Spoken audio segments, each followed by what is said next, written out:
Check. Test.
Yet, we continue to place reliance on methods that compound the problem. To emphasize this point, I would like to quote from my colleague Savita Hiramit's Endlessly Green book. She says, "The only enduring truth about this village, as rich in trash as in sorrow, was that it was in possession of injured souls, ravaged and dehumanized by the landfill." A case in point. We all gathered here today know the impacts of reducing food waste and preventing food loss. We also know that we need to recognize people in the system. We also know that there is a nexus between organic waste and methane emissions. And so we need to prioritize solutions that address the concerns for climate change mitigation. There is a saying that says we can't solve problems by using the same kind of thinking we used when we created them. It's a popular quote and is used in many sustainable forum discussions, and rightly so, for change is grounded in new ways of thinking, perceiving, adopting, and doing.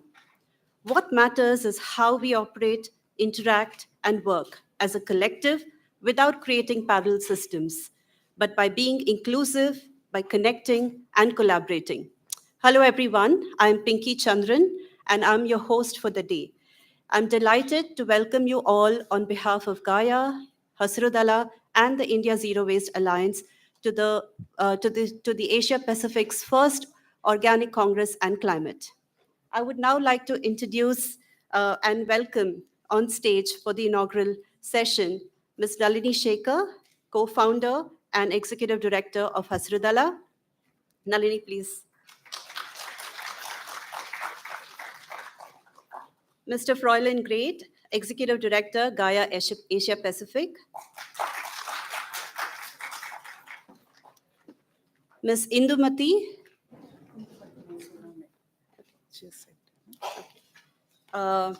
Ms. Jyoti Mapsekar. Jyoti Mapsekar is from Shri Mukti Sangatna and a member of the India Zero Waste Alliance.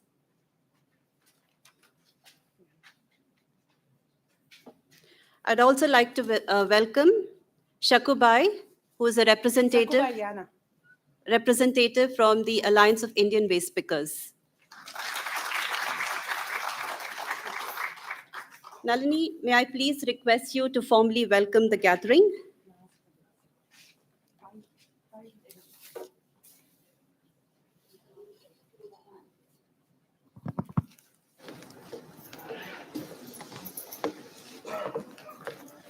Thank you, Pinky.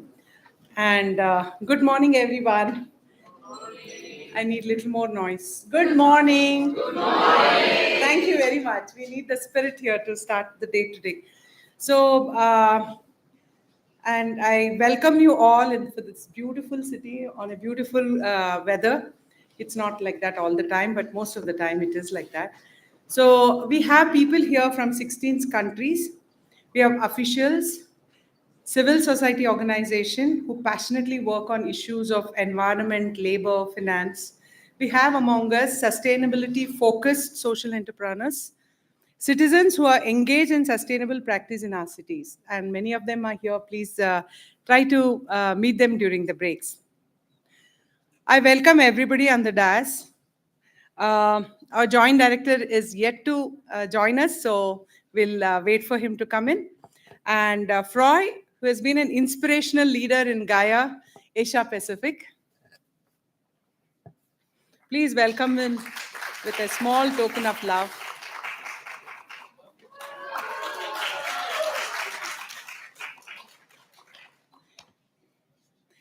Shakkubai Sonavne has come from Indore, who represent thousands of waste picker in Alliance of Indian Waste Picker.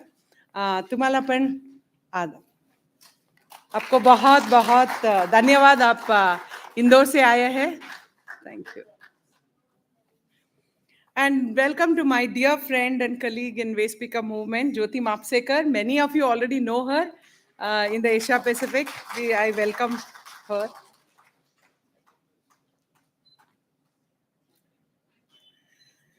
So, and welcome to everybody, each and one of you who have gathered here.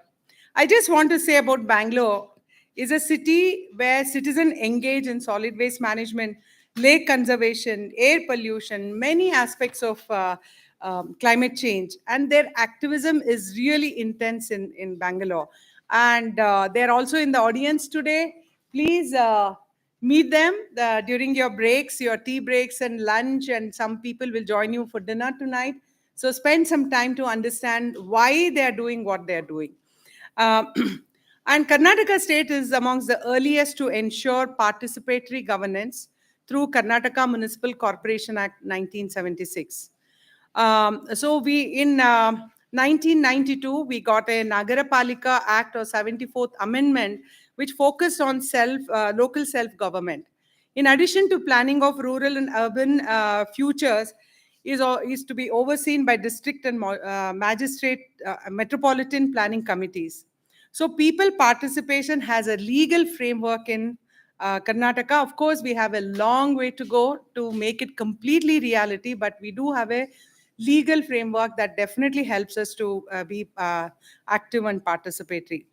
It gives me an immense pleasure to welcome to this vibrant city to host this organic congress, and I welcome each and everyone here and hope this congress will bring in a space for learning from each other.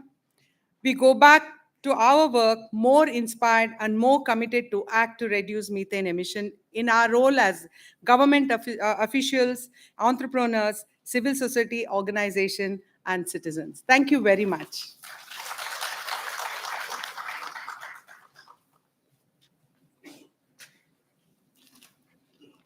Thank you, Nalini. To formally inaugurate the event today, may I please request all of you on the dais to please join us here. This spot is symbolic, and we are going to place some compost in the pot and water the plant.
Okay.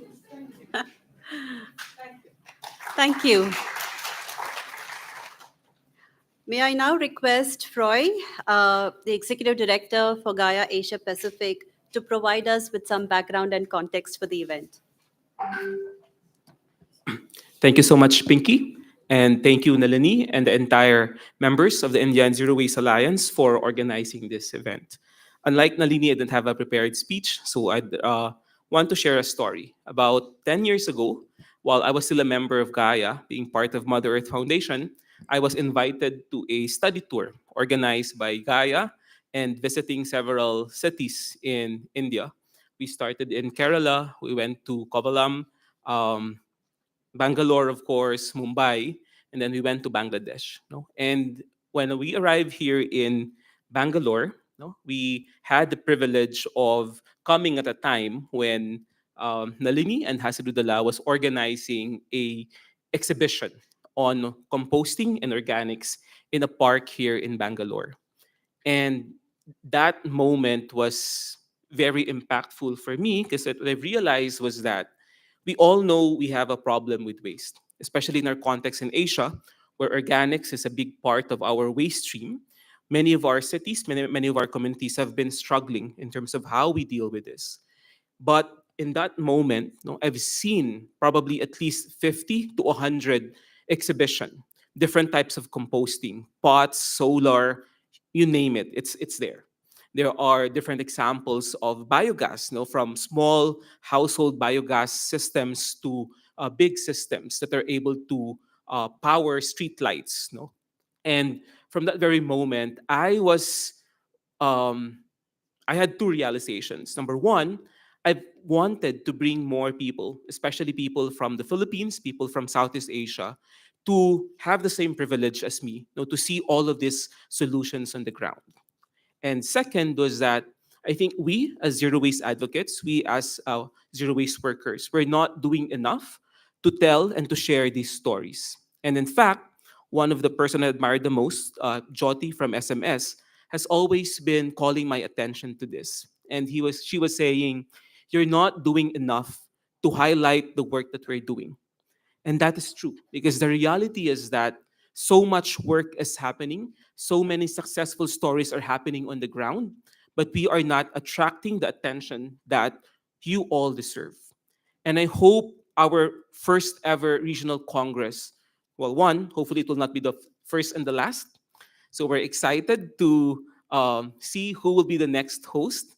But that's too early. We're just starting now, so we'll talk about the next host. No, but our hope is that for this simple effort of organizing a regional organics congress, you would be able to address those two things. One, we hope that the city officials that we have invited would be as inspired and would be as enlightened as I was when I first visited here 10 years ago, by seeing, no, and by hearing.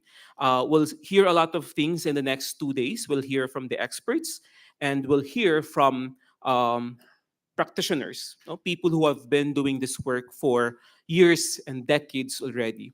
But most importantly, we'll only not be hearing and seeing their presentations. In the next 2 days, we'll be seeing some of the examples of the work here in Bangalore.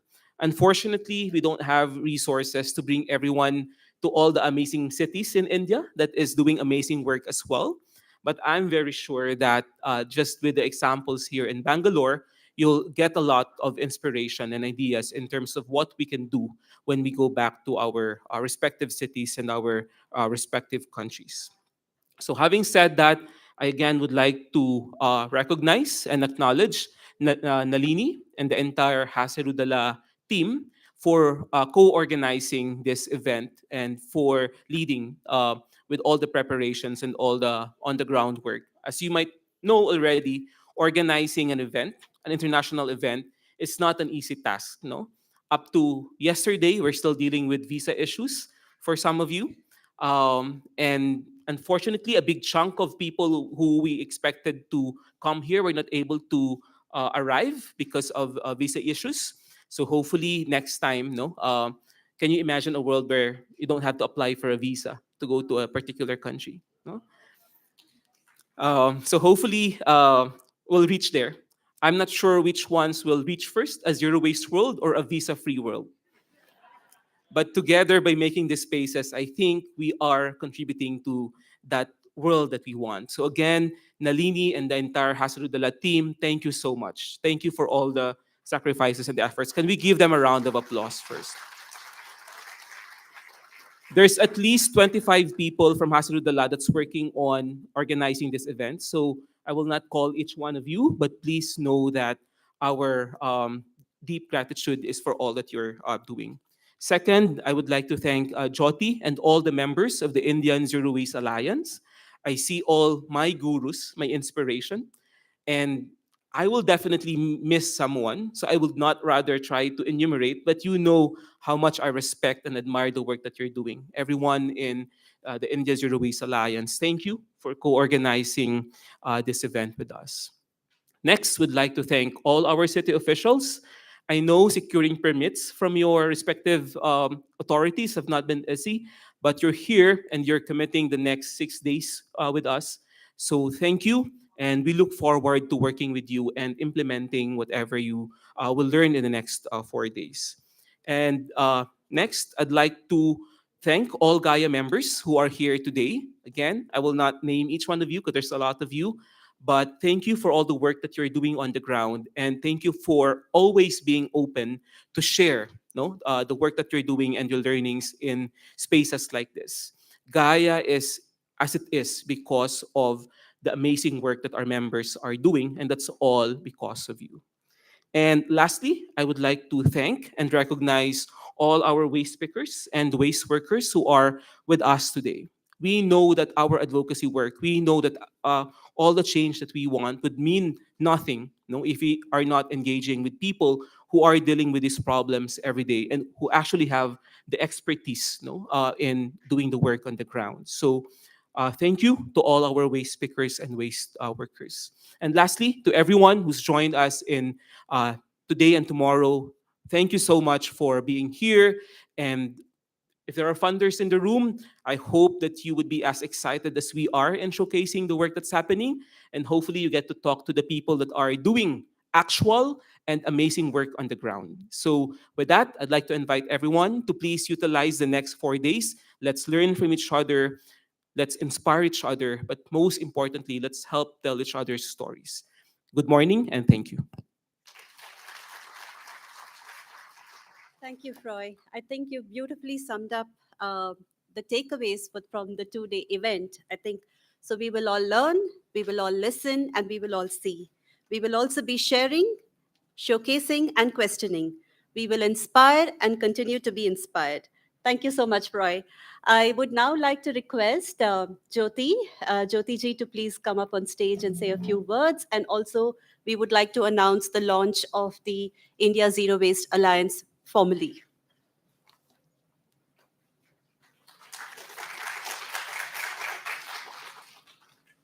Hello, namaste to everyone. Uh, Actually, I must thank Gaia for organizing this in Bangalore, because coming from cement concrete city like Mumbai, it's such a change, to see in the green and beautiful Bangalore. Actually, I'm working with waste speakers since 2000, almost year 2000, and why we learned about the organics, because we wanted to give some value addition to waste speakers work, because they were taking up away only dry waste, and they were hating wet waste, and they were not ready to learn about the composting or anything other than dry waste. They did not want anything, but then it took a lot of time to convince them to learn about the composting. Now my organization's name is Trimukti Sangatna, so it's a feminist organization, and everybody started asking me why all the issues of women, what happened to them, and you are suddenly started doing waste management. So what I said is that actually in this waste management field, if you see that sector, not with the what municipal corporation is doing, but the private sector which is doing waste management, women are always at the bottom, and the whole waste business is in men's hand.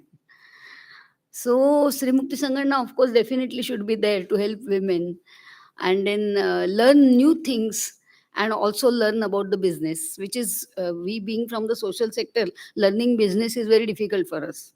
So, but still we are, we are trying. And I feel that learning new things, because I had been to Bangalore 2 3 times and I've seen what experiments they are doing. We have also done a lot of experiment. Right from 2003 only we started working on biogas, and in the composting, home compost baskets and all we are doing for last almost 20 years. But still, if there is no cooperation from municipal corporation, then it is very difficult to work in any city. And unless and until municipality compels people to segregate, nothing will happen. And this we lack in Mumbai. It's such a mega city, but I don't see any advertisement by municipal corporation on either television or radio that appealing people to segregate the waste. So there's a huge task, for us, because Mumbai municipality has announced that they will having biogas for 1,000 tons of waste, wet waste. But they have not even started. This announcement was 2 years ago. Because unless until there is a segregation, nothing will happen. So that will be the first task we have to tell people to segregate the waste, and also they have to learn. You see, I do not know I mean, why what happened in India's waste front for biogas, because we are doing it before independence also, gobar gas. And there are now lots of modifications have been done. New and new types of biogas plants have come up. Techniques have come up. So it's very important that we should learn it. We should learn it. Train waste speakers, because most of the waste speakers are women, almost 80% of them. And we see that in any informal sector, whenever there is a technology, women are always thrown out. So here now there is an opportunity for us to teach the technology to women, so that they will retain, they need not do all the dirty job of waste picking, but instead of that they can learn new work and definitely make a city clean and green. And their contribution will be really, I mean, municipalities should look at their contribution to the city and encourage them. And I feel this Organics Congress will teach new and new things, and women will be encouraged. And so many representatives from other countries also have come, and I feel that they will definitely learn many things from that, and this whole knowledge will be spread, at least in the South Asian countries. Thank you.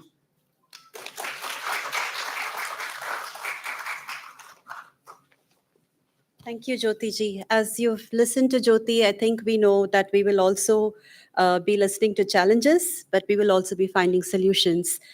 We also have a long way ahead of us, but thank you, Jyoti, also for reminding us that we cannot underscore the value of segregation at source. Now, may I please request Nalini to have a dialogue or a conversation with us, with Shakubai.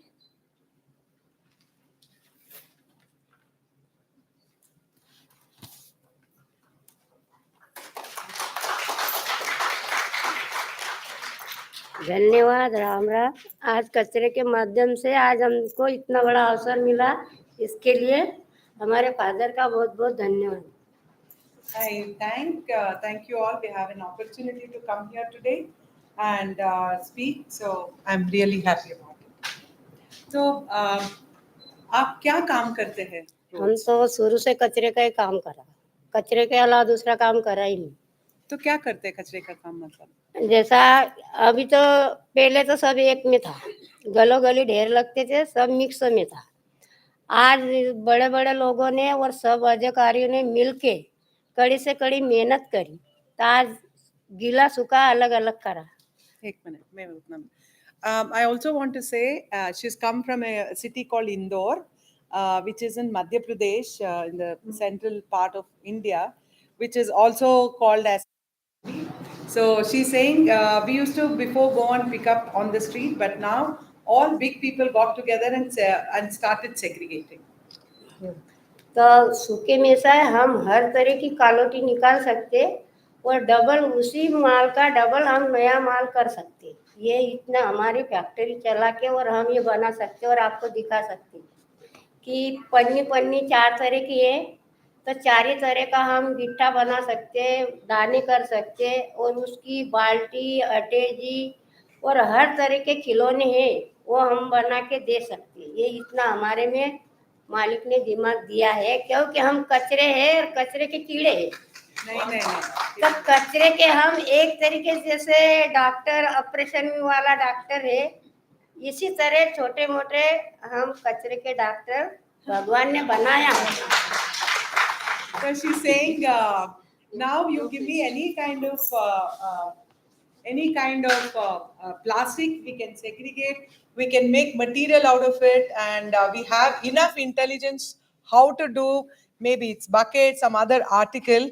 And she also said, like a doctor can take care of people, we are also doctors of waste. और मतलब इतना मालिक ने दिमाग दिया है कि सब जमाना कचरा फेंकेगा और उसको हम सोने के तरह करेंगे, ये हमारा दिल बोलता है, दिमाग नहीं बोलता, दिल बोलता, और हम दिल से करते। So we have enough intelligence to understand what to do with waste, but what I'm also telling is I do this work from heart. And आप गीला कचरे में काम करने के लिए तैयार हैं? तैयार है बिल्कुल, क्योंकि रात दिन हम कचरे का ही कर रहे हैं, तो गीला सूखा हमारे लिए क्या मायना रखता है। So my question was, will you be open to working with organic waste? She said, absolutely. we know how to work on waste, so we definitely can do it. गीले का खाद बनाना, ये करना। अब हमने इंदौर के डंपिंग ग्राउंड पे मतलब 7 साल काम करा, उसका तो हमको पूरा नॉलेज आया। पर वो क्या था कि हमको सूखे में फुर्सत नहीं, तो गीले में कहाँ घुसे। अब गीले में जा रहे, देख रहे कैसा खाद बन रहा है, कैसा क्या हो रहा है, ये सब तरह का हमको पता है। I used to work in the dumping ground of Indore. So those days, I knew what to do it with organics because I would see it. But there was so much of dry waste, there was no time to really work on organic waste or the wet waste. So she said, now I know there's so many things you can do it with organic waste, including compost. So thank you very much. बहुत बहुत धन्यवाद. धन्यवाद आप लोगों का। Thank you.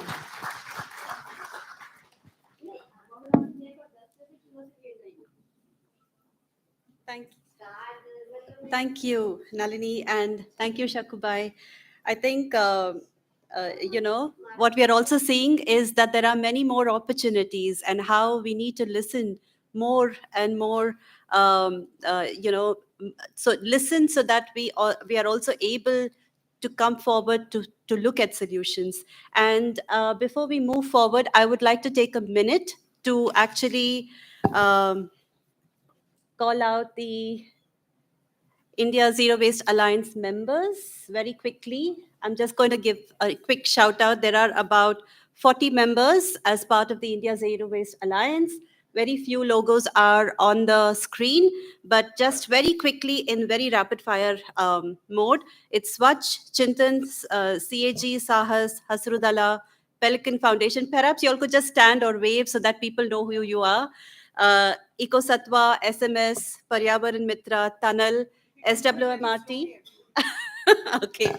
SWMRT, Civic Bangalore, Disha, AIKMM, KKPKP, EcoCircular, KCC, GCF, Nisarg Foundation, AIW, Zero Waste Himalayas, Green Army, Deer Park Institute, ECOSS, Hazard Center, Bethany Society, ATRI, DLR Prerna, ESG, Hyderabad Urban Lab, Jan Vikas, Local Futures, Nagarik Chetan Manch, PHCC,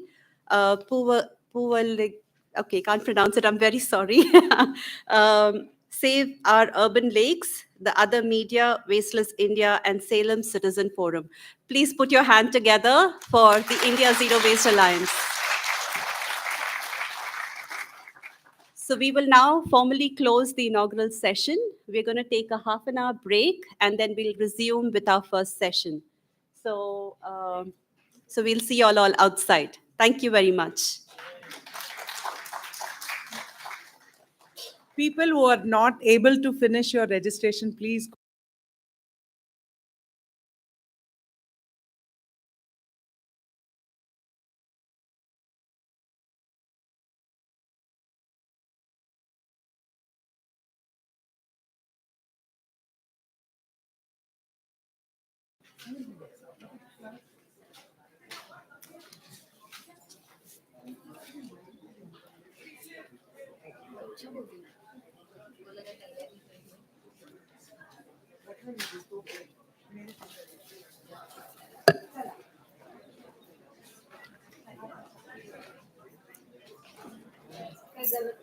बहुत अच्छा बोला। मुझे लगता है आपका photo है। आपने इंदौर में मिले होंगे उस मीटिंग में। इंदौर में मिले थे ना। हाँ हाँ। क्या आपने बोला ना Janki Bai Sakubai. Then She said, no, how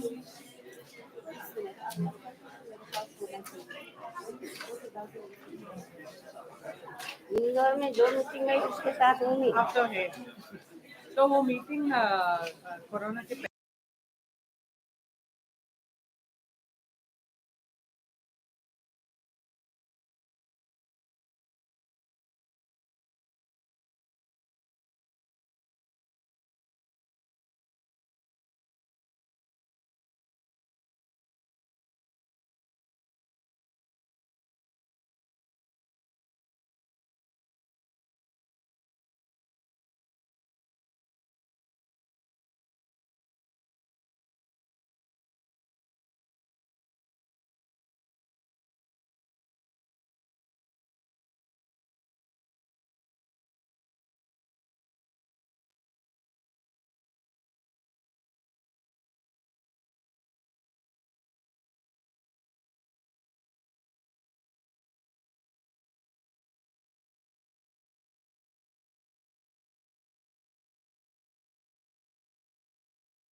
taste our famous filter coffee. Yeah, okay. So have you had coffee or coffee aitu is how we greet people over here, and we never stop boasting about our coffee. So if you get a time to go around on a tour to taste it. But before we move to the next session, a few housekeeping announcements. Ah, yes, absolutely. Thank you, Odette, for that. All right, just a few housekeeping announcements before we move to the next session. So the water dispensers are near the lift for any of you who want to refill your water bottles. That apart, there is also a lot of stalls around, so please feel free to take some time to visit the stall. There is also posters by some of the Gaia members at the seminar hall. Um, and now, if everyone's settled down, we are going to take a moment before we proceed to the next session and actually play a short tribute video uh, for Punam Bir Kasturi, who was passionate about using design for changing systems. She was a visionary who made the khamba. I don't know if you all heard of the khamba, but for those of us in India, the khamba is very special because she actually made that a household word with her magical formula, making composting popular much before it is right now. And this tribute that we are going to be playing for Poonam today is also our commitment that we will continue her legacy. So,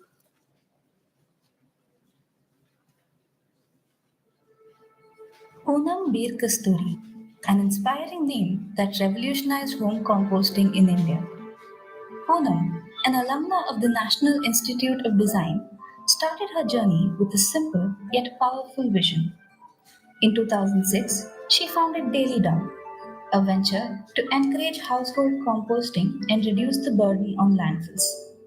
She designed a unique stackable terracotta pot system known as the Kamba, which made composting not only easy but stylish, connecting urban homes back to nature.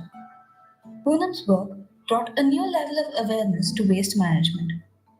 Her design wasn't just about managing waste, it was about changing habits, making people feel responsible for the earth. Through Daily Dump, she helped over 70,000 families divert 65,000 kilos of organic waste every day, transforming the way people approach composting. Her impact even extended globally, with composting systems popping up in countries like Colombia, Germany, and Thailand. Her dedication earned her numerous accolades, including the Social Entrepreneur of the Year by the Schwab Foundation in 2015 and the Lexus Design Award in 2018. But her journey wasn't without challenges. Poonam struggled with lupus, a chronic autoimmune disease that impacted her health over the years. Despite this, her resilience never wavered. She shared her experiences candidly, reflecting on life, illness, and her work through her writings, leaving behind a legacy of strength and compassion. Her creativity and passion turned Daily Dump, Kamba, into a household name. Poonam's goal was never about being the biggest. It was about making composting a daily habit, as natural as brushing your teeth. As we remember Poonam, let's honor her vision, one that reconnects us to nature, reminds us of our responsibility, and inspires us to take small but impactful steps. Her spirit lives on in every home that composts and in every bit of organic waste that finds its way back to the earth thanks to her.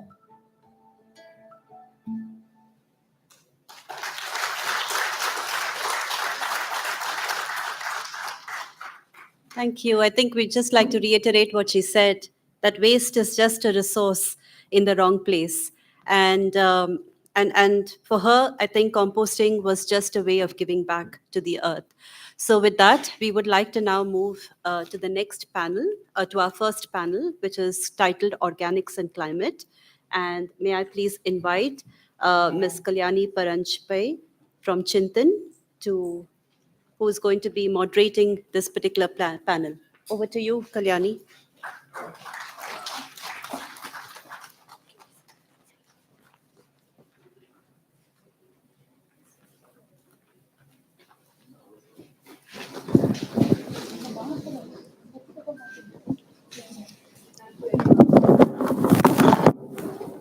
Thank you, everyone, for joining us today. I had, how do you say, a huge introduction planned, you know, because this is the first session panel of the day. But while I was talking to my guests, I realized that what we need to do is bring sort of a reality check to everything that we are doing. Bring our reality and imagination together and see how we can get to a transformative approach towards building a zero waste community, towards building a zero waste society. Let me just give you a few numbers. According to the Global Management Outlook, the municipal solid waste is going to grow to 3.8 billion soon enough, by 2050, which is way, way after we are supposed to achieve our 2030 agenda. The hidden costs, as we all know, of waste, the impact on health, the impact on inequity, and things like that is too much. If that is taken into account, by 2050, it grows to 640 billion. That's almost double. Okay. And this is in terms of thinking about how much it's going to cost us. What we need to also see is how much methane, which when decomposes anaerobically in landfills, generates so much or has so much impact that it contributes to 1/3 of global warming. All these numbers should be helping us realize that it's time to rethink the ways we have been talking about this issue. So it's my great pleasure to start the panel on organics and climate, bring so many distinguished people together to talk about the imperative of the effect of methane, of the effect of waste on climate change. We need to confront the stark realities, but we also have a unique opportunity today here to do the same. I hope this first panel sets a very interactive tone for the next 2 days. Starts conversation between all of us about how we can build a just transition society, how we can bridge the gaps between policy, science, and community, and how we can all reflect on the conversations that we have in the next 1 hour and keep on continuing to have them when we go outside the 2 days of conference. Let me begin by inviting Froy to the stage. I think we have 4 panelists today. So we are going to go. Okay, Froy. Froy is a dedicated environmental justice campaigner who has helped over 20 Philippine cities, municipalities in enhancing their waste management programs. So welcome, Froy. Thank you for joining us today. Next, I would like to invite Professor Ahmed. Professor Ahmed is a prominent soil biologist and a member of the State Planning Commission, Tamil Nadu, actively involved in creating state policies for organic farming, land use, water, and waste management. And as he told me, I should mention pioneer of vermicomposting.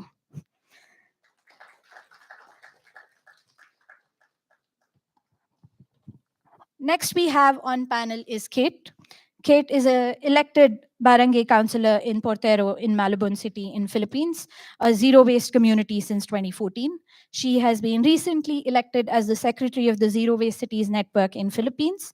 Kate brings valuable insights into community-led environmental initiatives. Thank you, Kate. And the last panelist we have is Savita Hiremat. Savita is the founder of Endlessly Green and a trustee of Solid Waste Management Roundtable, advocating for sustainable waste management in Bangalore. Thank you for joining us, Savita.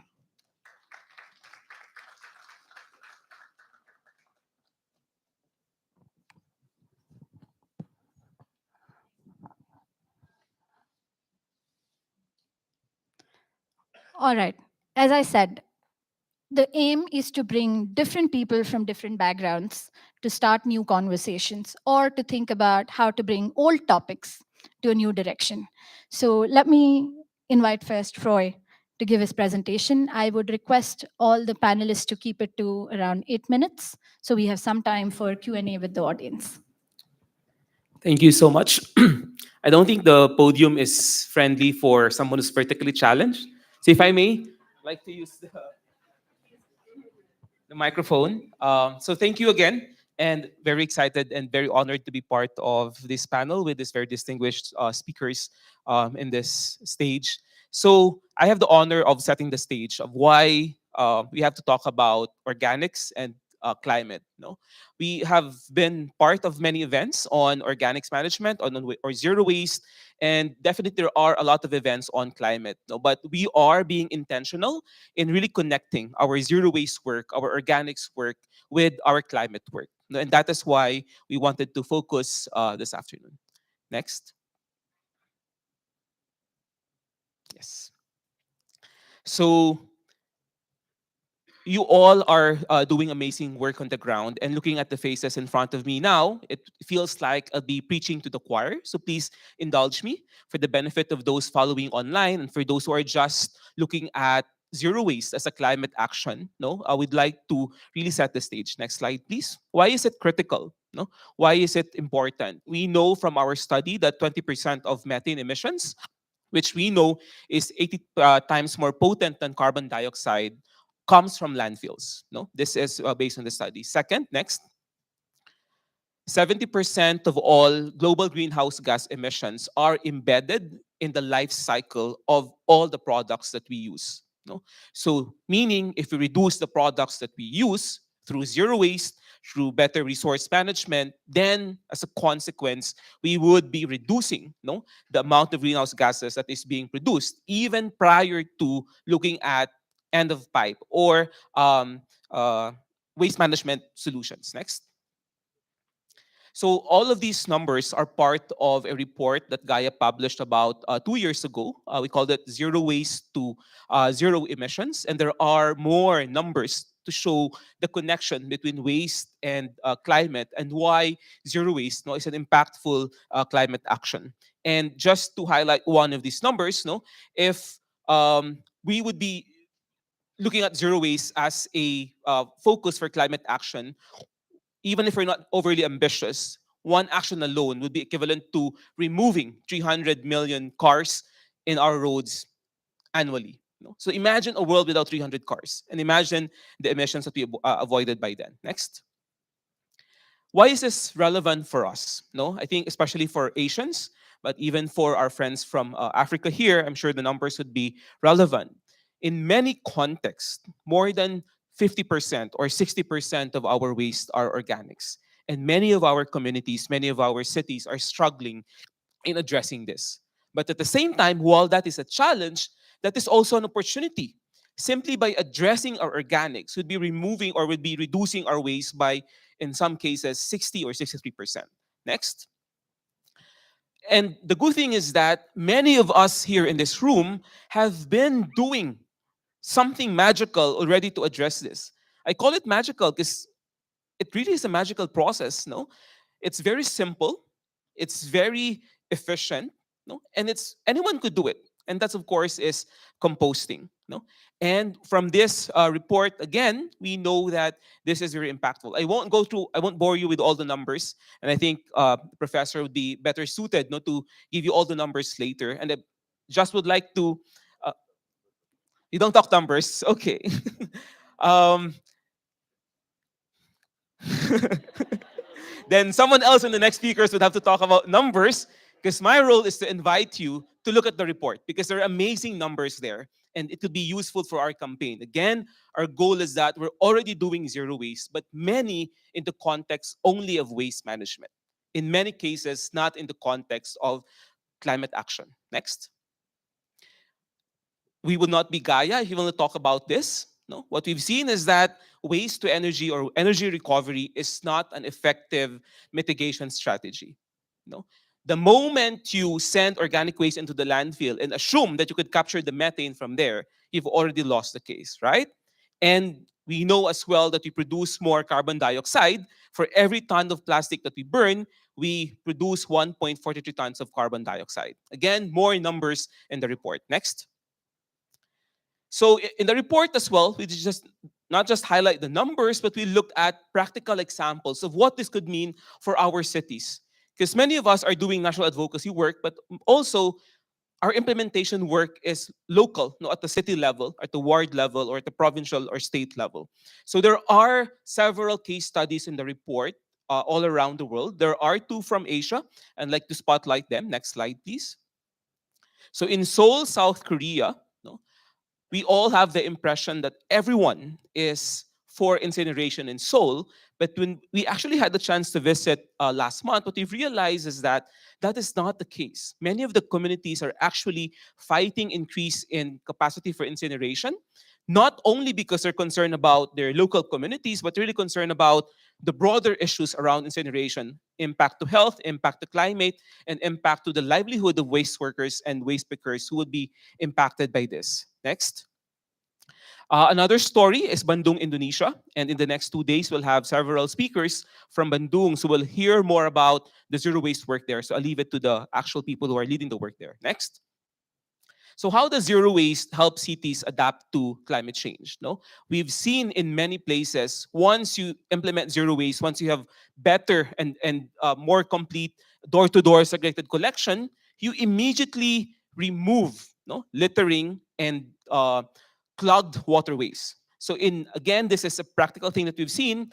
Flooding has been avoided in many zero waste cities. No, as a consequence, when there's less flooding, there's less stagnant water, there's less vector like mosquitoes who are bringing diseases. No, in the Philippines, dengue has been a common problem. We had one community that saw a 90% drop in dengue cases 1 year after implementing a zero waste program. No, and third, soil improvements from compost.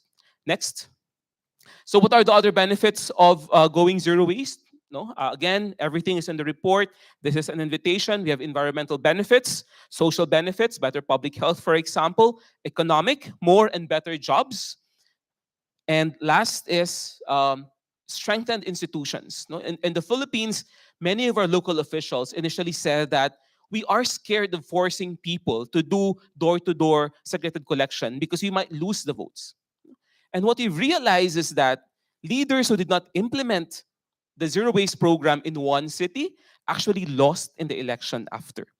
And communities who had better programs got re-elected. Their leaders got re-elected because people saw that this is the consequence of political will. No? And all of this are happening in cities that are implementing zero waste program. Next. So we all know our zero waste hierarchy, and in terms of jobs, that's also the case. So there are more jobs on repair, for example, for every 10,000 tons of waste. No? We've done some calculations. For repair, that's 404 jobs. For recycling, 115. For remanufacturing, that's 55 jobs. For composting, that's 7 jobs. And in comparing it to incineration, you only need 2 jobs to process 10,000 tons of waste. And of course, more opportunities when you add redesigning, reducing, and reuse, no? Which is something that's being discussed right now in the context of the Global Plastics Treaty. Next. So to sum it up, just 3 things on the report that we want to highlight. Organic waste and plastic waste are big carbon emitters. The moment we reduce them, we reduce the carbon emission, even without the waste management aspect of it.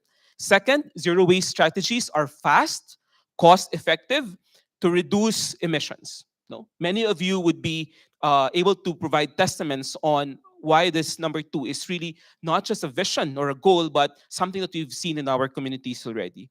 And number 3, zero waste can offer a myriad of benefits like good jobs, clean air, and healthy soil. Next. So again, this is a report. The name of the report is Zero Waste to Zero Emissions. And we'd like to invite everyone to visit this link to read the full report and read on the other case studies. We also have one person here from Tanzania, from Dar es Salaam, who was also featured. So if you have questions on the African context, feel free to approach Shishikai over lunch. Next slide. And within Gaia, no, our members are working with many cities around Asia Pacific. These are just some of them. No, cities in the Philippines, in Malaysia, of course, in India, in South Korea, in Indonesia, have been proving that zero waste is not only a goal, it's not only a vision, but it's something that we are seeing right now. Of course, we're also saying that zero waste is a process. No, so based on this, we've asked ourselves, no, where do we go from here? Where do we go from having all of these models? And how can we really elevate these examples to mainstream our work on zero waste? Next slide.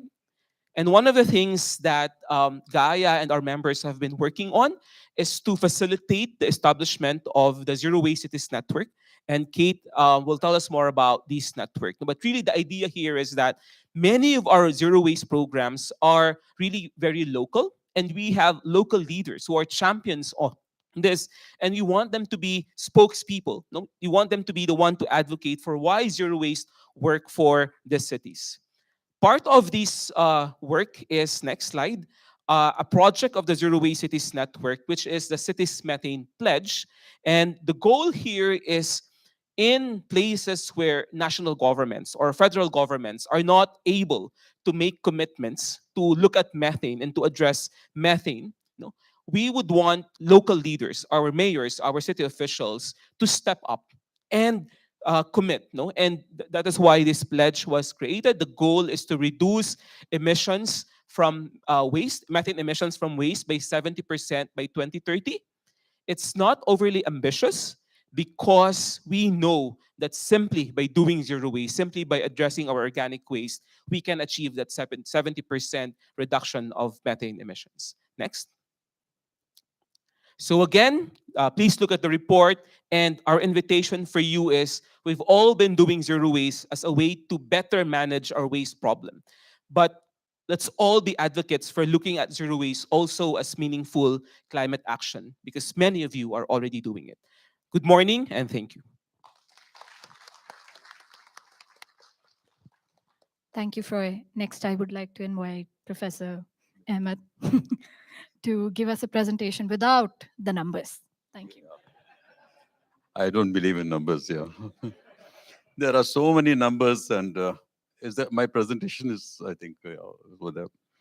In fact, I'm surprised. Good morning to all of you.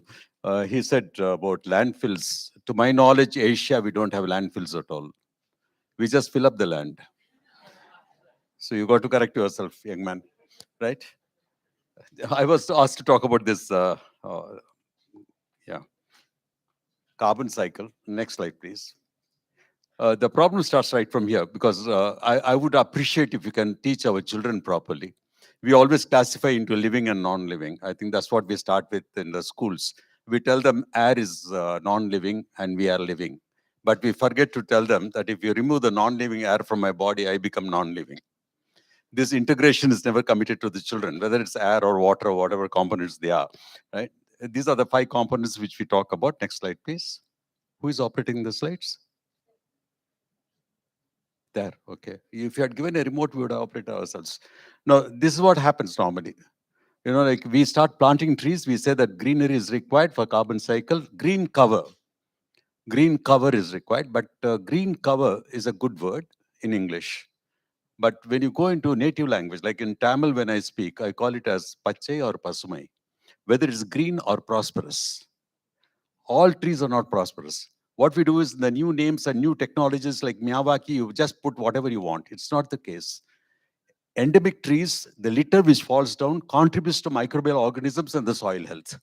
So, you know, like whenever you plant, see to it that you don't go in for a green cover, but for a prosperous cover. Next slide, please. This timing should not be taken into consideration. The changing of slide is taking more time. Now, plant these trees, which also have some amount of fruits in them, because birds get attracted. And when birds come over there and they eat, they also put their droppings over there.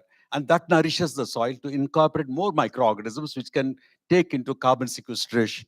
So finally, we have to get absorbed carbon into it and not just try to do the way we want. Next slide, please. Oh my God. Hey, you could have used a PowerPoint. Why are you going into PDF? I have sent all the 3 forms. You're going to PDF. Right? I have sent them PowerPoint PPTX, I have sent them PPT, I have sent them PDF.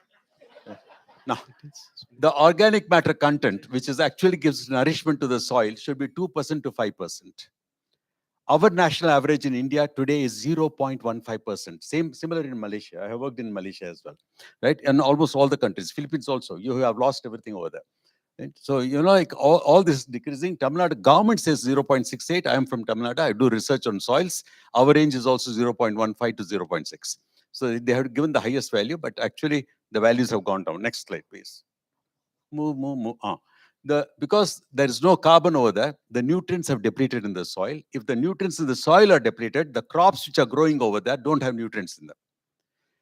And instead of improving the soil, that is when a mother is pregnant, you got to take care of the mother, not of the baby. You don't inject food for the baby, right? So here, we don't take care of the soil. But what our governments are doing is, next slide, please.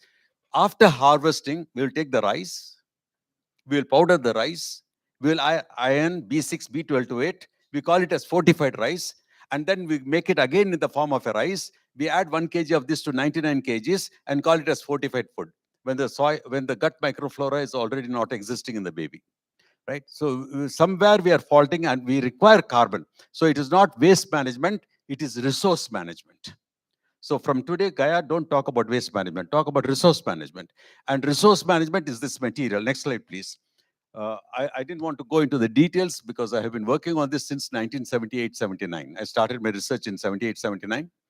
So here you find, always remember that the more greener the leaf, the more nitrogen, and more drier, it's carbon. See to it that you take a range of less than around 25:1. Gives you wonderful yields, so don't worry about it. Don't relate to business. I find commercialization now coming into it. You buy this, then compost happens. Nothing, donkey. You bury me, I also get composted, right? So what you require is little bit of dung or little bit of, like ripened fruit juice or anything, or even your curd, which is sour enough, has enough microorganisms to initiate. Next slide, please. That's a normal range for your idea. Please remember that if you use too much of animal material like fish waste, and it has more amount of nitrogen, so it will stink like ammonia.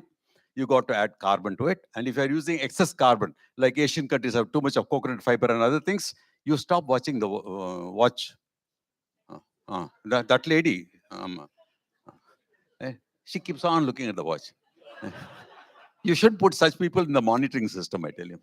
That's why our country is down in progress. Yeah, right? They don't watch what it should watch. Right? Dried leaves and other things, you should have enough amount of nitrogen added to it. Next slide, please. Next. Move. Right. Soil holds the largest part of nitrogen. Please remember that. Next. This is available. They can be circulated. You can read yourselves. And soil health takes you to productivity. Please don't, you don't use the term soil fertility anymore. Soil fertility is now related with fertilizers. It is soil health, which is the most important component, which includes the holistic approach, which includes the soil microorganisms, soil biota, which are able to recycle, take into carbon, and then sequester and give soil as healthy soils. Next slide, please. They enhance biological productivity. I'm not going into my regular presentation with all the earthworms and everything. Next slide, please, because I may require an hour and they will not give me time. Next slide, next slide, next slide, next slide. Yeah. Please resort to mulching. The moment we say mulching, the world wants to use plastic mulch. And already microplastics have entered into the bloodstreams and also reported from the breast milk of human beings. So please try to convince people that my plastic mulch is not a mulch. Can slightly lift it, please, so that people can see it? Thank you. Right. Because that takes you to microorganisms and you can see here. Yeah. Mulch and rain and such. Yeah. This is what happens over here. Right. Next slide, please. This is my 50th year of teaching. So as a teacher, I can't keep quiet. Yeah. But this is what we do. Burning. And what happens to those things? Delhi already, Punjab has started burning now. The session has started. Next slide, please. This is the old traditional knowledge, wisdom. Slightly above, please. Slightly above.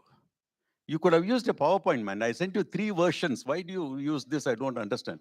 You see, the traditional wisdom is when a paddy plant grows, the top is meant for the human consumption, the middle is meant for the cattle consumption, the bottom is supposed to be left in the roots, in the soil, so that it gets completely decomposed, microorganisms multiply. This wisdom we have lost. So bring back traditional organic farming through which we can go it. Government of Tamil Nadu has recently released an organic farming policy in which I was also one of the members contributing to it. Next slide, please. So don't call it as waste management, call it as resource management. Next. Yeah. The landfills, no, you call about methane production. Methane happens only when there is anaerobic decomposition. Please be very clear about it. And even many of these so-called compostings at home, people don't like to do it because it stinks. It stinks because it becomes anaerobic. So see to it that you stir it properly, create aerobic systems. You don't require a specific type of container. You just require something to hold the material. See to it that you stir it. See to it you give some microorganisms, which are there are several sources of microorganisms which can do the job. Don't worry at all. Do whatever you want to do, but do it properly. Next. This reduces methane emissions, creates carbon-rich compost for the soil, produces energy through biogas process. Next. Yeah, these are the three most important things, components. Next. These are the benefits of the ecosystem. I would request the organizers to send this as attachment to all the participants. Next. Yeah, that's thank you for the slide, not for me. Yeah. Because I still have time. I still have time. We talk about big industries. The biggest industry which creates all the pollution is what? Our household kitchens. Every household has a kitchen. Every kitchen produces organic waste. Every kitchen uses gas. Every kitchen uses some fuel. Every kitchen is producing. So first set right your house. And don't talk about zero. Don't talk about zero. There's no zero. You can never achieve zero. I have been to the best of countries which do solid waste management. They look beautiful in pictures and cinemas over here when Europe and US is projected. I have been to places in Europe, supposing Austria. Austria, I have been to the waste management site, which is one of the best countries.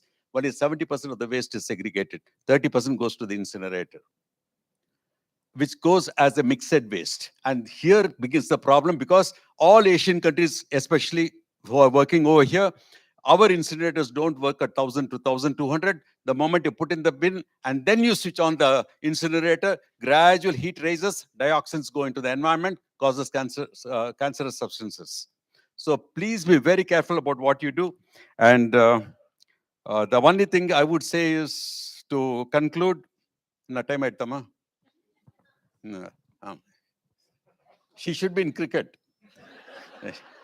The only beautiful word which I would request you all to remember is the word management. I hope we all know the spelling of the word management. Yes. Please pronounce that word without the last letter T. Manage, management. Men means not human being men. Men means all human beings. And now pronounce the same word without the last letter N. Manage, manage, manage. Learn to manage yourself. You can manage others. That is management. Thank you and good luck to you all. Thank you very much. Thank you, Professor. Next, I would like to invite Kate. Kate, we look forward to listening about the community initiatives in Philippines. You have 8 minutes. Thank you. Hello, good morning. How are you all? Are still good? Okay. So it is actually my second time here in India. My first time was in 2017. I was only a participant in learning about the amazing organics management here in India. And I was really inspired to continue zero waste work in our country. And now I am presenting in front of you all. My sister will be presenting our village captain or barangay captain. She will be presenting the work that we are doing in our barangay. But today I will be introducing to you the Zero Waste Cities Network Philippines. All right.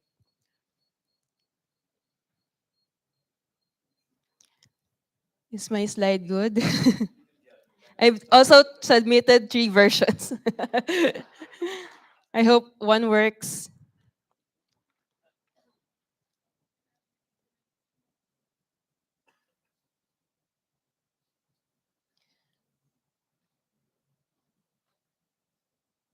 I hope the timer isn't running yet.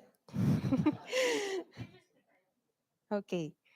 So Zero Waste Cities Network Philippines. I'm sorry, Professor. My first slide is full of numbers. So first, I'm going to have a little background about the Philippines. Next slide, please. So the Philippines is an archipelago with 7,641 islands with 18 regions. It has 81 provinces, 145 cities, 1,489 municipalities, and more than 42,000 barangays. Barangays is the smallest political unit in our country. It is also called a ward here in India. Next. Next slide. You can also zoom. Can you also zoom in? Okay, so our population, we are more than 110 million people currently in the Philippines, and we are the 13th most populated country in the world. So overpopulation is really a problem for us, and with that comes the problem of poor waste management. So let's go back. Next slide, please. Let's go back to 20 years ago. There was an event that was a wake up call for our government. So on July 10, 2000, there was what we call the Payatas tragedy. So Payatas is also a barangay in Metro Manila or the National Capital Region. And inside Payatas, there are millions of people living there. There are also waste pickers. And there was a mountain of garbage or a dump site. And in 2000, the mountain of garbage split into two, and the vast compost heap, a time bomb of methane gas, exploded. So more than 300 people were killed. And if you also look at on YouTube later, you can search this if you want to see the gruesome news that happened during that year. And next slide, please. Because of this tragedy, our government, our local legislators created a law called Republic Act 9003 or the Ecological Solid Waste Management Act of 2000. So with this law, it mandates that every local government unit should have a systemic administration of waste. So that includes segregation of source, storage, treatment, and transfer, which do not harm the environment. And the barangay is in charge of implementing the segregation and collection of solid waste, specifically for biodegradable and recyclables. And the city or municipal handles the residuals and the toxic waste. And also, burning of waste is strictly prohibited because we have poor waste management. Some of our people in the Philippines, they just burn the waste, especially in the provinces. And that there should also be a budget for solid waste management in the national GAA or General Appropriations Act. Next. So why build the Zero Waste Cities Network? Next slide. So can I have a show of hands who here has been to the Philippines? Can you raise your hand? Okay, there are some. And who has been in our barangay? Potrero Malabon. Okay, a few. So I'm sure you have noticed that there are a lot of basketball courts. Have you noticed? So I think in every barangay we have a lot of basketball courts, especially in our barangay. I think we have more than 20. Can you confirm? Next slide. Okay. So all of the barangays have basketball courts, but not all of the barangays have materials recovery facility, even though it is mandated by the law. So in our country, it is people put pressure on local government officials to have these basketball courts. They are angry if they cannot play, and even if there's flood, you can see we still love to play our favorite sport. And that picture was taken in my city, Malabon. You can see who's who flood or what's flood, right? Next. And we are also growing. Zero waste cities in the Philippines are growing. So there are more than 50 zero waste cities, municipalities, and provinces in the Philippines, and more than 100 zero waste barangays. Next. So who are we? So the Zero Waste Cities Network Philippines was founded just 3 months ago on June 23, 2024 in Siquijor Island. And this is through the support of Mother Earth Foundation and Global Alliance for Incinerator Alternatives, or GAIA.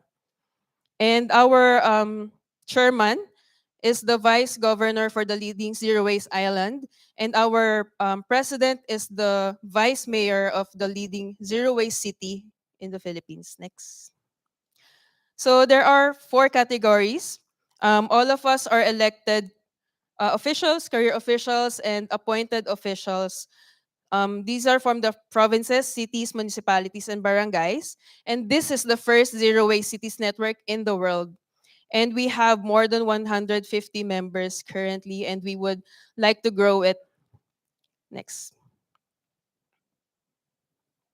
So our objective is to mainstream zero waste practices as the optimal solution to waste management problems such as reducing methane emissions so that the Payatas tragedy won't happen again, and also addressing the growing plastic pollution crisis. Next.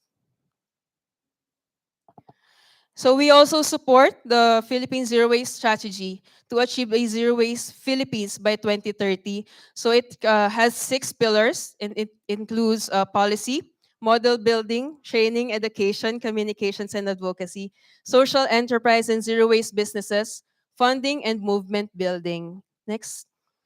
And we are also proud to say that it is in our constitutional bylaws that we have included the environmental justice principles that was created by different non-government organizations in 41 different countries. Next. So to put it simply, the Philippine Zero Waste Cities Network aims to foster a supportive community, share stories, and advocate for sustainable solutions. With emphasis on good governance, we can ensure that the rights of our communities are protected and that our environment is preserved for future generations. That is a quote from our current chairman, Honorable May Ling Quezon of Siquijor. Next. And so our next steps, we are currently producing a lot of resolutions, and these 3 are the most important. So number 1 is a resolution requesting the Climate Change Commission to integrate zero waste in our National Climate Action Plan and nationally determined contributions. Currently, there is solid waste management, but we want to strengthen it further. Number 2 is a resolution supporting the passage of the Magna Carta for waste workers. And number 3 is a resolution requesting allocation of budget to the National Solid Waste Fund in the General Appropriations Act, because for 20 plus years, there's still no budget, and we are pushing for them to include it. All right, next. Many of us are concerned about climate change and wonder how we can make a real difference. The good news is we already have the solution. Zero waste isn't just about managing waste. It's a powerful, direct climate action. And cities like us can lead the way. And with that, in behalf of the Zero Waste Cities Network, next slide. In behalf of the Zero Waste Cities Network Philippines, maraming salamat, and I hope that we have inspired you to also do the same in your countries. Again, thank you, and it's a pleasure to be here.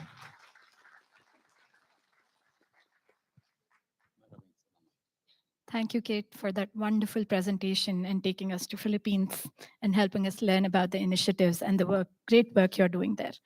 Now I would like to invite Savita to tell us about community engagement, hopefully the last piece that connects this panel together. All right.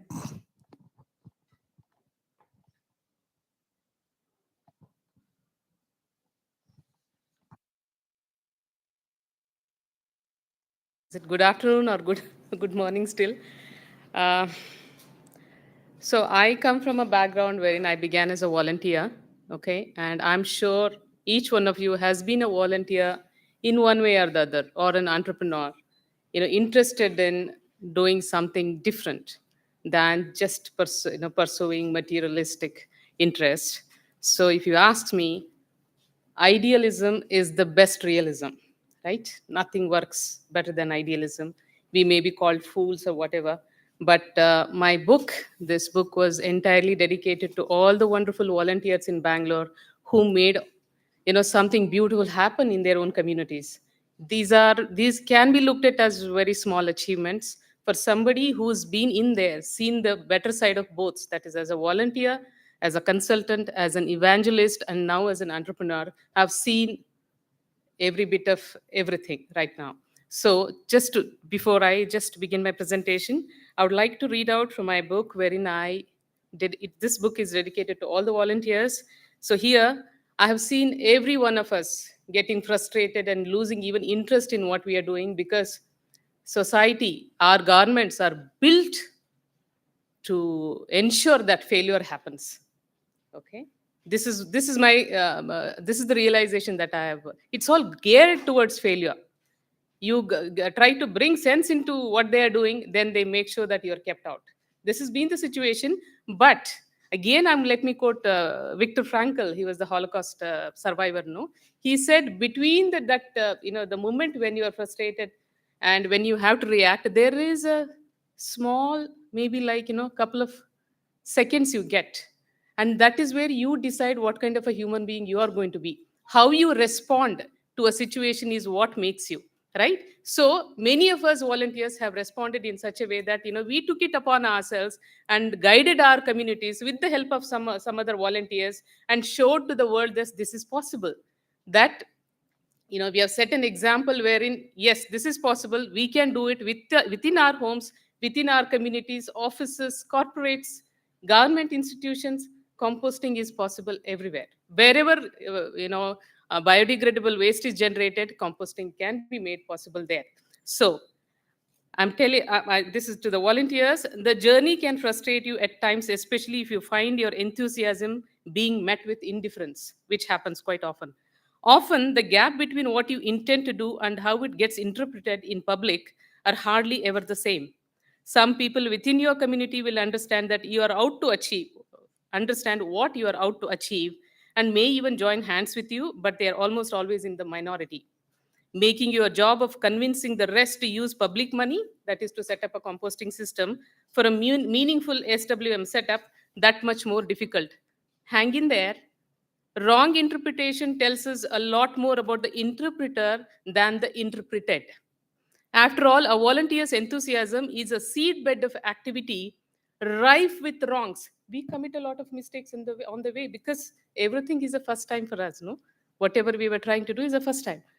So, a seedbed of activity rife with wrongs until it succeeds. It is always fraught with imponderables until the public sees with its own eyes the change you bring about in your own community, in your own city, in your own panchayat, in your own country. Okay? Nothing succeeds like success. Okay? So, composting. See, as I said, I began as a volunteer, and then I tried to set up a system in my community. I failed multiple times, six, 7 times. Many times it was a situation where I had to run out of the apartment because there was stink coming out of the composting unit. Okay, because I had gone wrong. So that has been the history, to put it short. So then here composting, but still there is that engagement still going on with the communities. It's been my 14th year since I started doing this work. Please, next slide. This is also PDF. I can't blame it on you because I've sent only PDF. No, this is not the one. This is not the one. I've sent one more. It's just a very short one.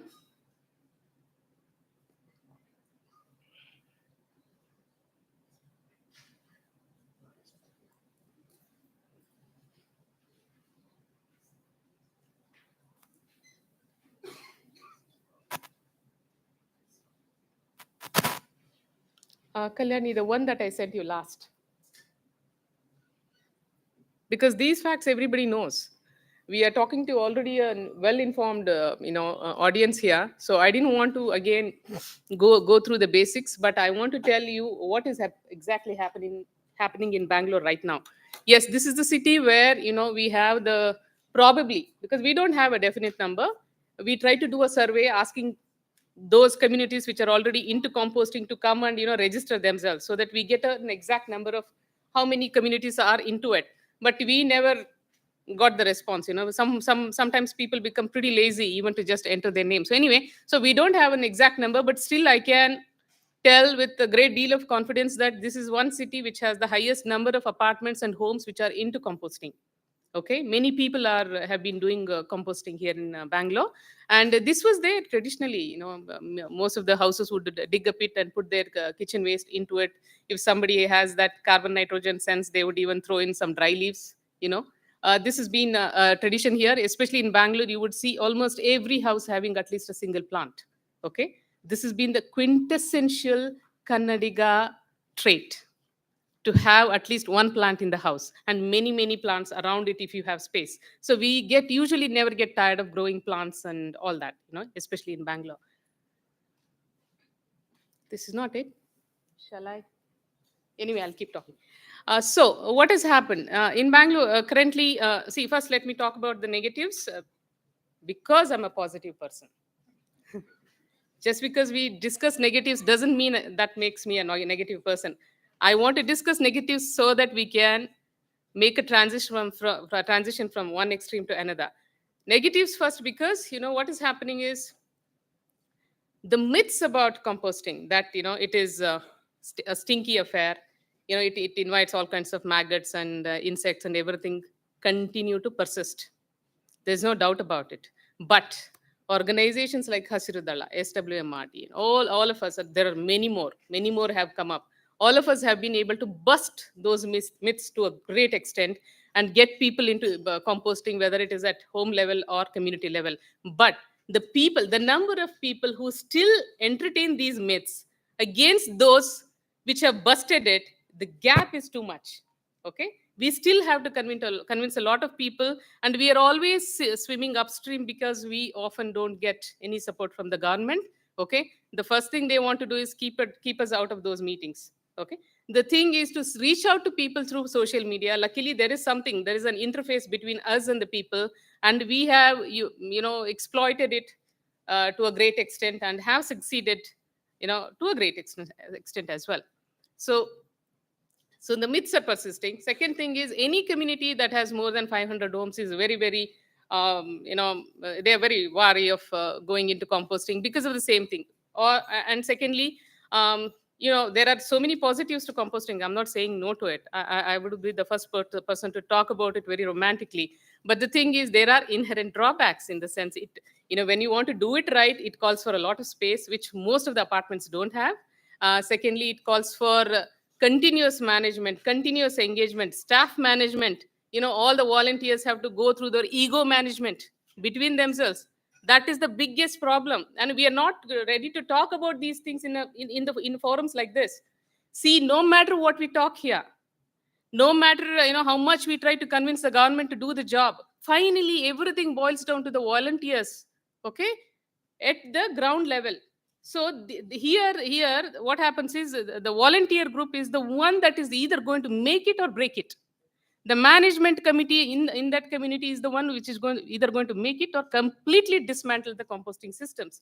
So, as sir very beautifully put it, it's management, or all of us humans. Okay, because when it comes to management, if you are a good manager, you will manage anything. Waste here is an ingredient that is given to you. If you are given some other ingredient, you will manage that well as well. Agree? So this is the problem here. They are wonderful managers and all that, but they get frustrated with the politics within the community, and most of them quit. I'm one of them. Okay, but I still whenever they come to ask my inputs, I give it. But the moment you say, no, you're not doing right, they just don't like it. So most of the pioneers quit out of frustration. They don't want to get involved. Composting comes to a halt, and it waits for another committed volunteer to come and restart the whole process. This is the reality of life. Okay, we may be thinking it's all about waste. No, it is all about people. It is people management. It's not waste management. Okay, it is resource management, no doubt about it, but it takes the right kind of people in the right time to do this job. But I am one who believes that, only one person should not be doing everything for any community. Everybody should be involved. Okay, everybody is is responsible for their own waste, right? So these are some of the drawbacks that we are facing, and we have problems with contractor mafia, that private contractor mafia, which even threatens certain communities to not do a segregation and not do composting on their own premises. If they do, then whatever the unrecyclables there, no, which we can't recycle and do anything with it, they threaten that we will not take it out. This is a problem we face in Bangalore. Okay, even though this is a city which even started, which introduced the word composting, especially in situ composting, to the entire nation.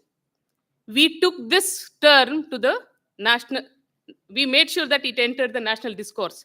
We have contributed a lot to the solid waste management rules. Okay, thanks to Almitra madam, she did it single-handedly. So these are some of the negative points. My thing is not, I'll tell you whatever I remember. So this is where we are when it comes to the negative side of the story. The positive side is, yes, despite having the lack of support from government and all that, innovators have marched on. My guru is sitting here, Dr. Manoj. He's an innovator, a scientist. But people like him, individuals like him, have contributed a lot to the entire ecosystem. Okay, and we have been able to convince people that, okay, there are standardized solutions. Okay, yes, there are standardized solutions, and you can go for it, and you can do composting without having any worries about stinks and excess maggots and issues like that. Did you get that? Please move on. Yeah, move on. False. Please stay there. Please let me go back to the negative side. False solutions. We are all discussing it in Gaia and everything, and this is where we are facing the greatest, stumbling block. These machines, occupy very little space, and they are able to burn waste coming out of 1,000 homes at once at about 150 to 250 degrees. These are the biggest, stumbling block. We have created a huge amount of, awareness, bringing in the scientific perspective to the whole thing. Dr. Manoj has contributed a lot to it. Sir also, this is one problem that we are facing, and we have made some progress, no doubt about it, but misconceptions do persist, and they persist mainly because they are the builder's favorite. Okay, in Bangalore, space is such a commodity, such a precious commodity, that builders would do everything to make sure that they don't waste the space that they have in the community that they're building. So this is a problem we are facing. And once the volunteers involvement within the community goes down, then what happens is segregation takes a hit, compliance takes a hit, then and most often composting becomes a very, very symbolic affair. Move on, please. Yeah, I talked about these composters. These are a major problem. Move on, please. Let's go to the positives. Yeah, that's my community. We got a very little patch of land, this much. For some reason, somehow it started. We started using our own compost coming from the kitchen and garden waste, and then we started a small vegetable patch. See, this is nothing. It's not a big, it's not going to solve everybody's hunger problem or even climate change, but it demonstrates a wonderful example of what can be done with the little resources that you have at your disposal. Okay, one, innovators I talked about, and small scale service providers, like there is something called Stone Soup and other organizations. Hasirudala and Sahas are big players, but there are also some small players. Dr. Manoj is also doing something, but not in Bangalore, in Kerala. They have all achieved marginal success, but more the credit goes to their perseverance more than anything else. Nobody is going to survive selling only composters or doing only composting service. We have to be doing something else so that we can pump in money from that end to this end. I'm doing that. Then comes, yeah, yes, some communities still march on. My community is doing composting, but not to my satisfaction. Still, we should be happy with that. 70-80% of the work is better than 100. 80% of something is better than 100% of nothing. So that's a good achievement already. Okay. Many communities are applying compost to their their ornamental gardens, and some have even grown small veggie patches, and some of them get even the children involved in the whole process. That's beautiful. Next. Yeah. So we in SWMRT, we have two flagship programs. One is Kalika Kendra, that is Swachagraha Kalika Kendra, which is nothing but India's first composting learning center. Okay, we have it. If you guys can get some time, please go take a look at it. Where many people come and take a look at how composting can be done within the community, how it can be kept stink free. There are ways to tackle all these problems, troubleshoot all these problems. And then SGCC, that is Swachagraha Compost Connect, is is a campaign wherein we brought compost producers from apartments and farmers and other buyers within the city. We put them together in a WhatsApp group, and we made sure that the sales happened. And we from SWMRT made sure that the seller, whoever is coming, is a verified seller. We made sure that their processes were correct. Okay, and the farmers got that compost, and they were very happy with it. Okay, and so far we have been able to facilitate the sale of 400 tons of compost. As sir said, I'm not much into numbers. I'm sure Dr. Manoj will be able to do the calculation and tell us how much CO2 we have, and methane also, we have kept away from the landfills. And then comes, yeah, SGKK and myths surrounding. We've been able to bust. We will continue to bust. This is my home. And this is what I would like to really tell people, like what can be achieved just by composting at home and growing your own garden. Because this was, I chose these plants mainly because the store which sells these exotic aromatic greens is very far away from my home. So I chose these ones, and I love to grow these in my balcony. It's barely this much. Yeah, next. This is the possibility I talked about. So this is our community patch, wherein again we started growing some aromatics, but there was enough space to grow other greens as well. And look at how many women got involved in this activity.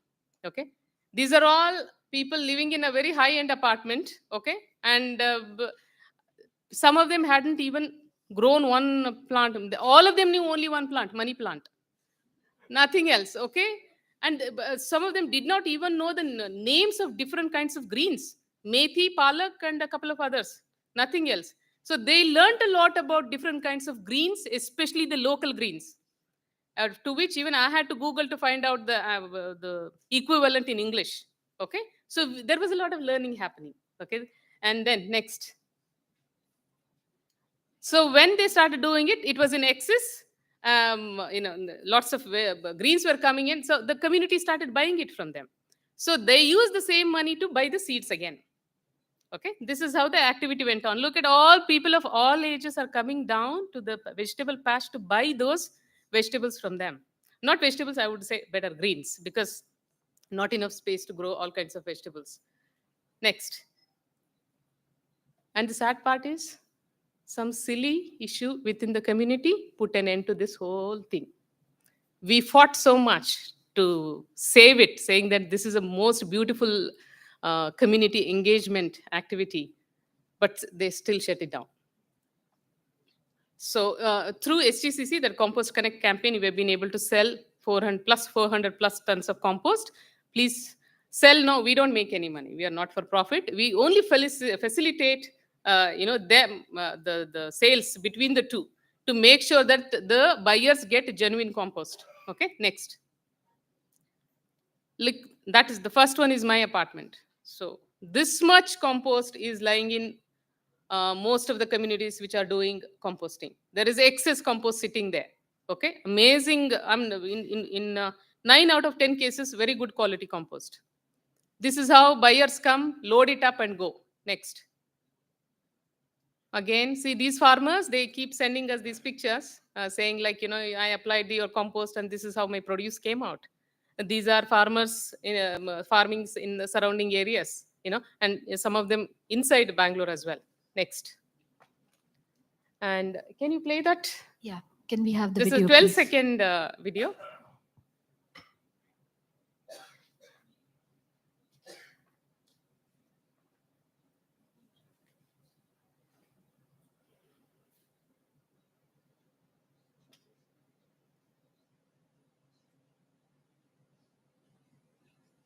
ಕೊಟ್ಟಿರೋ ಗೊಬ್ಬರ ಹಾಕಿ ಅರ್ಧ ಎಕರೆಯಲ್ಲಿ ರಾಗಿ ಇದೆ. ನಮ್ಮ ರಾಗಿ ಯಾವ ಥರ ಬೆಳೆದಿದೆ ನೋಡಿ, ಇದೇ ಥರ ಗೊಬ್ಬರ ತಂದ್ಕೊಡಿ, ನಾವು ವ್ಯವಸಾಯ ಮಾಡಿ ನಿಮಗೆ ಬೆಳ್ಕೊಡ್ತೀವಿ. ನಿಮಗೆ thanks. What she say? She was into chemical farming. Her family was into chemical farming for many generations. Okay, they did not. They probably, they never took the trouble of doing composting and applying it to the fields. So somehow one NGO made sure that it got compost for her from one of our apartments and then gave it to her. It's in Ramnagar. It's about 55 kilometers from the end of the city.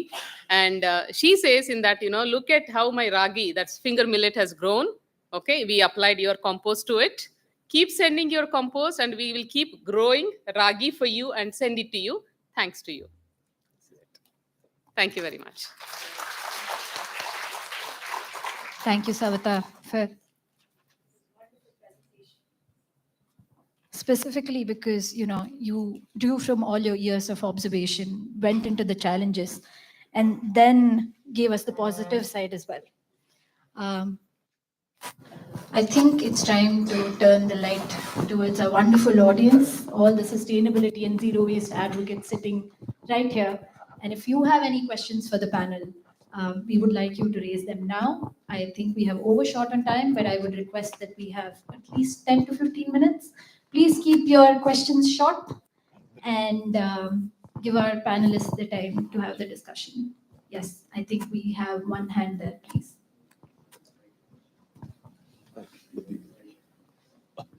Okay. Yeah, hello everyone. So this is Rajesh from Waste Warriors. My question is to Professor Ahmed and Freud. So like here we're talking about zero waste, right? And Professor Ahmed mentioned there is nothing like zero waste. So we just wanted to, I just wanted to understand the definition of zero waste according to you and according to Freud also. Thank you so much. No, I have no definition for zero because zero can be your aim, but reaching zero is impossible anywhere in the world at this point of time. Let us be realistic. Zero can be a sort of an ambition. Zero is not a reality. That is what I wanted to clear. Because many people, when they want to do composting, they get disappointed because they're not able to achieve zero. Don't expect zero. This is my request. Right. So Freud. Yeah, so two things. There's a definition that's accepted by many activists, and we could share that. But just to build on what was said, zero waste is really a goal. There's no city right now that is technically zero waste. But it doesn't mean that no city can be zero waste in the future.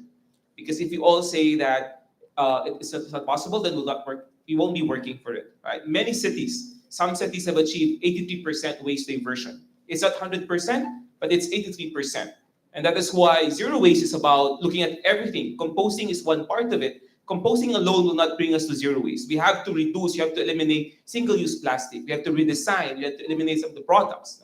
So zero waste is all of that. But if we're looking at technical definition, there's many that are being used, but for Gaia, there's three things that we have to consider. One, there's no burning, there's no burying, and whatever we're doing is good for the people and the planet.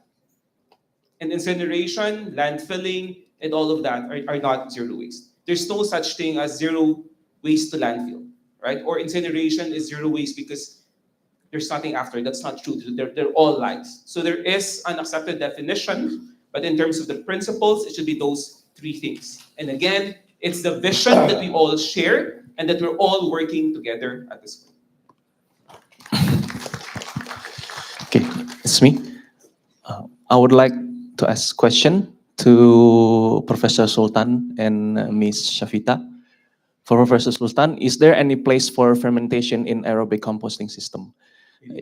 Is it any place for fermentation in aerobic composting system? Yeah. Yeah, you see, normally when you create a pile for aerobic compost, suppose you're setting up a windrow, there is a possibility there can be some pockets which get compacted. Like for example, Asian food, most of the rice is cooked rice. So if supposing suddenly cooked rice goes into a particular position in a windrow, there can be compaction, there can be an anaerobicity, that alone can stick. There's a reason in aerobic composting, it is better that you do 1 or 2 turnovers so that you are able to aerate them properly. Because in aerobic composting, you produce carbon dioxide, water, heat. In anaerobic, you produce methane, hydrogen sulfide, and related gases. So they stink. You would have seen in our countries where there's a pile of waste. When you walk that side, there won't be much smell. Slight stink will be there. But the moment the municipality van comes, digs it, you get the entire stink. That is because it is aerobic on the outside, it is anaerobic inside. That's the only. Okay, thank you. For Ms. Safita, how do you start the community movement? How do you advocate the importance of using composting in home or growing your food in home? See, we are continuously on the social media, okay, where we tell people the benefits of using compost, okay, putting focus on 4 M's, that is microbes, matter, that is organic matter, moisture, and mulch. So this is our formula whenever we take our message to the people, and we also try to simplify the processes, okay, because doing composting in a farmland or even at a city level is very different out in the when it is out in the open. But when you bring it to a physically controlled environment like an apartment or a home, the dynamics change significantly. Okay, there is going to be a smell problem and stuff, and there are people who don't want to even do raking. They don't want to rake it up. They don't want to turn the pile and all those things. For that reason, where standardized solutions do work, no doubt about it. Some people simply they want to do it. For instance, I know a Bollywood celebrity. She's a very well-known singer, and she has 8 to 10 composters sitting because she loves to do composting. Okay, so for those people who are ready to spend to have a proper, it's a sustainable system only. When they want to have a real good system, it should be made available to them. That is my idea. So once we are able to simplify the processes and tell them, people, look, there is a way you can avoid a bad smell. Bad smell comes for a reason. When you are doing when you get the recipe right, there is no room for bad smell. Instead of calling it even slight stink, I would call it unfamiliar smell. Okay, it is just unfamiliar. For me, it is not stink. Okay, this is where we try to educate people and tell them what can come out of your garden when you start applying compost. So I usually take these photographs and show them, look, this is a possibility. Okay, this can happen. One thing I would like to add to her, these composters, they have brought in a 7-day composter as well as a 24-hour composter. So this 24-hour composter fellow, when he came to me, I asked him whether he was born in 10 minutes or in 10 months. Because it's all volume reduction. The material is not compost. You cannot call it as compost. To Freud, I don't know, can you hear me? I think we just have time. To Freud, in your pyramid, which is, I think, something we all deeply imbibe, among all the R words, the one word I find is often missing, and I request we add back, because unfortunately it doesn't start with R, it gets missed out, is the word maintain, to extend life of product. So we talk about reducing, reusing, repairing. Before repair, I think maintain. So that's a quick observation here. To each of us, whichever cities we belong to, I want to talk about Punam's legacy, and her dream was that every home, like you have a fridge or a washing machine, must have a composter. I think all of us in this room must be diehard composters and spreading that infection. How can we make it mandatory and not the 74-hour or the 24-hour kind of magic composter which dehydrates? But if builders are building playgrounds and they're building rainwater harvesting, which is mandatory, why can't proper composting become part of it? And if we can at a policy level push for that, because we all know composting is so powerful. So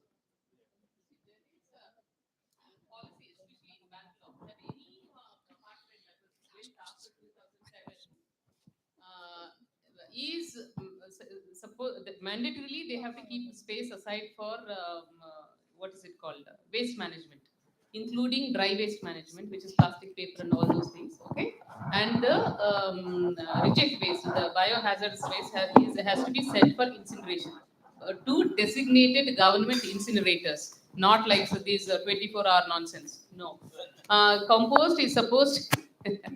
Compost has to be mandatorily processed in situ. We have all the rules, but the builders know how to take shortcuts. Okay, that is where this machine has come and sat down, because it occupies very little space. They don't have to keep aside a lot of space for composting. So those communities which have already got this particular composter, many of them have junked it in a corner. Okay, because they know what is, and it was how much, 25 to 30,000 rupees of power bills per month to burn about 200 kg of waste. I have done case studies. False solutions. Me, Dr. Manoj, and some people in the SWMRT, we started this fight in 2014. Not now. Since 2014, we have been fighting. We have been silenced. One guy has, shut down his unit because he started getting a lot of negative feedback, right? So there is a progress, but the thing is, 24-hour they are not composters. They are basically glorified incinerators. They still are ruling the roost because the builders are supporting it. And there is no way we can reach out to those builders. At least we don't know. My only humble suggestion is those who are having STP, sewage treatment plant, just mix that sludge along with your organic waste, you get lovely compost. You don't need to depend on anything else. Please follow it.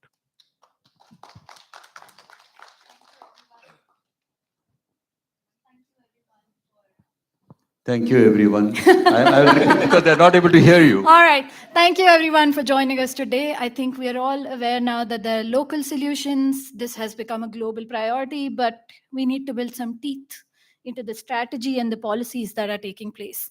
A wonderful round of applause, please, once again, for my panel. And we apologize we could not have more people asking questions, but you can catch hold of them during the networking sessions. Thank you. Thank you. May I please request the panelists to stay on stage? We have a small token of appreciation. And while that's Archana, please come forward. And thank you so much, Kalyani, for moderating this session. But before you all go, we also have another launch.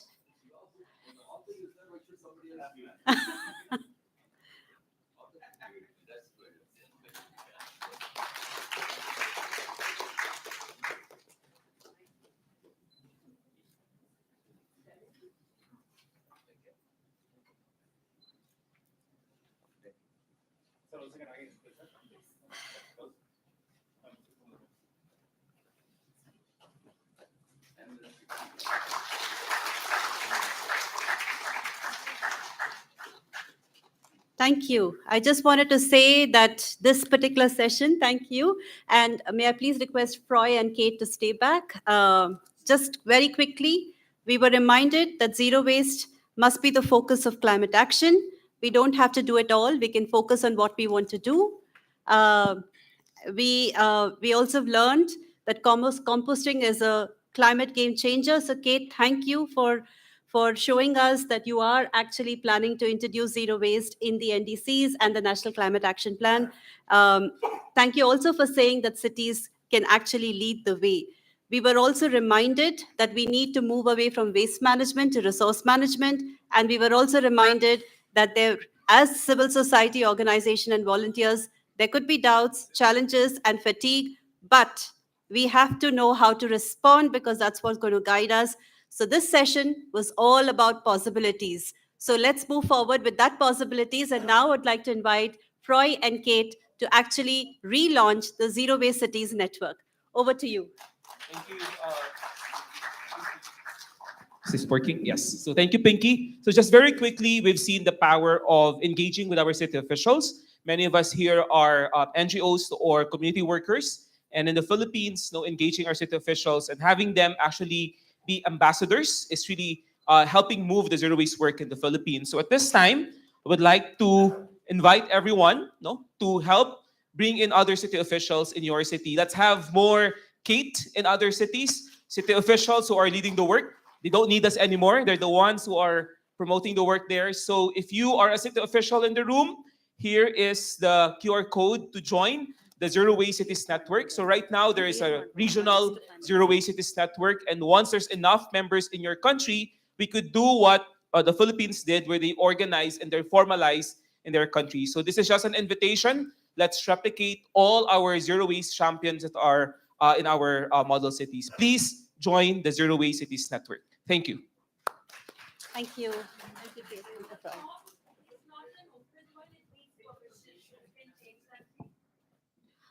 Okay, we are running short. We are running behind schedule by 15 by almost like 18 minutes. But so that means we might have to have like a shorter lunch break. But any which ways, now I'd like to invite Mr.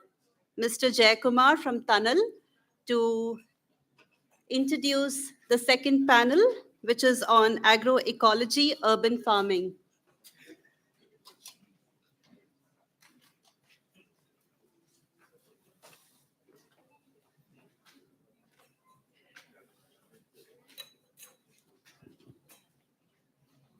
So you want me to invite the other panelists? You can sit in the middle.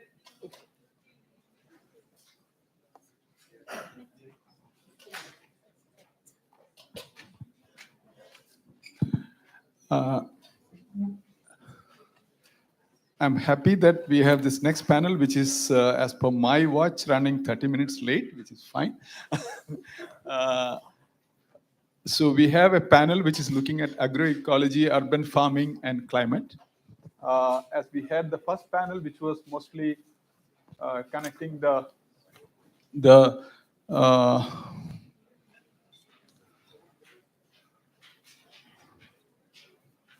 organics and climate, we have now a very interesting panel. I'll invite the panelists to the floor. We have Shamika Mone. One happiness is that when we talk about agroecology, in my panel of 5, 3 are farmers. Please come. And Shamika is also a farmer, but she's also slightly bigger than a farmer, I would like to say. She's global president of Intercontinental Network of Organic Farmers Organization. So it is a slightly bigger constituency which she brings. We have Galia Rantia from Indonesia. Gali? Yeah, please come. And again, Gali also claims to be a farmer. I'm not sure. I need to go to Indonesia to verify whether he's a farmer. Kidding. We have probably Gali brings a huge expertise of running gardens, a garden group in the urban cities, which is really doing well. And then I have the pleasure to invite Shruti Pillai. Shruti is, in her bio, she says she's a dissolution engineer. Like most of us are dissolution people who are engineering futures. So we also think that you perfectly fit into the group of us. She's in IIT Mumbai. We have Sijo Abraham from CEW. Sijo, please come to the stage. Then we have Rajendra Hegde.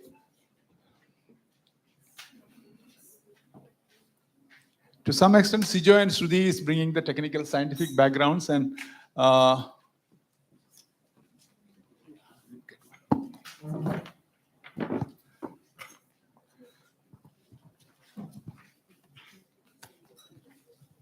so a quick take on agroecology. If we look at the term agroecology, it is very old. It is kind of founded by a agriculture scientist working on soil, a soil biologist, soil agriculturist. So again, as Professor Ismail said, soil plays a big role, not as fertile, but a healthy soil. So a healthy soil is where agroecology has a big point. And it is also, I just take a moment to remember Rachel Carson, because after Rachel's passing away, her colleagues and students of Rachel assembled in Mexico to think what will be a tribute to Rachel and the brilliant book, The Silent Spring, and many of them came to an idea of agroecology as a combination of agriculture and ecology as a discipline, and that was in 1969. And we are now in 2024 talking about agroecology, which means that we are talking about historic subject, but in a nice sense. There is also, like often in the last panel also, we were talking about policies and how policies influence us. I've been looking at policy framework on agroecology for a long time, and I'm quite happy that probably we opened in 2015 when we had the ICCM4, the International Committee on Management of Chemicals. We had this book by Pesticide Action Network called Replacing Chemicals with Biology, which opened a big way into agroecology policy spaces. And today, it is quite interesting that there are very interesting targets by various legally binding instruments. One, the CBD, the Convention on Biodiversity. Kunming-Montreal Global Framework says that by 2030, which is the target 7, reducing the highly hazardous pesticides is a global target for governments. And the same thing, if you look at the framework, it says phasing out of highly hazardous pesticide by 2027, 75% has to be phased out in member countries. We also have targets of, after the strategic approach for international chemicals management, we have the new global framework on chemicals, which talks about phasing out of highly hazardous pesticides. Again, means agroecology is the solution which is to be offered by the global framework. And lastly, in the climate conference in Dubai, we see the food system reforms, and again talks about agroecology. So in such an important time, we have the panel with, I'm not taking the liberty with the 30 minutes delay of explaining a lot about my panelists, but again, a quick start, Rajendra Hegde is a farmer and an entomologist. And we have Shruti Pillai. Shruti also comes from a scientific, technical and science background, talking about the agroecology work.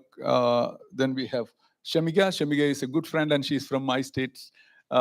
Probably we stole her from Maharashtra to Kerala, so she's now in Kerala and working out of Kerala to do much. And also in the Indian context, she spent a long time with Organic Farmers Association of India, now moved on to global work.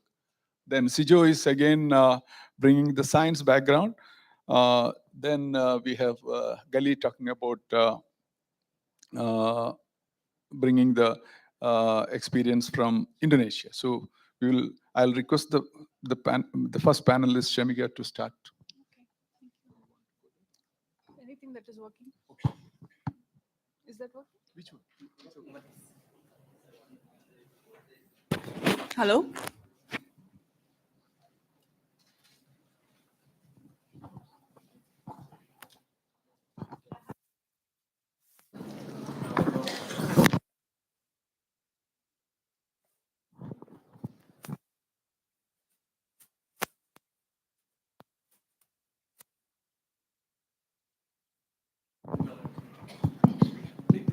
Hello. Hello, do you hear me now? Okay, great. Yeah, it's wonderful to be here. A few new faces, a few known faces, and a wonderful panel here. I really enjoyed the morning session and not wasting more time because we are already running late. Can we have my presentation? Yes, so anyhow, I'll begin because I am a researcher turned organic farmer, as Jaykumar just mentioned. And I was doing my master's in biodiversity when I realized how important the biodiversity was with the organic farming, and went out of my academic career to take a PhD. And while doing my PhD in Eastern Maharashtra, I realized the academics are not actually my cup of tea, but I actually would like to work with farmers and then aspire to be a farmer myself. And my life journey took me such that I met a man who is a farmer and then became a farmer myself with him in the family. So as Sultan Ismail sir just said, we managed me. So I started managing myself and my resources that I had in hand. And we started doing farming. Next, please. So yes, I do now with Ilyas, my husband. We do 4 acres of traditional rice varieties on a leased farmland. We both don't come from any farming families, but we always he learned from different organic farmers in Kerala. I learned from different organic farmers nationally, and we decided to start our own family farm. So in our family farm, we have traditional rice varieties, and I don't know who mentioned beginning. Again, Sultan sir mentioned about fortified rice, but traditional varieties, if any one of you know, we had 1,10,000 varieties of traditional rice varieties in India many years back. But due to the advent of hybrid seeds and genetically modified seeds, gradually we lost all of them. And now almost there is 7,000 is the number which says about the traditional rice varieties in India. And Dr. Debal Deb is one scientist, ecologist, and a farmer himself who is conserving more than 1,400 traditional rice varieties. And so from them, also few from Kerala is what we are growing here. And I would like to just mention one variety which is called Raktashali, just to give you an example of how the nutrients in a rice are so important. I've come from a city life where I always had a hemoglobin levels very down and always needed tablets, which was the only source that I knew about at that time from the city life. And whenever I took the medicines, the iron content would increase, hemoglobin would come to normal. But when I stop the medicine, it will again go down. But since I started doing farming of Raktashali and all the traditional rice varieties and doing physical work and eating that Raktashali rice by growing myself, my hemoglobin increased and is stabilized now. I don't need any medicines any longer, and I'm perfectly fine with the health. So, like this, there are many other varieties. I'm not going into the details. That takes another 3 hours. Next, please. So yeah, and in our farm, we use all the recycling methods. So we have Jivamrutam and Bijamrutam that we use. Bijamrutam is mainly for the nursery saplings. It's a decoction of cow dung, cow urine, pulse powder, jaggery, and a handful of soil from the local soil. And Jivamrutam is also such a formulation which you can Google it up. There is a lot of scientific evidence showing what of microbes are there in both the formulations and how do they benefit in the strength and resistance of the varieties. Next, please. Yeah, next. This is just the nursery and the harvest that we grew. And along with the production of rice that we do, we also do it with the community. So we call it We Grow Your Rice campaign. It's adapted from IFOM Organics International. But in that, there is local communities who invest some amount of money. Like, for example, if you want 5 kilos of rice or 10 kilos of rice for a year in your family, you invest 5,000 in the production of the rice. We are transparent with all the processes for them to understand how it is grown. And then at the end of the harvest, we just return to them. And in this way, our risk that is the farmer takes on the ground is shared by everybody, including the consumers. And along with production, we also have these traditional rice varieties that I was mentioning. So we have around 76 traditional rice varieties now growing on the farm. 40 of them are from Dr. Debal, and he has helped us, trained us in characterization, rice characterization for maintaining the purity of each variety.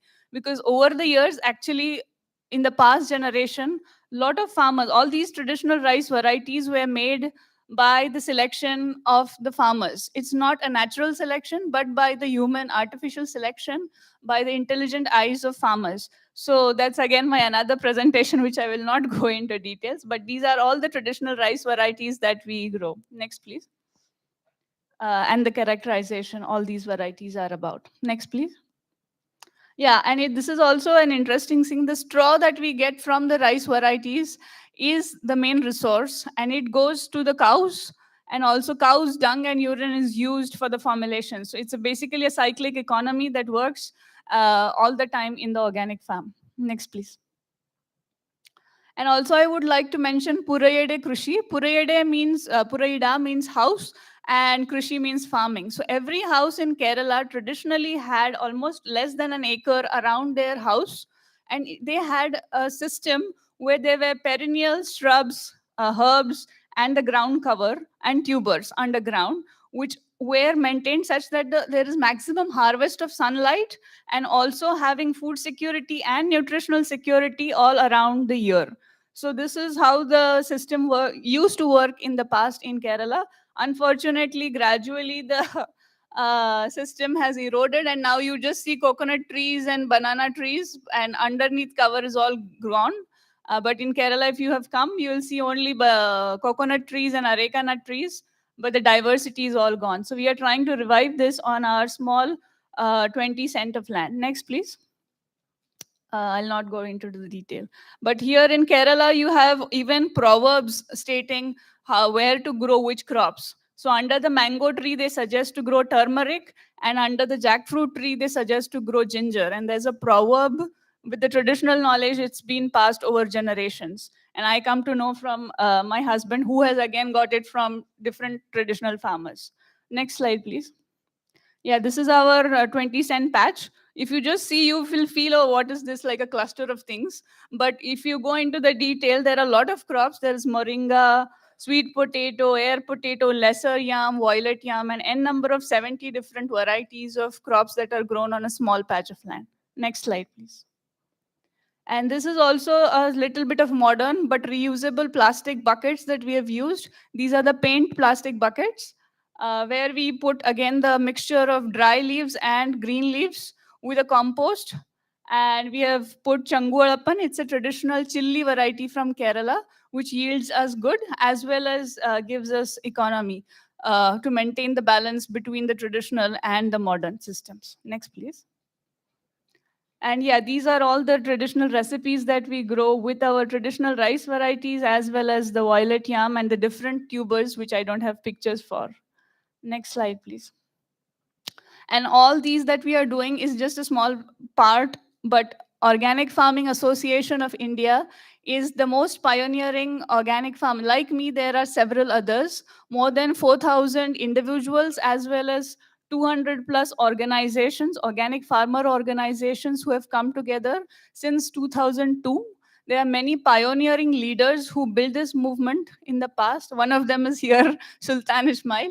But also there is Claude Alvarez, and from Karnataka, if I have to mention, it is Brahma Gaudra, Raghava, also Babu, and many others. From Tamil Nadu, Nammalwar, many have passed away now, and we are second generation leadership in this Organic Farming Association of India, taking the movement ahead nationally. But here also we try to see that there are organic farmers leading the way, because we don't like to talk, but we like to do it on the ground. Next slide, please.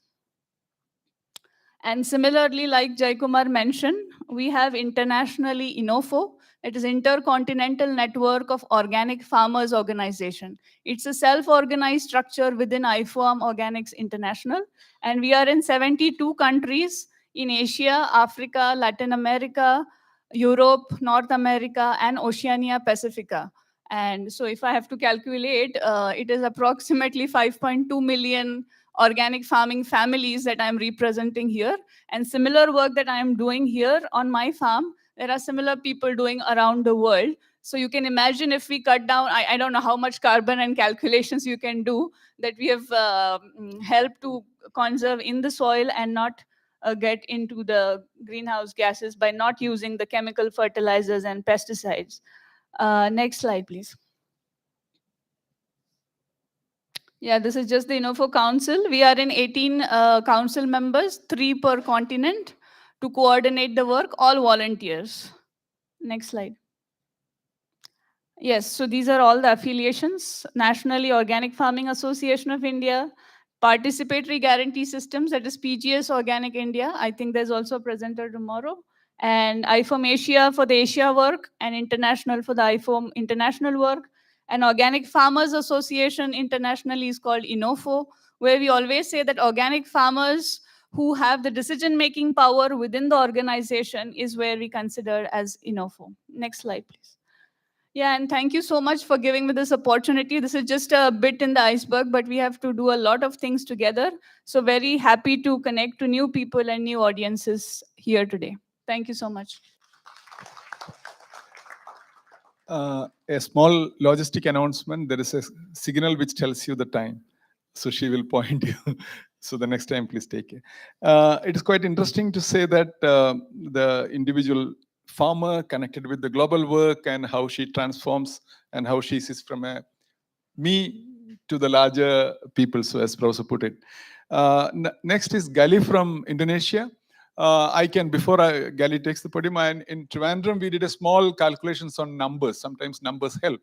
The city does composting at homes, and there is a active program by the city corporation and the Department of Agriculture of promoting homestead or rooftop gardens. And we looked at the numbers to see is there any immediate climate impact which we can talk. And we did a presentation in Glasgow. We found that if the city of Trivandrum grows 6 vegetables, which can be grown without even without any effort, not the effort which agroecology farmer takes, do nothing kind of a backyard farming.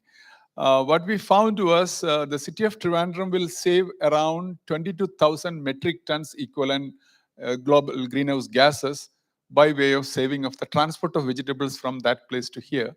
And then the quantity of kitchen waste managed to through aerobic composting, so methane emission saved. So there is a very interesting point of gardeners in the city talks. More than what they do, they have a huge global implication in terms of saving the green gas emissions. So over to you.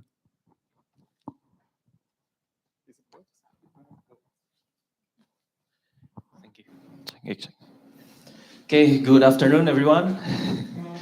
Thank you, Mr. Kumar, for the chance, and also I'd like to thank Gaia for supporting me and giving me an opportunity to share with you all about my movement in Indonesia. Like Mr. Kumar say, my name is Gali. I'm a farmer, but I'm only part-time farmer actually, because the half time I need to teach in high school. So aside from farmer, I'm also a high school teacher in Sociopreneurship High School. It's called 21 Sociopreneurship High School. I teach Earth awareness subject and philosophy. So if you want to know more, you can check our Instagram at 21 High School. Okay, I would like to share with you an experience and a story on what happens in my city, Bandung City. We've been doing urban farming work and managing the resource, like Mr. Sultan says. We can call it waste. We call it organic resources. We've been doing it for more or less 10 years. But before we do some changes, it all starts with problems. And because from the problems, it comes concerns that the background or why we are doing this work. The concern comes from when I see a lot of fact about waste in Bandung City. In Bandung City alone, in a day, we can produce 1,500 tons to 1,600 tons a day. So 1,000, 1,500 tons and 1,000, 1,600 tons a day. That means it's about 45,000 a month, and it's about 540,000 tons in a year. Most of it consists of 44% of organic waste, 16% or so plastic waste, and 13% paper waste, and the rest is a mix between electronic waste, hazardous waste, residual waste, and etc. And 66% of it, it's actually goes to the landfill. So from 540,000, 66% of it goes to the landfill. We had landfill in 2005 called Louis Gajah. Now we are using Sarimukti landfill from 2006 to now. And now and why we use Sarimukti landfill now? Because in 2005 there's a tragedy. We can next slide. So in 2005 there's a tragedy in Louis Gajah. There's a landslide disaster triggered by an explosion caused by a concentration of methane gas inside the landfill. It creates an explosion, it blows up, and it buried two settlements, Cilimus and Kampung Pojok, and claimed the life of 157 people. And this is caused by 66%, mostly it's mixed, not segregated properly. So the organic waste and inorganic waste are put together there and create fermentation and create the methane gas. Where did it come from? Next slide. Okay, it comes from Bandung City actually.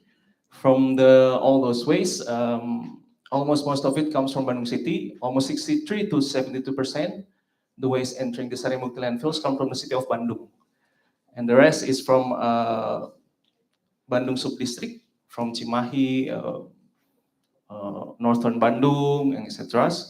But most of it comes from cities, which is Bandung City. Why does it come from Bandung City? Because Bandung City is famous for being a tourist destination by local tourists or international tourists. So we have a lot of entertainment district, we have a lot of restaurants, and etc. So it creates most of the waste comes to the landfill. And the condition in Sarimukti landfill is actually 700% more than its capacities. So now it's overflowing. It's 700% more than the capacities it can contain. Okay, next. Now, considering this fact, it can be concluded that the city of Bandung is still in a state of waste emergency actually. If a solution is not found quickly, Bandung could face a condition called Bandung Lautan Sampah, or Bandung the Sea of Waste, if we are not doing anything in this condition. Next. How do we solve this? The government actually already create a lot of initiatives. One is magotization. We are using black soldier fly maggots to convert the organic waste.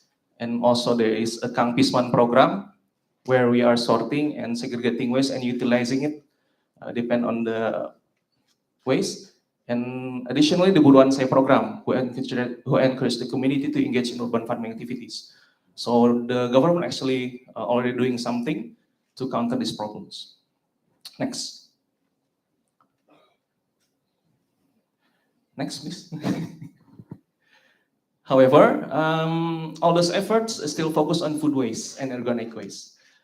And there is currently no program dedicated to utilizing yard waste. That's what our community do. We are actually trying to convince people and informing people about the value of yard waste.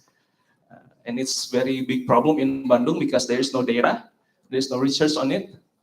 And usually people just burn it in their neighborhood or throw it in the river, which cause flood. I'm also affected by the flood, mud flood actually. It goes knee deep, it's very deep because of the flood, because of the accumulation of yard waste that's been turned to the rivers. Next. That's why we're here.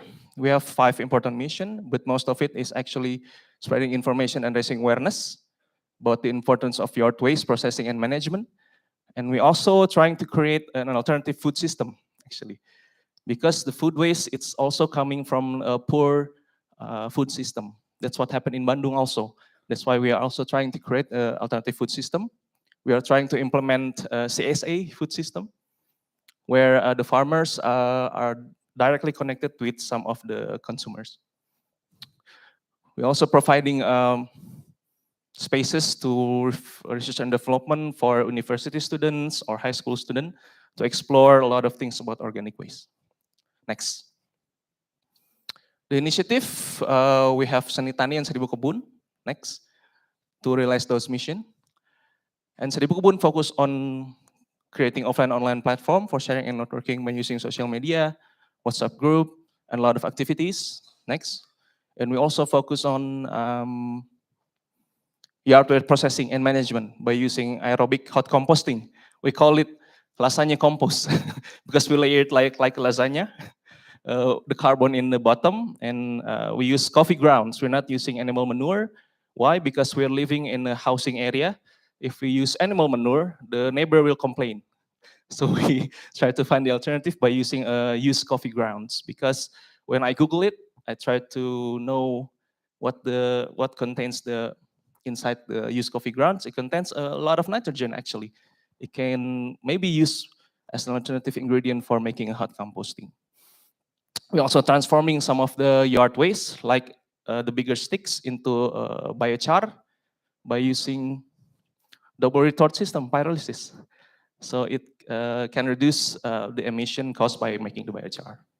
Next. Yeah, one more. And also Senitani, we are focusing on providing alternative marketplace and food system for local SMEs and smallholder farmers by implementing CSA and the regenerative farming principle to support yard waste processing system. Why? Because this waste processing system or resource processing system cannot stand alone. They have to stay connected to the food system, because that's where most of the waste comes from. Okay, next. One more slides. In our journey, we already produced about 11 tons of, we produced 5 tons of compost.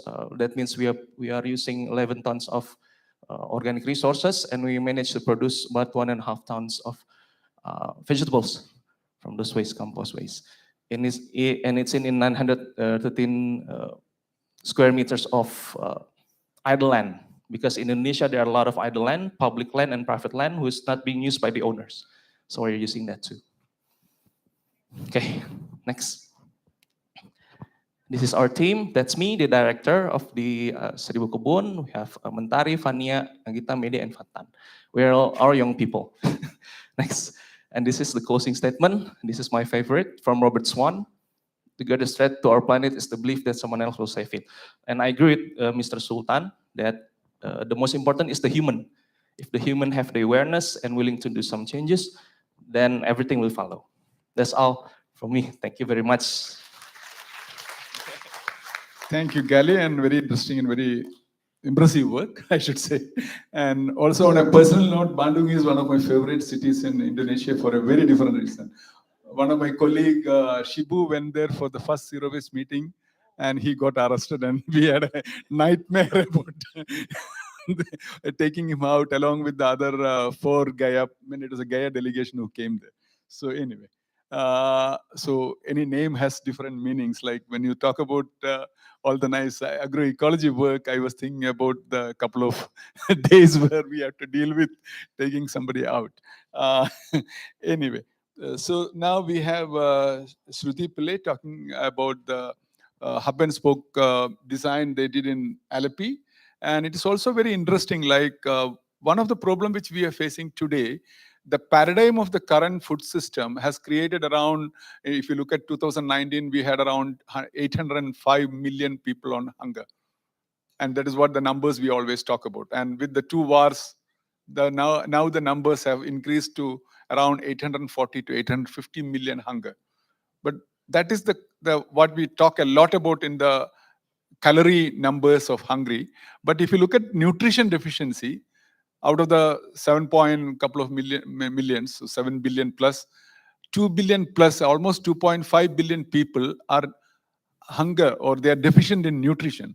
And so that is why the whole agroecology plays a huge role in the system of the food system transformation, where nutrition and health becomes a key point. Over to you.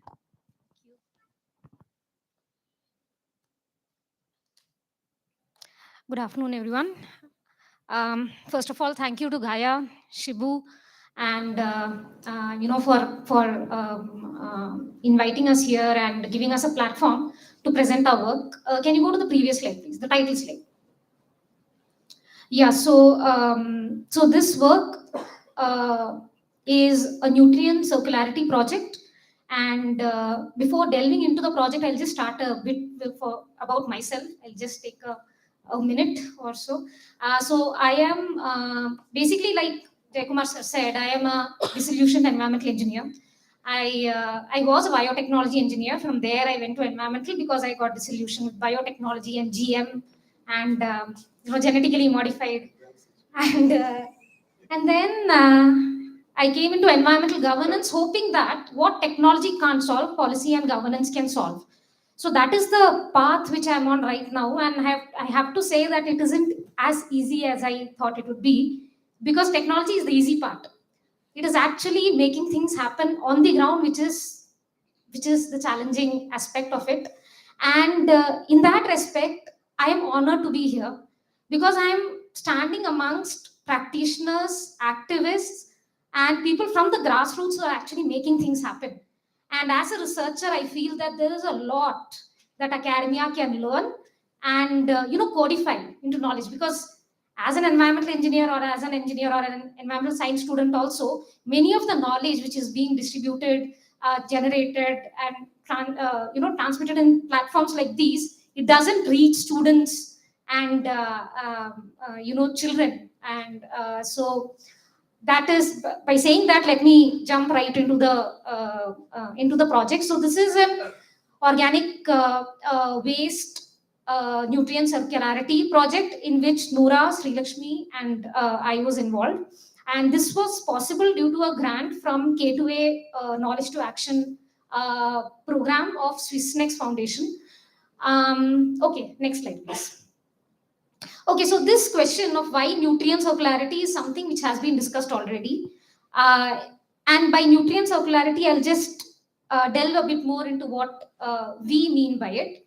That is, the project advocates the transfer of nutrients which are in the form of solid waste which is generated in urban areas, to transfer those nutrients into compost and use that compost in rural areas. And this is being envisioned through a hub and spoke model, which I'll be talking about later. And what if the nutrient remains in the solid waste is something which Freud talked about earlier, as in it can lead to urban flooding, it can lead to poor agricultural productivity, and lead to public health problems also. And that has been well documented. Next slide. So the question then becomes, can we close the loop? And this is not a new question. And this is not a question which we are asking. No, this has been tried and retried time and again from I don't know, times immemorial, when people from my mother's generation, my grandmother's generation, all throughout India, and I'm sure amongst all throughout the eastern countries also, they use the waste which is generated for their plants in their yard, in their garden, and then use those nutrients to cultivate the next batch of plants and vegetables. So the idea is to replicate that again. And recently, when I was going through the news, I saw that something along similar lines has been done already in Karnataka. There is a district called Chikballapur in Karnataka, wherein waste, that is solid waste, organic solid waste from the city, it was given to the farmers. The farmers used it for composting, for producing compost, and the compost was used in their farm. So this is not a new concept. What we are trying to do in this particular project, which I was involved in, was to understand the feasibility of replicating this model in the context of a town called Alappuzha in Kerala. Kerala is one of the southernmost states of India. Alappuzha is a tourist hub, and also it is a pioneer in decentralized solid waste management. I wouldn't say it is happening perfectly, not at all, but still something is happening. Something is better than nothing, sort of thing, So the next slide. So this is the current waste management model in Alappuzha. So what happens is, one good thing about the town is that people segregate. People segregate, and some of them throw the segregated waste because they don't know what to do with it. That is another story. But at least people segregate. Some of them, they process the organic waste in their homes, whereas others who don't have space, because Alappuzha is a very densely populated city, they deposit it in these aerobic units. And each of those bins which you see here, those are composting bins. This model was developed by Kerala Agricultural University. It's called the Tumbur Mori model, in which waste as well as dry leaves are layered, an inoculum is added, and then it is turned by the municipality conservancy workers.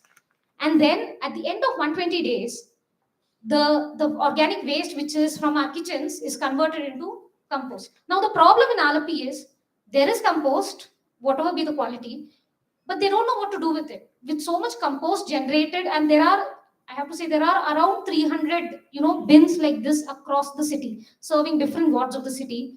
So there is approximately 250 tons of compost which is generated a year, and the municipality doesn't really know what to do with it.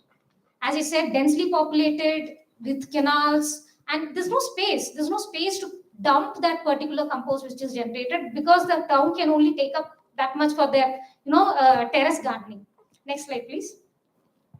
So that is why a hub and spoke model. It was envisioned that let's have a hub and spoke model wherein hub is the Alapura municipality wherein the waste is turned to compost, and spokes are the different panchayats, villages across near Alapi. And so the compost which is generated in the town can be transported and used for agricultural purposes in these spokes. Next slide, please. So I'll not go into the details. I'll talk about the findings. So basically, out of all these 4 different panchayats which are near the town, we decided to select the most, lowest hanging fruit theory. You try to find the one which is easiest to work with. And because of that, we did a criteria ranking method, and by that we identified a panchayat called Kuri Panchayat. And Kuri is renowned in Kerala only because there are the farmers there. Majority of the farmers there, they already practice organic farming. They are used to that way of farming. They are used to using natural materials, recycling materials. Many of them are already using compost, which is generated in their premises for their plants. Many of them, they practice polycultures. They are into vegetable farming. And the most interesting aspect is that all these areas, they have sandy soil which has very low water retention capacity, and they use this compost to enhance the soil texture. So compost is acting not only as a nutrient, for providing nutrients, but also in conditioning the soil. So that's why we selected Kuri Panchayat as one of the spoke areas, and the hub is Alapi municipality. Next, please. So this is the photos from Kuri where we went. Now that you can see is one of the vegetable farming thing, and mulching by using straw. It is practiced here. We talk to, and on the right side, if you see, that is the difference between the soil which is there and the soil into which the soil conditioner or compost has been added. And the team, including Noora and Srilakshmi, they went to the field. They talked to the farmers there. They tried to understand their aspirations and needs. Should such a program be implemented? It has not yet been implemented, but first it was important to understand their perspective, their expectations, if suppose such a program is coming into place. And that's why they went there, conducted a focus group discussion with farmers and all. Next, please. And so these are the findings, very, very preliminary sort of findings. The project is still ongoing. And if we see in the hub area, the challenge was that there is compost, but the quality was abysmal. When you check the compost, the NPK values are very low. The texture also, it has not been cured in many places. It has not been kept for curing. Many places there is the aerobic bins do stink. There is anaerobic processes happening. So all that pointed to not proper O&M, taking place. So the suggestions which we had for the municipality in that case was that you have to streamline the source level supply side O&M challenges. However, there were enablers also. There were certain factors which are enablers. For example, during the course of this project, we talked to health department officials who were involved in maintaining these aerobic bins. They were all very supportive. For the idea that let us do this, let us take this compost from here to there, let us transport it there, let it be used. Because once they have such a goal in place, they themselves said that we'll be motivated to produce better quality compost, because now it is produced for a purpose. Right now we don't know endino vendi talakina sambar. That is the term which they used. Endino vendi talakina sambar means for some reason the sambar is boiling, we don't know what. That's how they were doing it. There was no reason for them to put effort into producing quality compost. So there is institutional support. There are people who are willing to put efforts into it. That is what we found. There are. Sorry, time is over. Yeah. Okay, and just one more slide. And in enablers, if we previous slide. And in enablers, if we see, as I said, there is a precedence of organic farming. And the point which I want to make is institutional support from the Krishi Bhavans. In Kuri Panchayat, we found that there is support not only from the state government like Krishi Bhavan, but also NGOs called Gandhi's Marga Kendram. There are many NGOs who are working with the organic farmers there. So all those are, positive aspects of it, and challenges, yes, the same. Next. So finally, I would just like to say just one point. It is so all the logistics side aside, we can have an integrated supply chain management system. All that is fine, but we also found that it is all very personality centric. If there is a health officer who cares for the environment, who wants to do something about waste management and agriculture, it will happen. What if that guy is transferred? What if he resigns? Then what? How do we make it sustainable? So that is why there is a need to devise institutional mechanisms and codify them into policies. Local, state, national. Local, it can be bylaws, municipality bylaws. State, there is a Kerala Agricultural University package of practices. You inculcate, you add those, codify those ideas of composting into the package of practices, tell it to farmers as well as Krishi Bhavan officials. The third is the national level. There is a national sustainable farming mission for the government of India. So for which these are the different programs which come under it. So these are the places where it can be codified and policies can be leveraged for actually making this happen on the ground. So my time is up here. Thank you so much.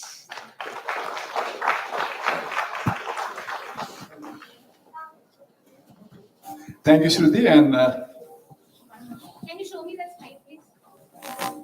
Last slide. Sorry, I'm really sorry. And I just wanted to show the last. Yeah, so I just wanted to show that this is one of the farmers we talked to, Asha, that is Noora, and that is Sri Lakshmi. And they have worked really hard on this project, and I would like to thank them and Asha for giving us all these insights. Thank you. Thank you, Shruti, and quite interesting to see this work. And you are absolutely right with BPKP. I think it is slightly getting mainstreamed, and my organization has the pleasure to work with around 545 Krishi Bhavans under the BPKP.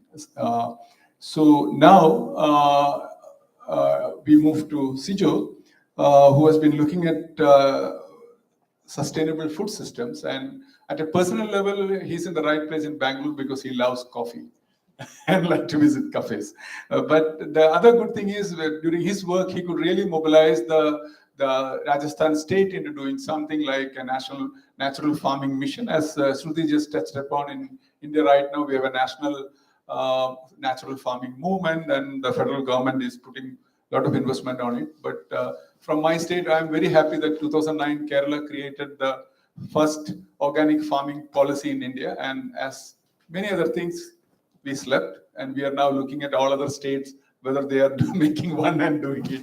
And Sijo was quite impressive in getting around 6,000 million Indian rupees allocated for a state for natural farming. So a very commendable achievement in terms of policy work.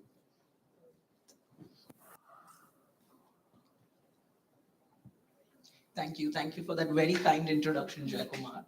And it is an honor to be here on the stage today, sharing with this eminent panelists. And I'm very excited to share some of the work that we have been doing at the Council of Energy, Environment and Water.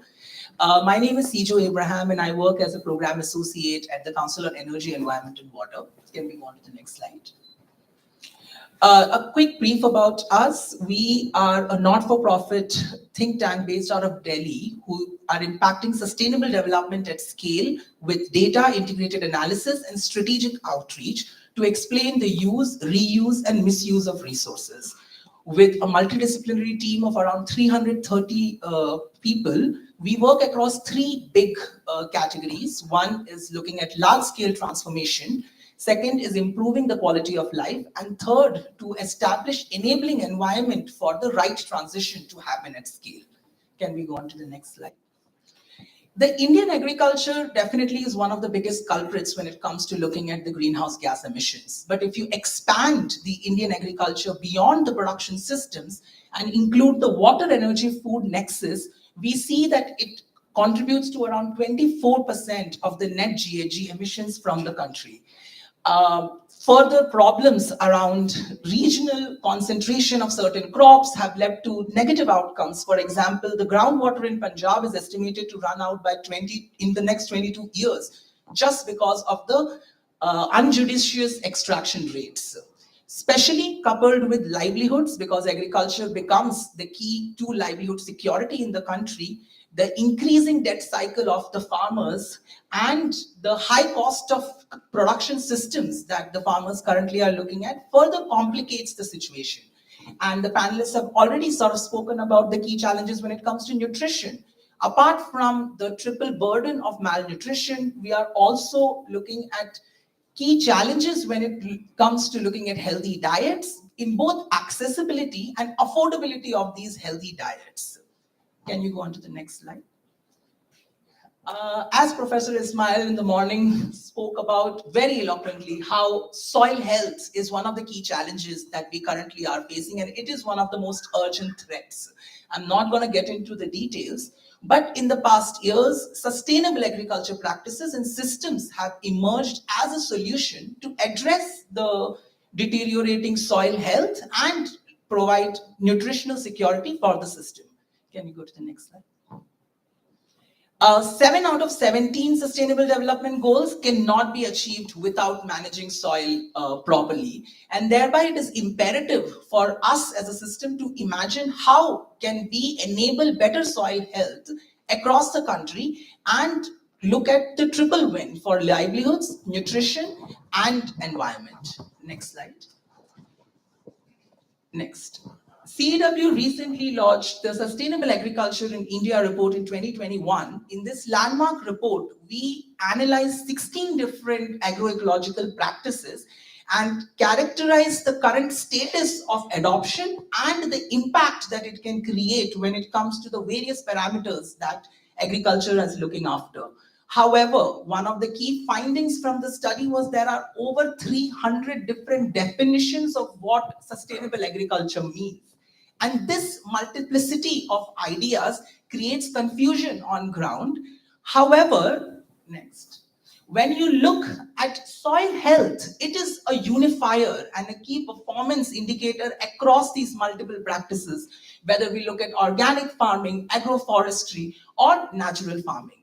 Specifically focusing on natural farming, with the current political opportunities and the launch of the National Mission on Natural Farming with a budget outlay of 1,500 INRs CR to aiming to transition around 1 million farmers to natural farmers in the next 3 years, there is an opportunity for us to understand how we can leverage upon natural farming to improve soil health and to deliver on the multiple national outcomes.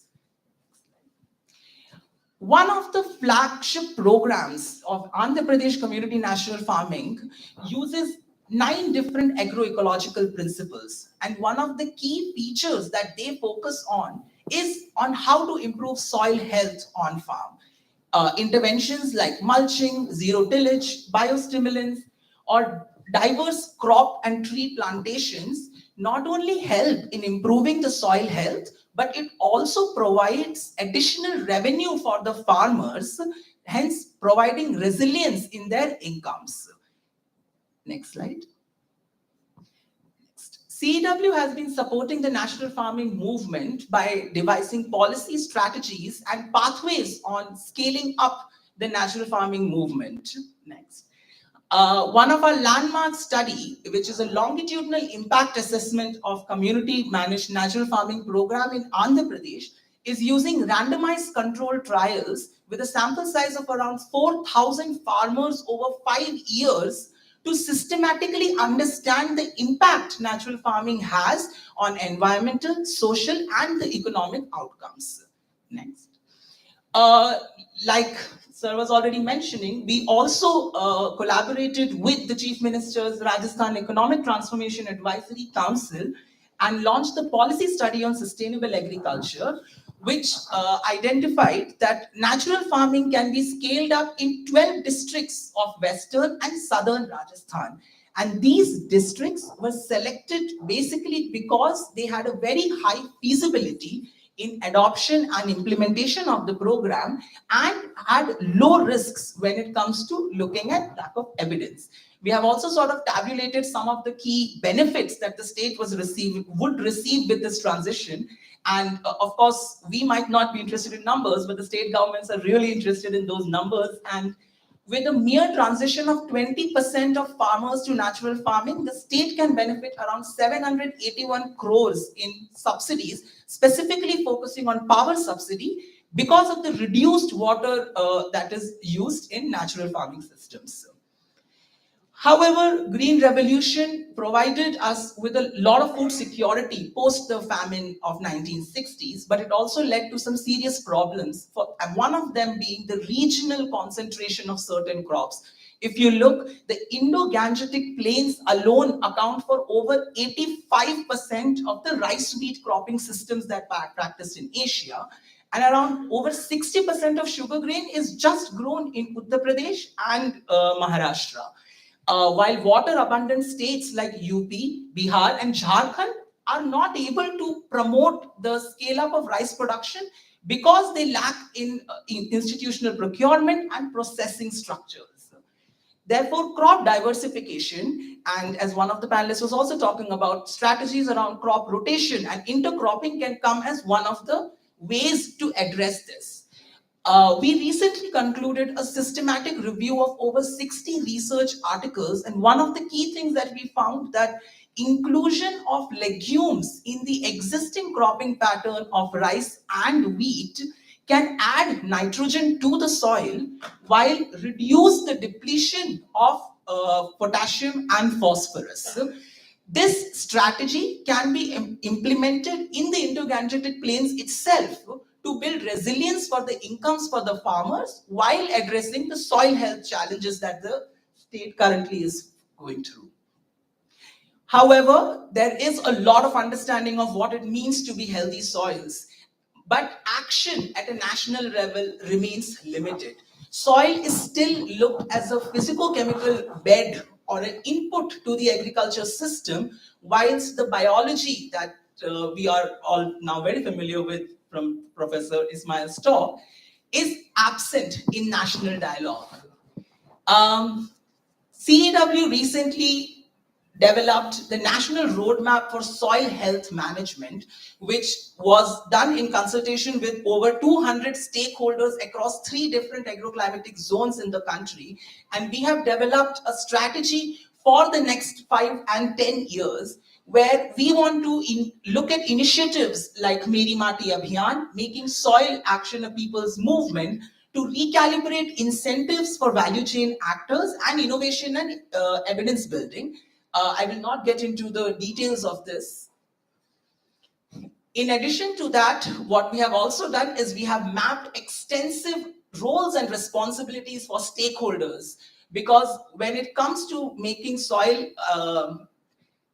healthy soil a national agenda, a need for concerted action is necessary. Currently, the ministries are working in silos, and these work that is happening in silos often creates inefficiencies and untargeted approach towards it. What we need is we need to build consensus on the definition and framework for what it means to be sustainable agriculture, especially now when the private sector is looking at abatement of the Scope 3 emissions. We have to focus on changing the narrative from adaptation-led food system transformation to nutrition security-led food system transformation, specifically in the context of India, which is currently struggling to meet the nutritional outcomes for the country. And in the end, agriculture remains highly political, and navigating the political economy is one of the biggest challenges. And how can we generate the political buy-in for creating interventions which can keep farmers at the center of the design remains an imperative step towards achieving resilience in the food systems. And in the words of Shankubai in the morning, like she called herself the doctor of the waste, and the farmer remains the doctor of the soil. And they are the ones who understand, and what we need as a society is to build that enabling system so innovation can happen on ground, and that innovation can be fostered and scaled up through institutional and governance mechanisms. Thank you, everyone.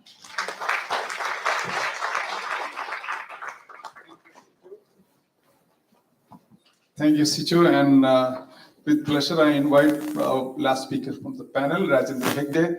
He's a farmer by birth, but he did his PhD in entomology, and he's also one of the founder trustee of the green landscapes in the urban landscape in Bangalore. And without wasting time, over to you, sir.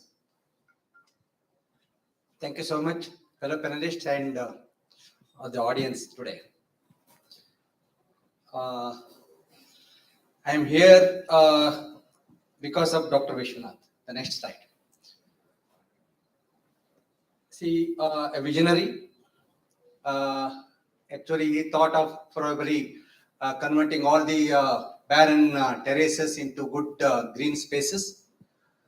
I joined him in 2005, 20 years now.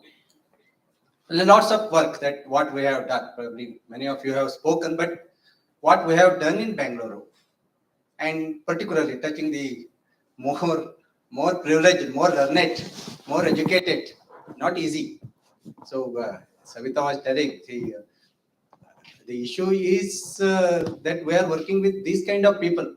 Probably as a scientist that I work a lot with farmers, that is much easier. But working with this kind of people is much more difficult. So there, what we have done over years, probably Dr. Vishwanath started in 1995, but he was telling always the first 10 years was not that easy. We all joined him in 2005, and then we discussed, we brainstormed and what to do, how can we convince the urbanites to do many more works and other things. So we can move quickly. So he was probably initially was doing the workshops and other things, and to building awareness in the initial stages. And he started his own biofertilizer unit, so that he can tell people that these are all the things that you should do, avoid chemicals and other things. It is not the purpose of urban gardening. Urban gardening is for safe food. Urban gardening is for functional food. Urban gardening is to have a green spot around. Urban gardening is for environment-friendly practices, to promote environment-friendly practices, all those things. But basically, of course, the people used to come and they attend the workshops and other things, and it did not take off that well. 2005, we joined Dr. Vishwanath, few of us, and slowly that we started building on this aspect as a movement, so that we can take it up with more and more people. Next. So all these things, of course, he wrote a small handbook of terrace gardening, and he was not very comfortable because that was the knowledge at that moment. So somewhere in 2002, 2003, whatever knowledge that he had, that he wrote a small book, and he always used to tell, no, we have much more experience today, and probably it has to be revised as a handbook, as a practical guide or something like that. Of course, that there is lots more thing. In 2011, that we started, as Vijay Kumar was telling, that we started an organization called Garden City Farmers. From there, I think it took up so much in Bengaluru, more particularly to work on urban foodscapes. See, you know, Bengaluru, garden city, and every household has gardens and other things. And we try to focus little more, making people understand. See, when it comes to food, particularly when it comes to safe food, functional food, people are more interested. So instead of having, not that as a scientist, as a farmer, that we are against the ornamentals, lawn and other things, but something that what we can use in our kitchen, probably more interesting for the urbanized to use their small spaces, maybe a balcony or a terrace or a small kitchen gardening space around. So there we try to convince, promote more as urban foodscapes. So that way all those mission and so is fine. But few points that we seriously brought among the urbanites. See, taking the example of Bengaluru, from 1996, 97% to maybe 2-3% today, the greenery, what happened? The people who are born and brought up, I am not a Bengalorean. The people who are born and brought up in Bengaluru have seen this change over a period of time. So there, that we try to bring in that this is what happened over a period of time. There is a responsibility on all of us to build it back. So that is where of course, the study of ISC Lots of research and of course maybe little more logarithms and other things may be there, but it's a reality. What happened to greenery? What happened to water? So where we have to probably intervene, work with the community, all those things that we try to bring in. Then when it comes to greenery, why not food crops? That's what I said. So we were more fascinated, particularly Dr. Vishwanath. He was wed to the principle of growing food crops in small spaces, particularly containers. So then the idea of growing food crops in containers. There's lots of probably as scientists that whatever we know as farmers that we brought in terms of growing containers. That's all. Otherwise, there is no much variation of growing plants in the ground and growing in the containers. Maybe little more innovations and other things. That's fine. Next one. So variety of crops that you can grow. Probably made some pictures and other things shown it. And of course, in the process of making little more interesting to the urbanites, that we had to bring in some of this. This is what I was telling. We brainstormed. So what should come into the presentations? What should come into the workshops? So that we can convince. See, Dr. Vishwanath always used to tell, how part is always there. And many of us know that. Why part is not there. So we have to tell the urbanites why you should do it quickly and other things. So that way the farmers are moving around, farmers are moving to the cities, and they are having, particularly young farmers, they are having agriculture in their blood, but they are not into agriculture. So that way probably there could be food crisis over a period of time. So it is just, we know that it's not going to happen, but at least to convince urbanites that we started telling that yes, the food is not easy, the food what you are eating is not safe. So there are so many problems and other things. We are using too much of chemicals into our agriculture, too much of soaps and other things into our next slide. So all those things, of course, as I said, it is not just growing food crops, but bringing awareness among urbanites about the methods, the practices that what we are following, probably making the food more toxic, unsafe. So that way the issues of waste. So when it comes to urban farming, it is not just growing food. So it is about water, it is about environment, it is about generating waste, it is about following green lifestyle, all those things. Probably next one. So many of these pictures speak, I need not speak about all these things. Yes, madam, I know. All these things said, the food what we are getting is not from a good source of water, all those things. Next slide. Let these pictures speak. See all these problems. Next one. Next. So grow what you eat what you grow. Movement throughout the world. So this is this is not just that what we are doing in Bengaluru, but the issue is that we try to promote this very seriously among the urbanites since 1995, but since 2005 very seriously. Next one. Of course, these things, next workshops and other things, national seminars that we did, 2-3 national seminars in Bengaluru, in Mumbai, in Chennai. In Bengaluru, we conducted so many workshops, state seminars. Next one. Next. And the event called Uta from your Tota. So many of you are not familiar with Kannada word. Uta is food, Tota is garden. So Uta from your Tota is food from your garden. So many people used to tell, so if we come there, can we get our food? No. Uta from your Tota is, how can you learn to have garden so that you can use that particular material in your kitchen.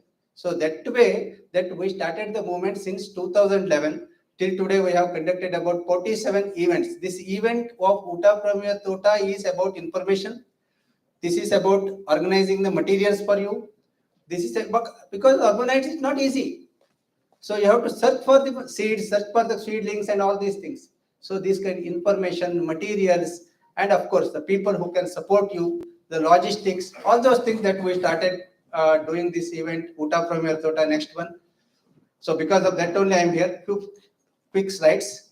So all those things, probably exhibitions and other things. People learn just by seeing, just by learning, because we have seen tomato, we have not seen the tomato plant. At least just by seeing, just by doing all these things, seminars and other things. Next. Yes, collaborated with print media and other things. People are, of course, enthusiastically joined us, helped us to make this movement forward. And of course, next one, quickly. So many, of course, this one, and of course, other stakeholders that we have already discussed, the Department of Horticulture, Agriculture, all those things. Next. And many organic terrace gardening groups. This is very important. So you cannot reach out to whole of Bengaluru as a small unit. So we made about groups, 25 organic terrace gardeners groups in different places of Bengaluru. Next. So these kind of activities and private new entrepreneurs came out of this kind of movement. So started supplying the materials, enablers to develop gardens and other things. And of course, in the process that we could probably felicitate few of our good gardeners and other things.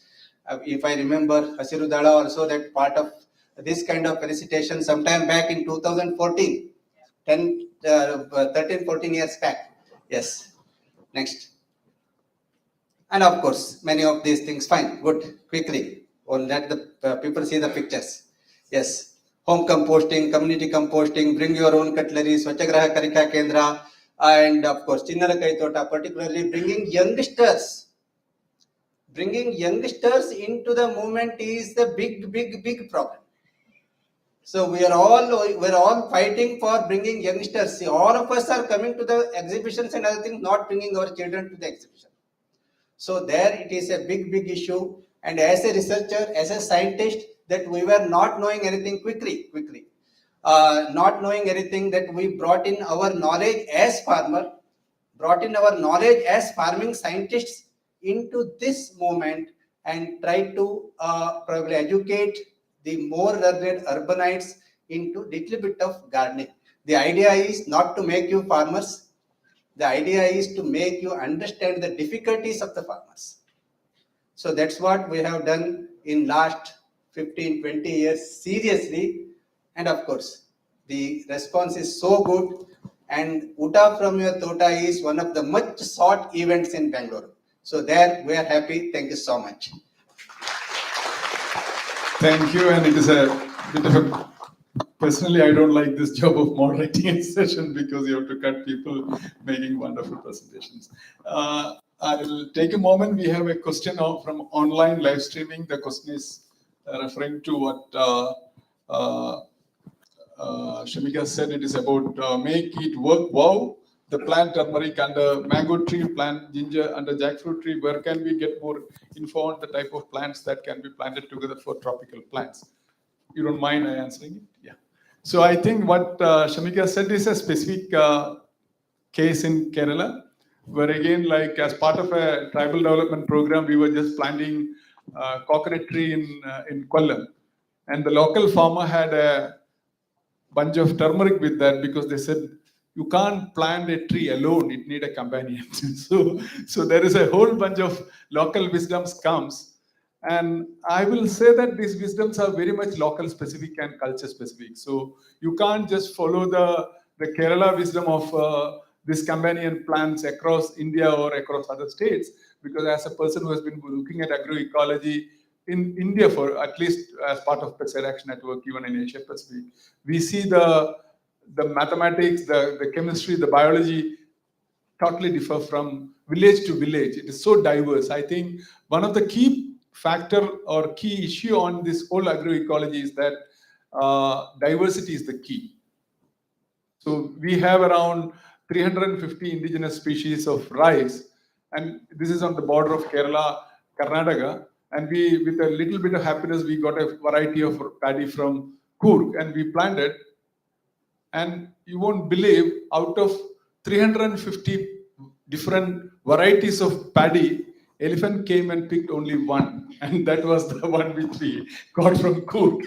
So everyone has its own taste and species. Like we have a rail which nests in paddy, and every time we rotate the variety, it only chooses one variety and it nests there. It doesn't nest on other things. So it's a very complex thing. So all our solutions are very much local specifics. So I'll restrict to 2 or 3 questions at max, please.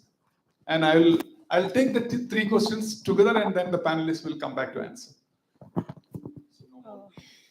Thank you so much. I'm Shravasti from Nepal.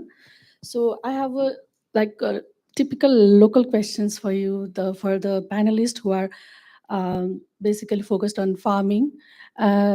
Basically, due to the excessive use of pesticides and chemical fertilizer, the farmers are compelled to use the fertilizer because there is the degradation of the fertility of the soil due to the excessive use.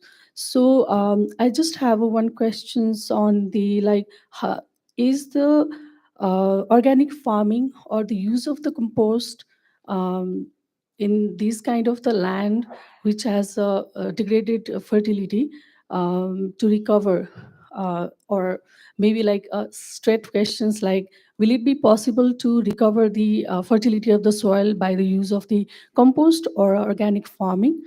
Because we have a experience in Nepal also.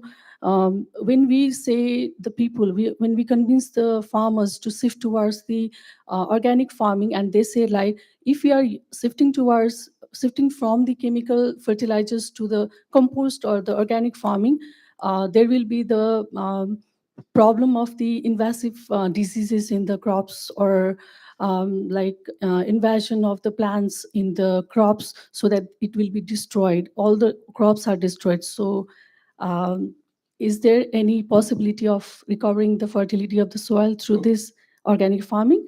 And if yes, then can you, any one of the farmers in the panelist can answer this Who want to go? experience on this?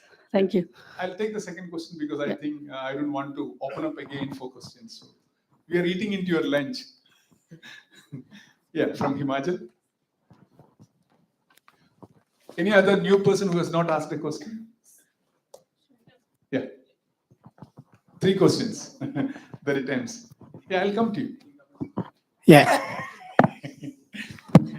Sorry, Ray Panaligan from Philippines. We have initial conversation with our Department of Agriculture, and basically they discourage using municipal solid waste compost because of the issues of, because it comes from different sources, pathogens, contamination, plastic, microplastic. So, and especially if you're achieving organic certification, so it's a big no-no for the Philippines. So my question is that also the case here in India? How do you deal with these issues coming from compost coming from municipal waste? Thank you. You want to go? Here is one more question, which is the last question.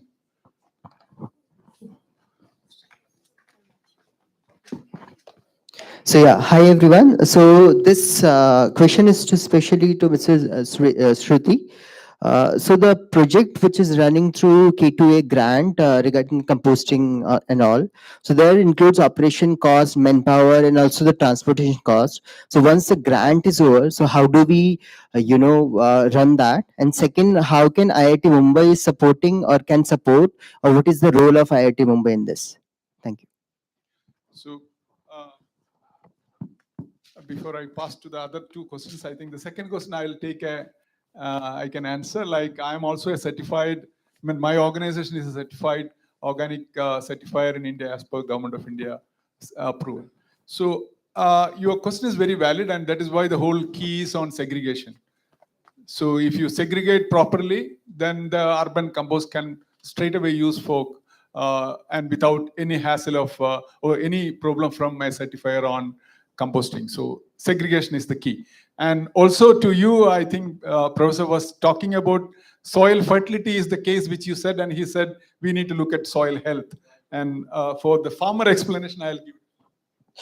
No, I think they are much better experienced to answer this question, because this question has been coming since ages, and it's nothing new. And there are so many case studies and real people who have converted. Like, I can give you so many. Dr. Claude Alvarez wrote this book first time for the people like you who are asking this question on where is the example, where can we see such people. So in Sambhav is one organized farm in Odisha, where they've created the barren land to a fertile, grown, dynamically forested area now over the years. It's in Odisha called Sambhav. Everybody called it Asambhav, and then they purposefully called the name as Sambhav because it is possible. And as Sultan Ismail already said, it's about soil health. So it's indigenous trees, indigenous tree leaf litter, composting, and all these nutrient cycles over the years. You cannot have it instantly, but over the years for sure you will have it. And there's one more in near Bangalore, which is in Auroville, Pebble Garden. It is Deepika and Bernard. Bernard is also, they are also from the community of Organic Farming Association of India. These are the pioneering cases which people go and visit. There are several others, but just for the practical experience, and it's definitely possible. And if Sultanji or Jaikumar wants to. Yeah. Yes. So thank you for the question. So firstly, the reason how IIT comes into the picture is that I am associated with IIT. I was the one who applied and got the grant. So IIT's role is only in facilitating the process of grant distribution. So that is the role in which IIT is, and I am associated with IIT. Another organization which was involved in this particular project is Technology and Governance Support Forum, based out of Alleppey. And the people I showed, they are from tax. So like you said, this is a question which I think many of the NGOs and activists and all the organizations, they struggle with, that how do you now continue a project once the fund is over? How do you then take it to its logical end according to you? And this, I would say we are also struggling with the same, but one thing which has helped is converging the goals of projects together. So that it can, so once this grant becomes over, you converge the goal of this project with another running project, and you find parallels between this so that you can take it up to as much as possible with the help of the second project. Just one more thing. This is regarding the question about organic this thing.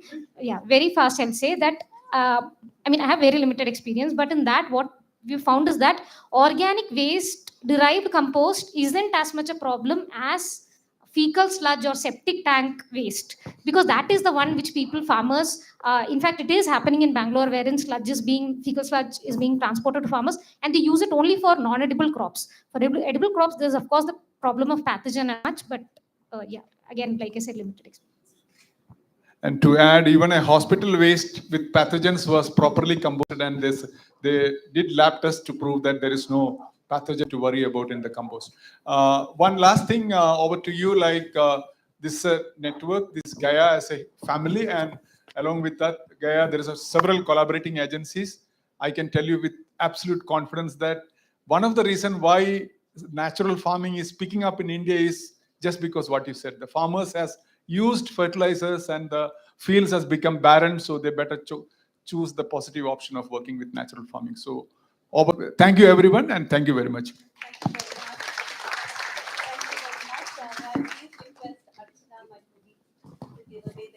And while she's doing that, I also want to shout out to our co-funded. Okay. All right. Can you hear me now?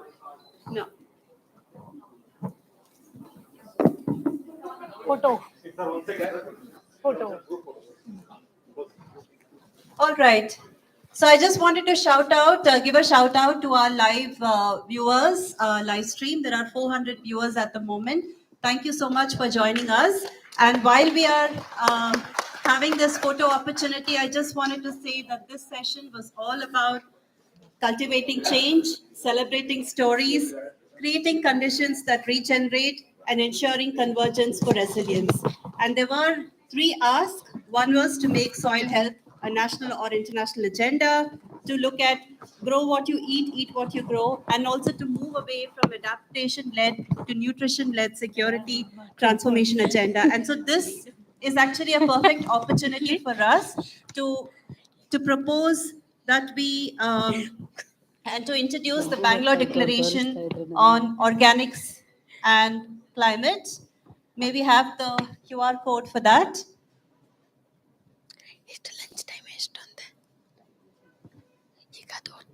So this is a work in progress document.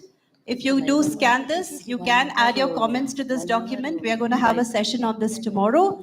A more cleaner version of this will be ready by 7 p.m. today. But having said that, feel free to input into it. There are two versions in the document. You can choose any one of them to add your comments. And now a few housekeeping announcements. Because we are really running behind schedule, we have to cut down our lunch break slightly. So we will meet here sharp at 2:15. Sorry? Okay. Anyway, we'll meet here back by 2:15. Lunch is on the terrace. And reminder, if you have a quick lunch, you can also go visit all the stalls that are outside. And yes, see you back after lunch. Thank you.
Okay, so you follow me, okay? It's very easy, guys. So we need to bring our energy up, okay? So 1, 2, 3, go. Stomp your feet, everybody. Everybody just stomp your feet. Come on. Stomp your feet, everybody. Everybody just stomp your feet. Come on. Bend your knees, everybody. Everybody just bend your knees. Come on. Bend your knees, everybody. Everybody just bend your knees. Now, sway your hips, everybody.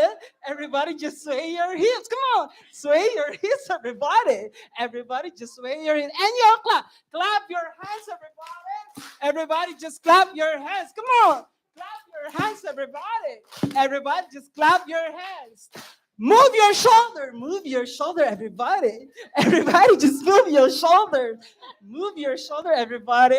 Everybody just move your shoulder and do it all. Do it all, everybody. Everybody just do it all. Come on. Do it all, everybody. Everybody just do it all. All right, thank you. Thank you so much, Adele. We needed that because we had like a big lunch and then sleep calls. Okay, so now we move into our third session for the day, and that's the environmental justice framework and just transition. And to moderate this panel, may I please invite my colleague Harshad Padre from Swachh and KKPKP Pune. Harshad, over to you to set the context and to invite the panelists on stage.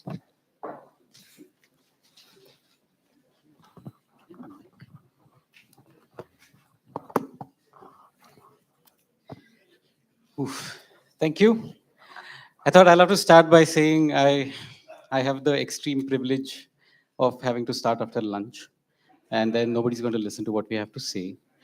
But thank you, Adele, for solving that problem, because I'm not going to do that on stage now. Okay, we're going to start our panel on environmental justice frameworks and just transition. We're going to have 5 different panelists over here. I've been told to keep time in check as much as possible and keep people awake. I'm just going to start with setting a little bit of context and then invite all the panelists on stage. Most of you would be aware that there are around 30 million informal waste pickers all across the globe, predominantly in third world countries and in developing nations all across the world. They are engaged in collecting, sorting, and sending recyclable materials into recycling. They form the foundation of recycling in most countries.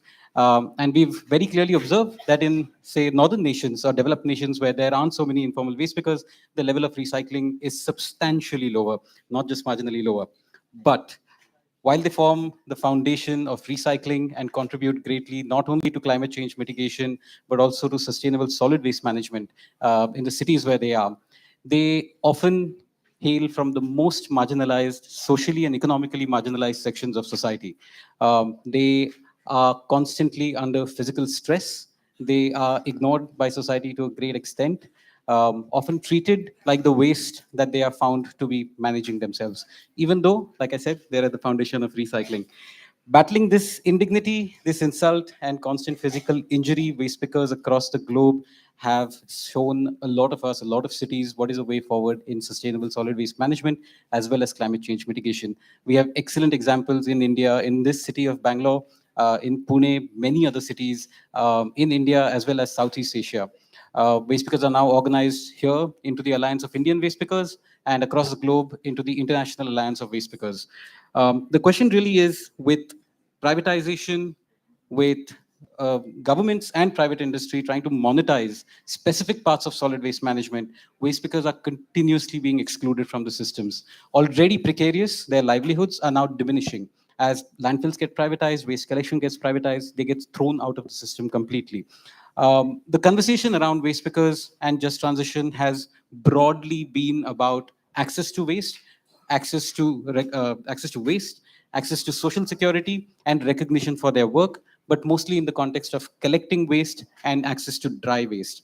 What we're going to try and set the context today for is how does organic waste management play a very critical role in just transition for waste pickers. Of course, we understand how decentralized organic waste management is very, very critical for climate change mitigation. but its role in potentially generating a vast amount of livelihoods for waste pickers and helping them transit into formal waste management is perhaps not that highlighted. I'll just give you an example of India, where we have an excellent policy. It's a national policy. It's interpreted differently in every city, where any generator who makes more than 100 kgs of any kind of waste is required to manage their organic waste at source. It's managed and implemented with varying successes and, well, failures. Bangalore has done a good job, so has Pune. In Pune, we have 4,000 waste pickers who are going door to door collecting segregated waste. They are handling about 1,500 tons of waste every day. They do it in a non-motorized manner, direct from the doorstep, and they recycle 200 tons of dry waste every single day. Now, this has been extremely significant in their integration, but what we've seen over the last 5 years after this policy has been implemented, that now there are 160 waste pickers composting organic waste at source in the buildings, in the societies, in the premises where it's generated at 250 sites, managing about 18 tons every single day from 22,000 properties. These are small, micro, decentralized composting units. And 165 waste pickers have been able to do this work. When we do a comparison of how many livelihoods are generated through mechanical waste collection, it's about a little less than 1 livelihood per ton, a minimum wage livelihood in our city. If you look at non-mechanized collection of waste, it's about 2.5 to 3 livelihoods per waste per ton. If you apply the same metric to composting, we have found through a detailed study that about 3.5 to 3.6 livelihoods can be generated in situ composting for waste pickers, minimum wage livelihoods. And if you look at modular biomethanization at source, which is difficult to do and expensive, but with the value of the gas that's generated, about 4.9 livelihoods can be generated. And so the entire focus that has been there on collection and dry waste management through waste pickers as a part of Just Transition is very important, but it can really be doubled or tripled if we add the elements of organic waste management and transition. With that, I am going to invite my panelists on stage. We have Shibu Nair, who requires no introduction, but I'll still say it. He's the Regional Coordinator for Organics and Climate in Gaia, Asia Pacific. All of you know him. His penchant for speaking and sustainability both is very well known. We have Rafael Villavencio. Is Rap here? Hi. Sorry, I'm going to refer to him as Rap, just so that I don't mess up his name. He works with the Mother Earth Foundation, and he has a lot of expertise in managing zero waste initiatives in the Philippines. I'd like to invite Aloha Santos. Aloha. Aloha is a waste picker from the Philippines. She does waste collection, waste sorting, manages an MRF, and also has managed organic waste management sites. She's a monitor for compliance and segregation for the island of Apo, if I'm getting that right. And she's also the president of the National Philippines Waste Workers Association. I'd like to invite Indumati on stage. Indumati is a waste picker from Hasirudala, associated with Hasirudala in Bangalore. She is a waste collector, a waste picker, but she is most well known as a waste entrepreneur who has won a lot of awards, and she also till recently manages large composting, decentralized composting sites of about 3,000 households. And finally, I'd like to invite Rani Shivsharan. Rani is a child waste picker. She used to be a child waste picker who went from being an itinerant waste picker to now being on the board of the Swachh Cooperative, does waste collection, waste management, and manages about 5 of these mini composting sites that I mentioned. Welcome to all the panelists, and we'll just get into the questions after that. I just want to mention that Yobel Putra was going to be able to join us for the session. Unfortunately, like Froy referred to earlier, his visa was, well, denied. So now Shibu is going to take over his duties. So Shibu, I wanted to ask you to share with us broadly what the environmental justice framework is that has been developed by Gaia in consultation with all of the network members. And also, how do you see its interplay with organic waste management and integration of waste pickers in terms of just transition?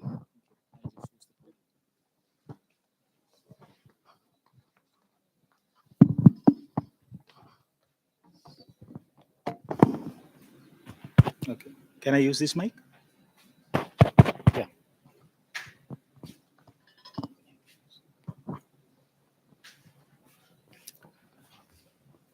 Thank you, Harshit.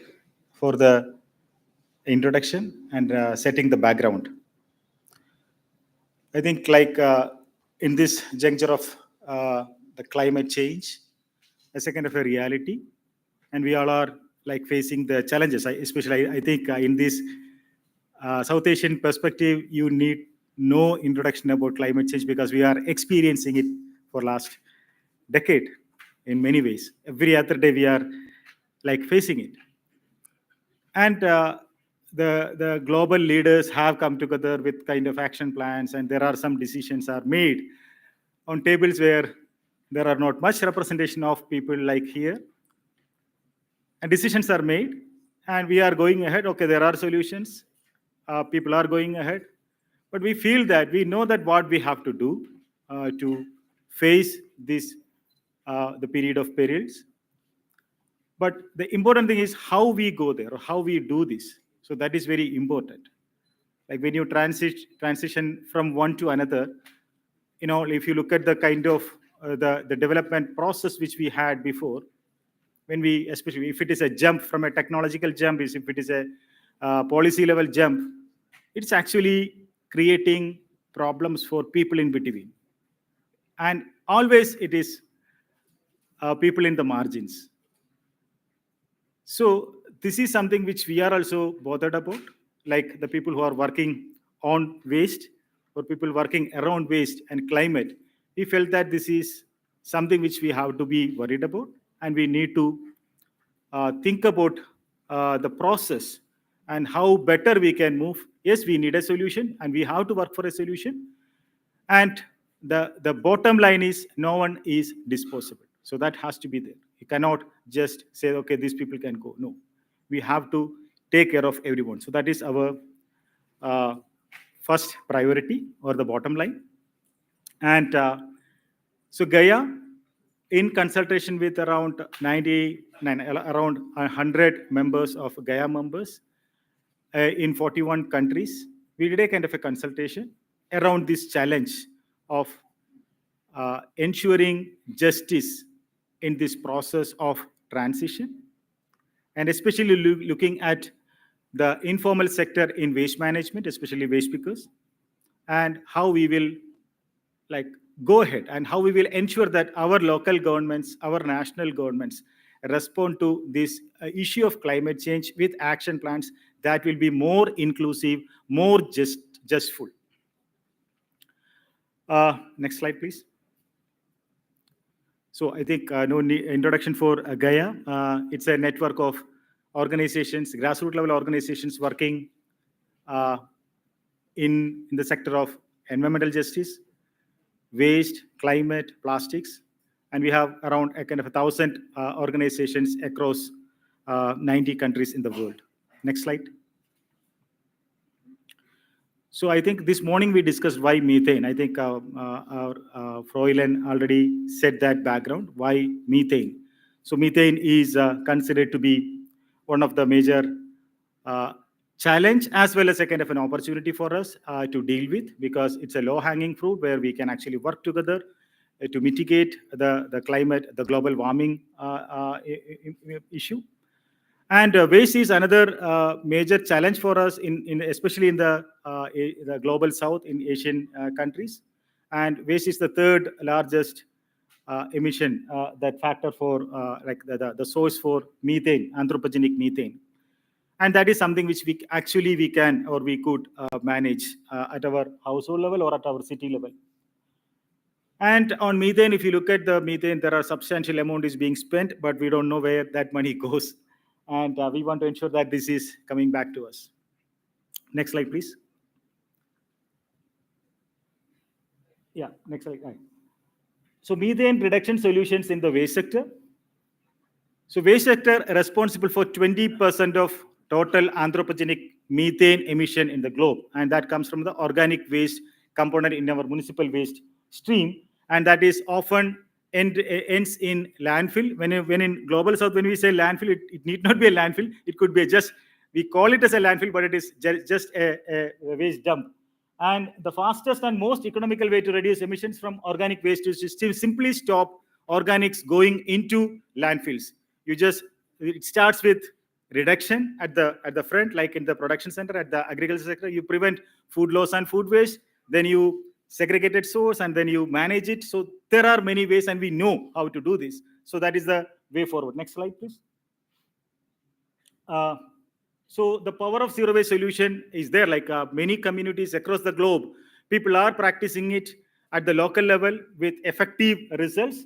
And we have many more communities are joining in this movement across the world, especially practicing zero waste. So we call them as zero waste cities or zero waste communities.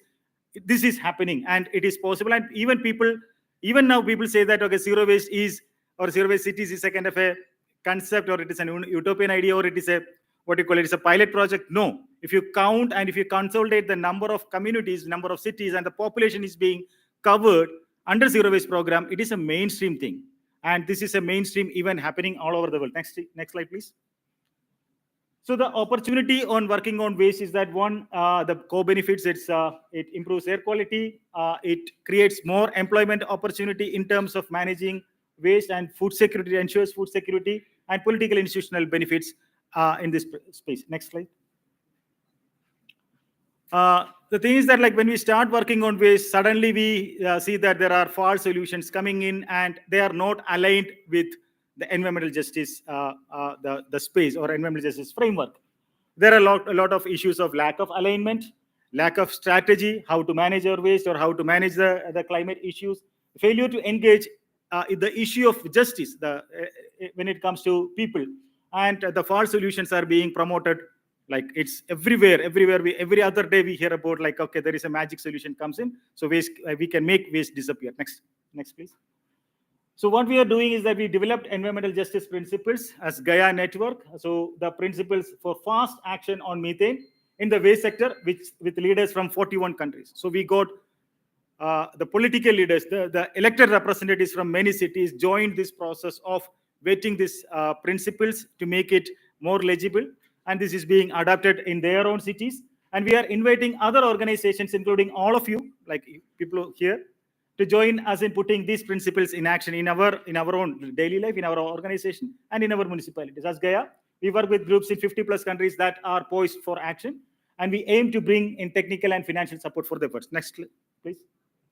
So there are 5 pillars to this environmental justice framework. Respect planetary boundaries to ensure intergenerational equities. So that begins the first principle. We have to, like, we are in the border of this, what you call this, the planetary boundaries, that we are going out of resources. It is being mentioned in the previous panels. So we need to be very careful about the resource use and management in the planet, ensure participation and respect for the waste pickers and waste workers. So that is very important when it comes to waste management. And enhance inclusion and build from local knowledge. We need to be more inclusive in the process of planning. It is not just calling for a meeting and then taking a decision. It has to be meaningful participation of people from different sectors when it comes to waste management or designing programs on or action for climate change. Respond to pollution and enhance inclusion and build from local knowledge. We need to be more inclusive. Like when the action is on local, and we need to be inclusive in utilizing the knowledge system, the cultural practices, the best practices in the area. All these things has to be included in the process. Respond to pollution and environmental harm with accountability. We need to be accountable. So the first thing is that we have to accept that, okay, this has been happened, and we need to like it has to be accountable. For example, the people who are the polluters, they have to be accountable for the damages they have created. And support holistic solutions through systems change. So we need a kind of a system change. We cannot go through the existing systems to solve the issue of the issue we have created. We need to have a kind of a different system, and that system has to be changed. But for that system change, we need a kind of a holistic approach. We cannot just like be in a kind of a islands to solve the issues per se. For example, we are going as a kind of a very super specialist like tapping something here, tapping something here. No, we need a kind of a holistic solution for resource use and management, looking forward at the climate issue. I think I will just leave it here, and maybe we'll hear from the people who are from the ground and who are the in a way, they are the people who are facing the challenges on a day-to-day basis in their lives in the cities across in the world, especially in Asia Pacific region. Thank you. Thank you, Shivu. I'd like to invite Aloha next to come and speak. I hope you'll be able to mention about the Magna Carta that you have developed in the Philippines. And you have 8 minutes. Sorry. Good afternoon, everyone. I am Aloha Santos. I am a waste worker from the Philippines. And I am the president of Dumaguete Women's Waste Workers Association and the president of the Philippine National Waste Workers Alliance. I am honored to represent my waste workers. I'm thankful that we are part of the zero waste community. It's a big help to us. I'm happy to be here to share our story and to learn from all of you. In 2018, I started working as waste workers in 5 barangays in our city and waste monitoring of officers in another barangay, Apo Island. We collect waste from restaurant and we do daily door-to-door household collection. We collect all kinds of municipality waste as long as they are segregated. We bring the collected waste to the material recovery facility. We compost the organic waste. We seal the recyclable waste. The city collects the residual and the hazardous and special waste and bring them to the city MRF. We collect kitchen waste every day because the households in our community don't have space to compose. I compose all kind of compostable waste, but before I compose, I pay the good food to animal cats and dogs, and give them to small piggery. For the work that I do, this is what I'm getting. I have a minimum pay from our barangay of 3,000 pesos or $55 per month. We also make money from selling the recyclables. Restaurants and households also pay us for our collections. Still, our income is not enough. Waste workers face a lot of challenges. We are sick or injured. No one gives us support. We lack of protections. So early this year, waste workers in the Philippines came together and formed the Philippine National Waste Workers Alliance. With the support of Mother Earth Foundation and Gaia Asia Pacific. If we are organized, we have a voice in our national local government, and we can bring our concern ourselves. Together, we listen our priority demands. First, enforcement of labor standard, hazard pay, health insurance and services, humane and safe working condition, job security, and just compensation. Meaningful participating of policy spaces, right to organize, social benefits and protection, training. Fortunately, with the support of Gaia and Mother Earth Foundations, our demands have been integrated in a draft Magna Carta for waste workers, which is now a bill filed in the Senate for discussion. As a waste workers, we do not only know the works, we do the work. We are the ones managing the organic waste in our community that have zero waste program. It is organic waste management that takes most of our time. There are still a lot of cities in the Philippines that are not doing zero waste. They are all dumping their waste in their plant fields.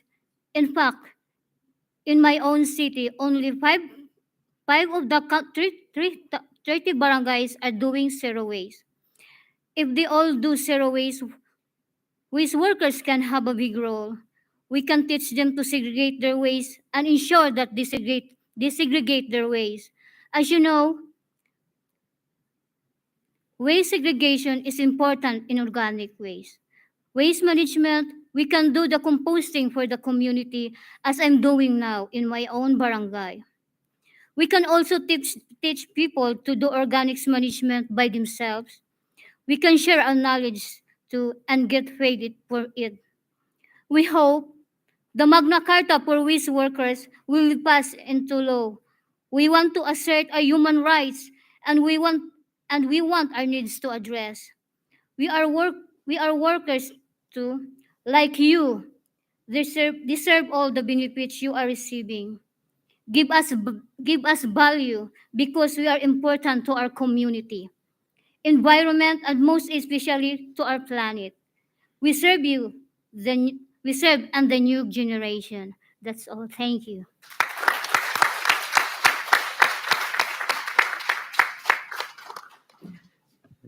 Thank you, Aloha. That was extremely powerful. I'd like to point out that waste pickers in the Philippines, as Shibu was just saying, face extremely difficult political circumstances. It's not like India, jahan pe we think is difficult, but we can still go out and protest. And so congratulations and a lot of power to the waste pickers in Philippines for being able to come together. Just one round of applause for them.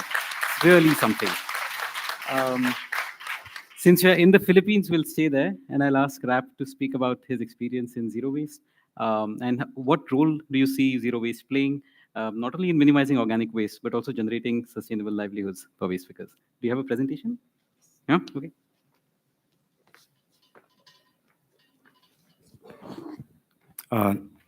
Namaste. That's the only one of the three words I know. So, but definitely, I've been learning a lot since this morning. A lot of experts here, a lot of our partners and friends who have shared their valuable experiences to really inspire and motivate the communities and cities to work towards a better resource management and, of course, a healthier planet. So my name is Rap. I'm from Mother Earth Foundation, and our organization is based in the Philippines. We are known to partner with different cities and island communities to co-create and co-implement zero waste systems and decentralized management program at the community level. So as you can see, these are some of our impacts for the past 25 years, and hopefully to more years to partner and implement or support these kind of programs with different key stakeholders. Next slide, please. So for the past 25 years, these are some of the tools and strategies that we've developed. This is the 10 steps in implementing a zero waste program. So from data gathering to capacity building to trainings, implementation and enforcement. These captures our experiences together working with the different key stakeholders around the Philippines and even outside the region. But upon learning the next slide, please. Upon learning the situation, this was shared earlier by Freud. As you can see, we're averaging around 63% of organic waste in the country. So one of our key learnings is that instead of focusing all of the waste, why not focus on the majority of type of waste, which is the organic waste. Next slide. So, okay, it's not reflecting, but as you can see, the 63%, once you've managed to address it, more than 50% of our problems has already been solved.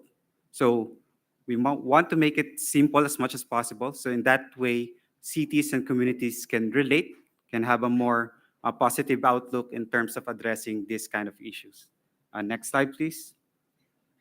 Specifically, we've co-created the Cool pH strategy. Can everyone say cool? Cool, right? Relatable, inclusive, cool. So specifically, it means keeping organics out of landfill in the Philippines. So in that way, we can reduce methane emissions that affects or trigger the climate change. So what's the importance of Cool pH strategy? Next slide, please. So typically, this is what happens to organic waste. We compose it. Sometimes it goes straight to the landfill, or worst case, goes through our open environment.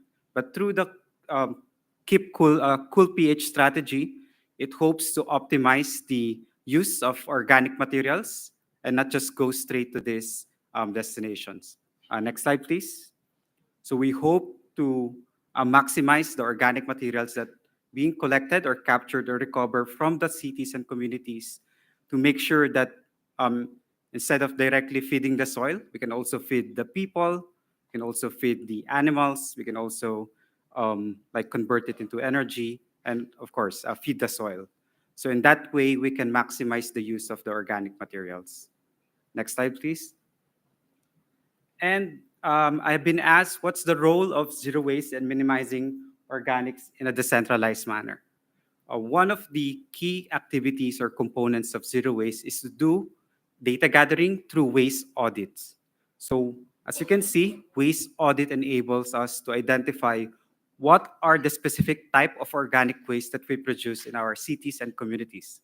Are there more kitchen waste, or are there more agricultural waste? Because these help us identify which is the best organic management facility or strategy, hence localizing the collections, the organic management facility that we need to use in our cities or communities. And it also helps us recover waste or recover resources, precious resources, instead of disposing it. And the beauty of zero waste is it shared the responsibility, the accountability among different key stakeholders. So it's not just the government, it's not just the waste workers and the waste speakers, it should be multi-sectoral. So we can have a more holistic and sustainable program and impact in the long run. It also reduces carbon emission. Why?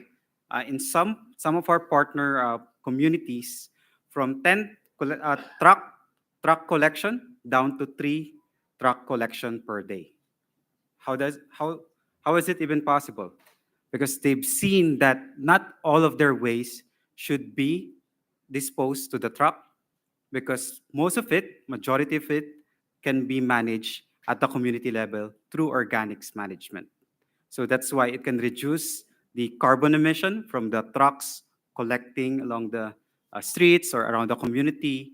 And of course, as mentioned by Shibu and other presenters, it helped reduce the methane emissions. Next slide, please. And in terms of sustainable livelihood for the waste workers and waste speakers, again, zero waste is beyond waste management. It's also about the people, and it's beyond the collection service that the waste workers and waste speakers can offer. As you can see, some of our partners are also champions, ambassadors, or storytellers, right? So we also need to look at those possibilities and potentials that, hey, these waste worker, waste speaker can effectively communicate, can inspire people. So they can also be a good campaigner. So we can explore to tap them and help us with our IEC, decentralized collection. Again, the collection services. They are experts on operating waste management, organic management facilities. I think I don't need to explain. Our waste workers and waste speakers here will be sharing their valuable experiences and expertise later on. Entrepreneurs, we have entrepreneurs here. Again, it's not limiting, it's providing potential on how they can also share their knowledge and skills and experiences beyond the collection service. And in some of our communities, there are our trainers who provide capacity building to our visitors or fellow waste workers and waste speakers and even city officials. They share the experiences, they share their learnings, and that way, it's not just the like the authorities that was directing the strategy, it's also them sharing their experiences for the longest time. So again, zero waste, it's not just the collection, it's not just about the materials, it's more of behavioral change, system change, and most importantly, the human-to-human connection with all of the people we encounter in the community. So yeah, that's it for our program, and let's keep it cool. Thank you. Thank you, Rap, for addressing two of our biggest challenges, climate change mitigation and the changing world of work. And as he's given a very good segue, we are going to move on to the who are the ones who are doing this actual work. I'm going to ask Nalini to help me with the translation. Oh, you have a mic. Okay. We are going to be, our next speaker is Indumati. She is a waste entrepreneur from Bangalore. She will speak about her work, her experience in managing organic waste, and also the potential that is there in just transition for waste pickers. And in organics. In organics, specific to organics. So, Indumati ಅವರು ನೀವು ಹರ್ಷದ್ ಹೇಳಿದ್ದು ನಿಮ್ಮ journey ಏನಿದೆ, ನೀವು ಯಾರು, ಏನ್ ಮಾಡ್ತೀರಾ, just transition ಅಲ್ಲಿ ಆರ್ಗ್ಯಾನಿಕ್ ವೇಸ್ಟ್ ಅಲ್ಲಿ ಹೇಗೆ ಕೆಲಸ ಮಾಡಬಹುದು? ಎಲ್ಲರಿಗೂ ನಮಸ್ಕಾರ. ನನ್ನ ಹೆಸರು ಇಂದುಮತಿ ಅಂತ. ನಾನು ಸುಮಾರು ಕಡೆ ಬಂದು ಡ್ರೈ ವೇಸ್ಟ್ ಬಗ್ಗೆ ಮಾತಾಡಿದ್ದೀನಿ. ಫಸ್ಟ್ ಟೈಮ್ ಈ ಚಾನಲ್ ಅಲ್ಲಿ ನನಗೆ ವೆಟ್ ವೇಸ್ಟ್ ಬಗ್ಗೆ ಮಾತಾಡೋದಕ್ಕೆ ಅವಕಾಶ ಕೊಟ್ಟಿದ್ದಕ್ಕೆ ಥ್ಯಾಂಕ್ಸ್ ಹೇಳ್ತೀನಿ first. For many forums I've come and talked about inorganic waste or dry waste. This is the first time I'm getting opportunity to talk about our work on organic waste. I'm very happy about it.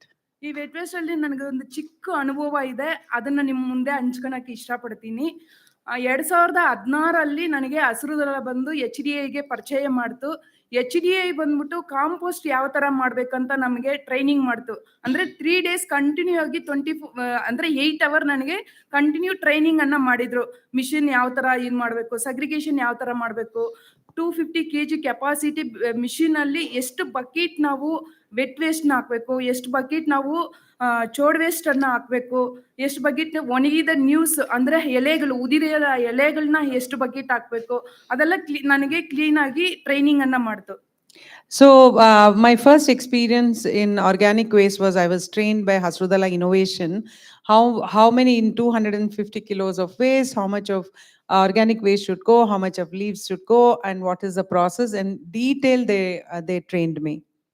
ನಾನು training ತಗೊಂಡಿದ ನಂತರ 8 ಜನ ನಾವು ಒಂದು group ಮಾಡಿದ್ವಿ. 8 ಜನದಲ್ಲಿ 4 ಜನ ಹೋಗಿ ಕಲೆಕ್ಟ್ ಮಾಡಿದ್ವಿ. 3280 ಫ್ಲಾಟ್ ಅದು apartment.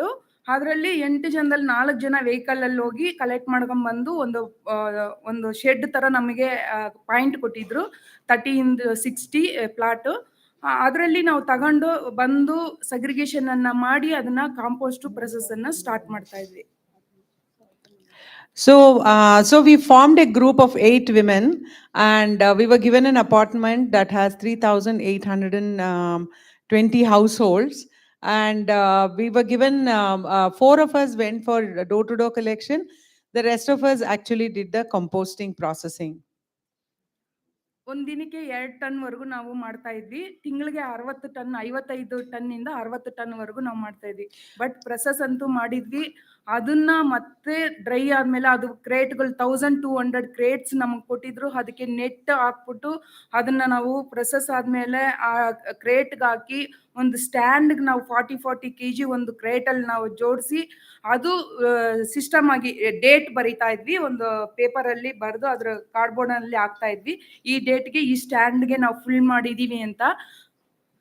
So we were doing almost 2 tons a day.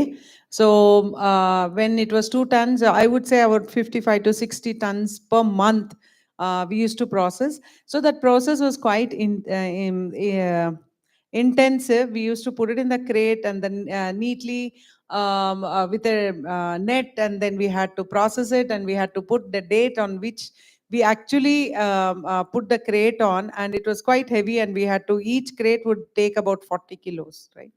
ಅದು ಡ್ರೈ ಆದ ನಂತರ ಮತ್ತೆ ಅದನ್ನ ತೆಗೆದು ನಾವು ಖಾಲಿ ಮಾಡಿ ಮತ್ತೆ ಅದನ್ನ ಫಿಲ್ ಮಾಡ್ತಾ ಇದ್ವಿ. ಬಟ್ ಅಷ್ಟು ಸ್ಟಾಕ್ ಆದ ನಂತರ ಎಲ್ಲಿಗೆ ಕಳಿಸ್ಬೇಕು, ಏನ್ ಮಾಡ್ಬೇಕು ಅಂತ ನಮಗೆ ಒಂದ್ ಸ್ವಲ್ಪ ಅರ್ಥ ಆಗ್ಲಿಲ್ಲ. ಅವಾಗ ನಮಗ್ ಗೊತ್ತಿರೋರಂತ ಒಂದು ಜಮೀನಲ್ಲಿ ಅವರಿಗೆ ಹತ್ರ ಪರ್ಮಿಷನ್ ತಗೊಂಡು ಆ ಜಮೀನಲ್ಲಿ ಎತ್ಕೊಂಡೋಗಿ ಒಂದು ಲೋಡ್ನ ನಾವು ಅನ್ಲೋಡ್ ಮಾಡ್ಬಿಟ್ಟು ಬಂದ್ವಿ. So after doing all that, we processed and we had a lot of compost, but we didn't know what to do, how to do. We really didn't know who will buy. There was no market. So we talked to a farmer and we went and put it in his farm.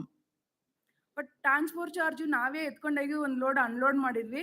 But ಅವರು ರಾಗಿ ಬೆಳೆಯೋದಕ್ಕೆ ಆ ತೋಟಕ್ಕೆ ಅವರು use ಮಾಡ್ಕೊಂಡ್ರು. Use ಮಾಡಿದ ನಂತರ ಆ ಹಳ್ಳಿಯಲ್ಲಿ ಇರೋಂಥವ್ರು ಕೂಡ ಅವ್ರ ಕಾಂಪೋಸ್ಟ್ ನಮಗೂ ಕೂಡ ಒಂದೊಂದು ಲೋಡ್ ಅನ್ಲೋಡ್ ಮಾಡಿ ಅಂತ ಕೇಳಿದಾಗ ವೆಹಿಕಲ್ ನೀವು ಕಳಿಸ್ಕೊಡಿ, ನಾವೇ ಲೋಡ್ ಮಾಡಿ ಕಳಿಸ್ತೀವಿ ಅಂತ ಇದು ಮಾಡಿದ್ವಿ.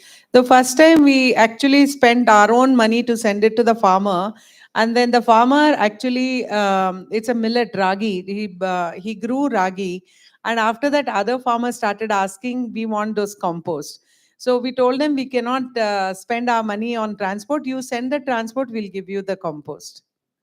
ಅದ ನಂತರ ನಮ್ಗೆ ತುಂಬಾ ಪರಿಚಯ ಇರೋರೆಲ್ಲ ಕೇಳಿದ್ರು, ಅವ್ರ ತೋಟಗಳಿಗೆ, ಮಾವಿನ ತೋಟಕ್ಕೆ ಮತ್ತೆ ನೇರಳೆ ಹಣ್ಣು ತೋಟಕ್ಕೆ ಎಲ್ಲ ಬೇಕು ಅಂತ ಅವ್ರು ಕೂಡ ಅವರೇ ವೆಹಿಕಲ್ ತಗೊಂಬಂದು ಲೋಡ್ ಮಾಡ್ಕೊಂಡು ಹೋಗ್ತಾ ಇದ್ರು. ಬಟ್ ಯಾವತ್ತು ನಾವು ಅಮೌಂಟ್ಗೆ ಸೇಲ್ ಮಾಡಕ್ಕೆ ಆಗ್ಲಿಲ್ಲ. ಬಟ್ ನಾವು ಯಾಕಂದ್ರೆ ಅವ್ರಿಗೆ ನಮ್ಮ ಕ್ವಾಲಿಟಿ ಗೊತ್ತಾಗ್ಬೇಕು, ನಮ್ಮ ಕಾಂಪೋಸ್ಟ್ ಕ್ವಾಲಿಟಿ ಗೊತ್ತಾಗ್ಬೇಕಂತ ಫ್ರೀಯಾಗಿ ಅವ್ರಿಗೆ ನಾವು ಕೊಡ್ತಾ ಇದ್ವಿ. So after that, we got farmers who would farm different fruits, the jamun fruit and then mango. They would come and take it, and we were giving it free of cost because we wanted them to understand the quality that we are giving. ಮತ್ತೆ ಅಷ್ಟುವರೆಗೂ ನಂದು vet waste ಅಲ್ಲಿ journey. ಅದ್ರ ಬಗ್ಗೆ ಇನ್ನು next ನಾನು ಹೇಳಕ್ ಇಷ್ಟಪಡೋದು ಬಂದು, ನಮ್ಮ ಒಂದು ಸ್ಟೇಟ್ ಅಲ್ಲೇ ಇಡೀ ಕರ್ನಾಟಕದಲ್ಲೇ 4,23,606 ಜನ ವೇಸ್ಟ್ ಪಿಕರ್ ಇದ್ದಾರೆ ಅಂದ್ರೆ, ಇವಾಗ ಬರೀ ಡ್ರೈ ವೇಸ್ಟ್ ಅಲ್ಲೇ ಆ 4,23,000 ಜನಕ್ಕೆ ಕೆಲ್ಸಗಳು ಸಿಗೋದು ತುಂಬಾ ಕಷ್ಟ ಇದೆ ಇವಾಗಿರೋ ಪ್ರೊಸೆಸ್ಗೆ. So this is my journey about composting, but now I want to talk about the potential. We have in Karnataka, we have 423,606 waste pickers. If we want a dry waste management for all of them, it's not possible. ಅದರಿಂದ ಈ compost system ಅಲ್ಲಿ ಕೂಡ training ಮಾಡಿ waste ಪಿಕರ್ಗೆ ಅದನ್ನ system ಆಗಿ ಅದಕ್ಕೆ ಕಾಂಪೋಸ್ಟ್ಗೆ ಒಂದು value ಬರೋ ತರ ಒಂದು ಸೃಷ್ಟಿಯನ್ನ ಮಾಡಬೇಕು. ಮತ್ತೆ ಆ ತರ ಮಿಷಿನರಿಗಳಾಗಿರ್ಬೋದು, ಇಲ್ಲ ಇವಾಗ ನಾವು 2 ಟನ್ಗೆ 8 ಜನಕ್ಕೆ ಕೆಲಸ ಸೃಷ್ಟಿ ಮಾಡುತ್ತಂದ್ರೆ, ಇಡೀ ನಾವು ಕಾಂಪೋಸ್ಟ್ ಅನ್ನ ಶುರು ಮಾಡಿ ಅದಕ್ಕೆ ವ್ಯಾಲ್ಯೂ ಬೆಳೆಸಿ, ಇವಾಗ ಸಾರ್ ಹೇಳಿದ್ರು ಊಟ ಮಾಡಿ ತೋಟಕ್ಕೆ ಬಿಸಾಕಿ ಅಂತ, ಆ ಒಂದು ತೋಟಕ್ಕೆ ಬಿಸಾಕಿ ಗ್ಯಾಪ್ ಅಲ್ಲಿ ಎಷ್ಟು ನಾವು ಸಿಸ್ಟಮ್ನ ಉತ್ಪತ್ತಿ ಮಾಡ್ಬೋದು. So you can imagine, just with the 2 tons of waste, 8 of us got a job. And you can imagine, if you are going to manage the wet waste of the whole Karnataka, how many jobs it can create. So just now, sir was talking about how we have to take the food waste and put it back into the soil or put it back into the farms for trees. But what we have to understand is, between those two, there is a lot of process that we need to do. ಅವ್ರಿಗೆ waste ಸ್ಪೀಕರ್ಗೆ training ಮಾಡಿದ್ರೆ ಖಂಡಿತವಾಗ್ಲೂ ಅವ್ರಿಗೆ ಒಂದು ಪರಿವರ್ತನೆ ಸಿಗುತ್ತೆ ಅಂದ್ರೆ ಖಂಡಿತವಾಗ್ಲೂ ಅವ್ರು ಕೂಡ ಮುಂದೆ ಬಂದು ಮಾಡೋದಕ್ಕೆ ತಯಾರಾಗಿರ್ತಾರೆ. ಬಟ್ ಅವ್ರಿಗೆ ತರಬೇತಿ ಸಿಗ್ಬೇಕು, ಮತ್ತೆ ಕೆಪಾಸಿಟಿ ಬಿಲ್ಡಿಂಗ್ ಆಗಿರ್ಬೋದು, ಟೆಕ್ನಾಲಜಿ ಆಗಿರ್ಬೋದು, ಇದೆಲ್ಲ ಅವ್ರಿಗೆ ಸಿಕ್ಕಿದಾಗ ಅವ್ರು ಕೂಡ ಬಂದು ಮುಂದಕ್ಕೆ ಮಾಡೋದಕ್ಕೆ ತಯಾರಾಗಿರ್ತಾರೆ. So it is very important that we can engage the waste pickers in integrating in organic waste management. But what they need is a training and capacity building to do the composting. ನನಗೆ ಇಷ್ಟುವರೆಗೂ ಮಾತಾಡೋದಕ್ಕೆ ಅವಕಾಶ ಕೊಟ್ಟಿದ್ದಕ್ಕೆ thank. ನಿಜವಾಗ್ಲೂ ಇದು ಒಂದು ಬದಲಾವಣೆ ಬಂದಾಗಲೇ ನಿಜವಾಗ್ಲೂ ಪರಿವರ್ತನೆ ಸಿಕ್ಕಿದೆ ಅಂತ ಒಪ್ಕೋಬೇಕಾಗುತ್ತೆ. So thank you for allowing me to share my thoughts. Only when we do this can we think that there is a just transition.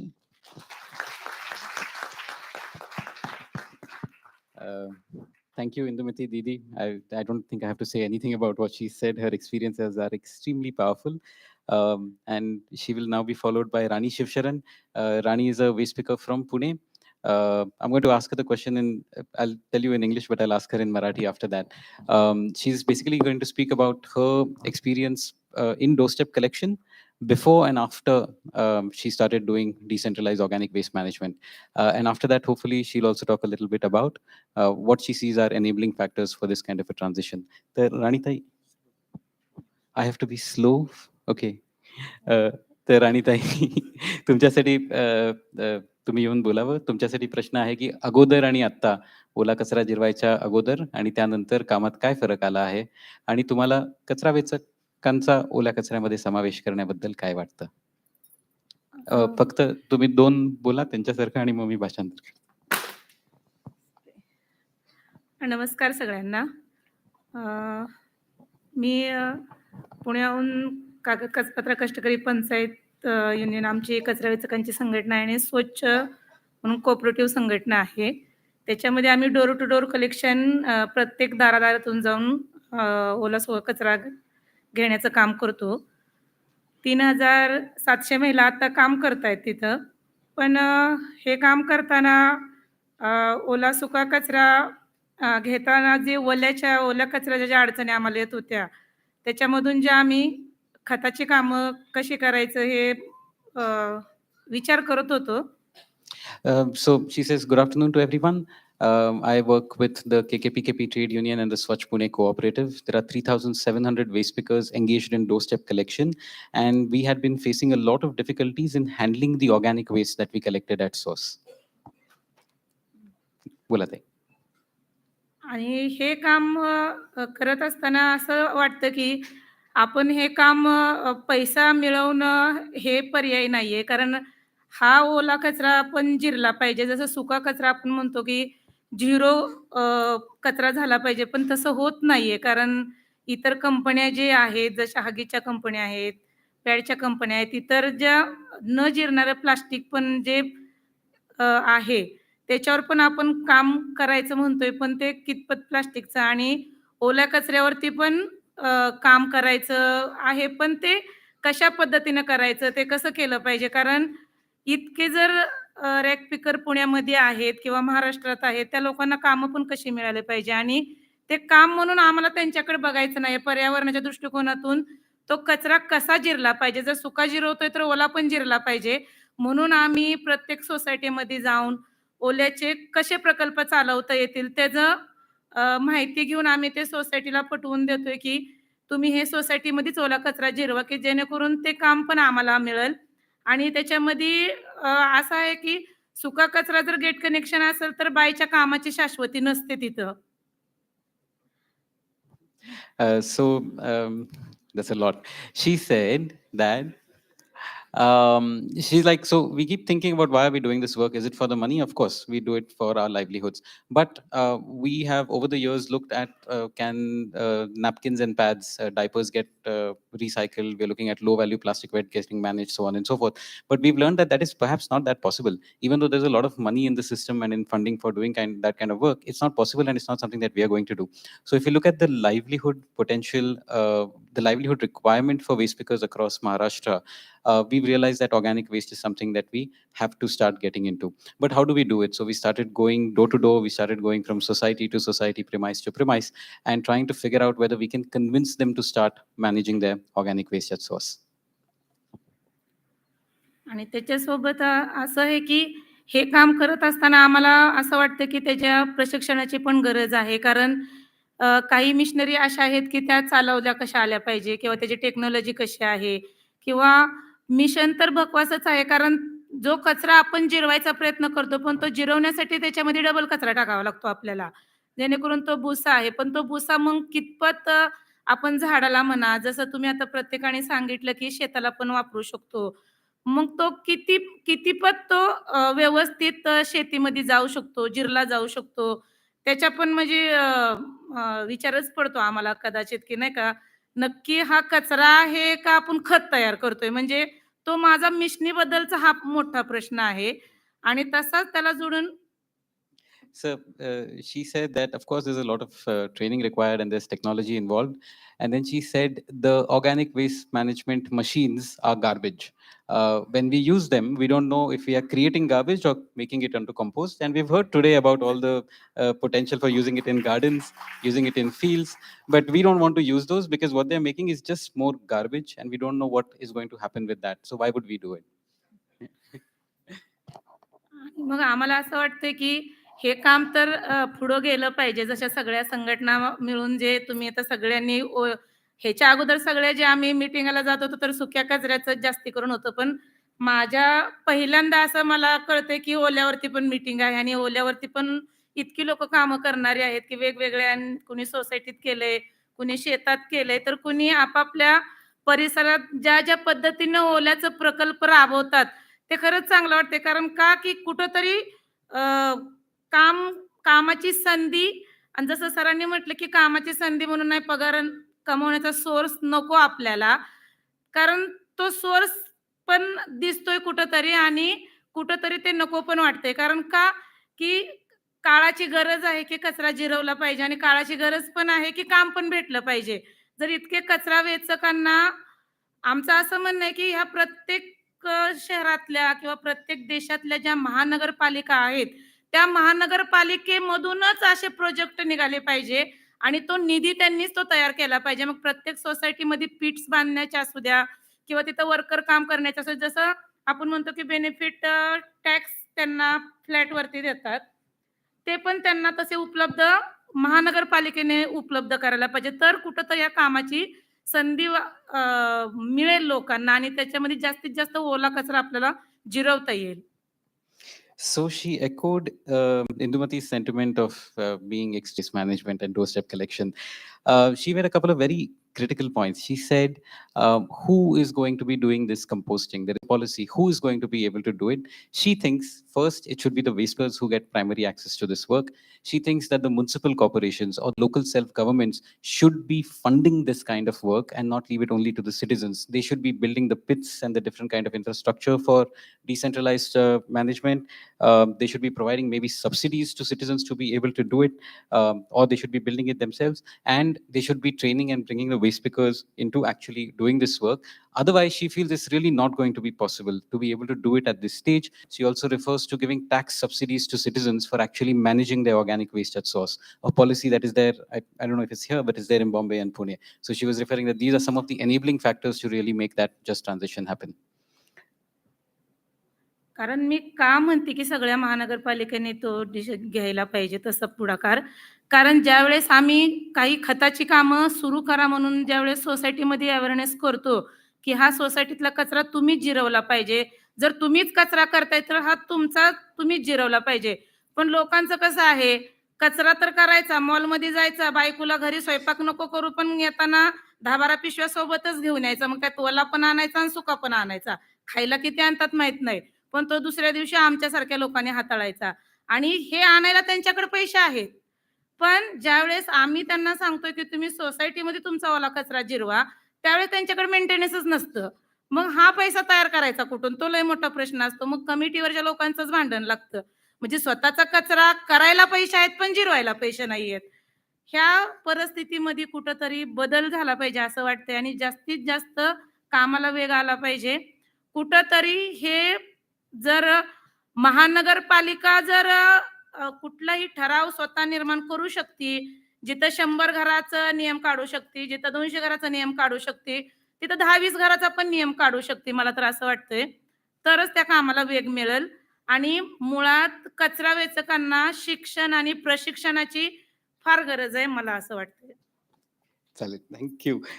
She said, when we go to the citizens to tell them to manage their organic waste, when we go to citizens to manage their organic waste, they are often saying, no, we don't have the money for it. They have the money to go to malls. They have the money to take their spouses there, to buy food in 12 different bags, to use it, to throw it in mixed waste, and then we have to manage it the next day. So how is it that they have the money to make the waste, but they don't have money to manage the waste? And if they are not going to do it, then what are the local self-governments for? They have to implement it more. And if in India, they have the power to change the rules for the local government. So in Pune, if you have more than 50 houses, you have to compost your waste. She's saying make it 30, make it 20, make it stricter and stricter so that smaller and smaller housing premises have to be mandated to manage their own waste. आणि thank you, तुम्ही सर्वांनी मला ऐकून घेतलं. सगळ्यांचे आभार. आणि तुम्ही कचरा वेचकांसोबत जे काम करताय ते ऐकून मला फार छान वाटलं. आणि असंच सगळ्यांनी जास्तीत जास्त काम कसं लोकांना मिळेल आणि कचरा वेचकांचं कुठंतरी नोंद होईल ह्याची सर्वांनी काळजी घ्या. कुठंतरी असा कायदा तयार झाला पाहिजे. She says, thank you for having me here. Her final words are, make sure that you acknowledge the work that we are doing.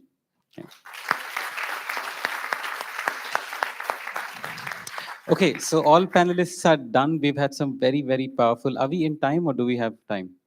Out of time? Always like this only after always. I'm just going to not add much. I'm going to just remind everybody of some of the powerful statements we heard. We are experiencing climate change in the Asia Pacific. If we organize together, we are going to be able to make it happen. We have created as networks and as waste pickers frameworks to actually facilitate just transition. Zero waste and informal sector integration are not opposed to each other. Waste entrepreneurs are the ones who are going to show us the way, and just inspired by all of them, zero waste should be fueled by sustainability, but it should be driven by waste pickers. We've been saying so far that recycling without waste pickers is garbage. Perhaps it's time to say climate change mitigation without waste pickers is garbage. Thank you everyone for your attention. We have a little bit of time for questions from the audience. Only 2 questions. Only 2 questions. Hi, namaste. This is Ravindra from Cleanup Nepal. So I have actually 2 questions. He's taking up somebody else's time. Huh? As a waste worker, how have you experienced a situation regarding occupational safety and health? Another one is, what is the current status of equal wage for waste worker? Thank you. I'm sorry, could you repeat the second question? Equal wage for waste worker. Equal wage. Okay. Your question was to Indumati? I'll take the second question while she's translating the question. Yes, yeah. And then we'll take Sultan Sir's suggestion also. Okay, I'm going to represent a speaker from Bandung here.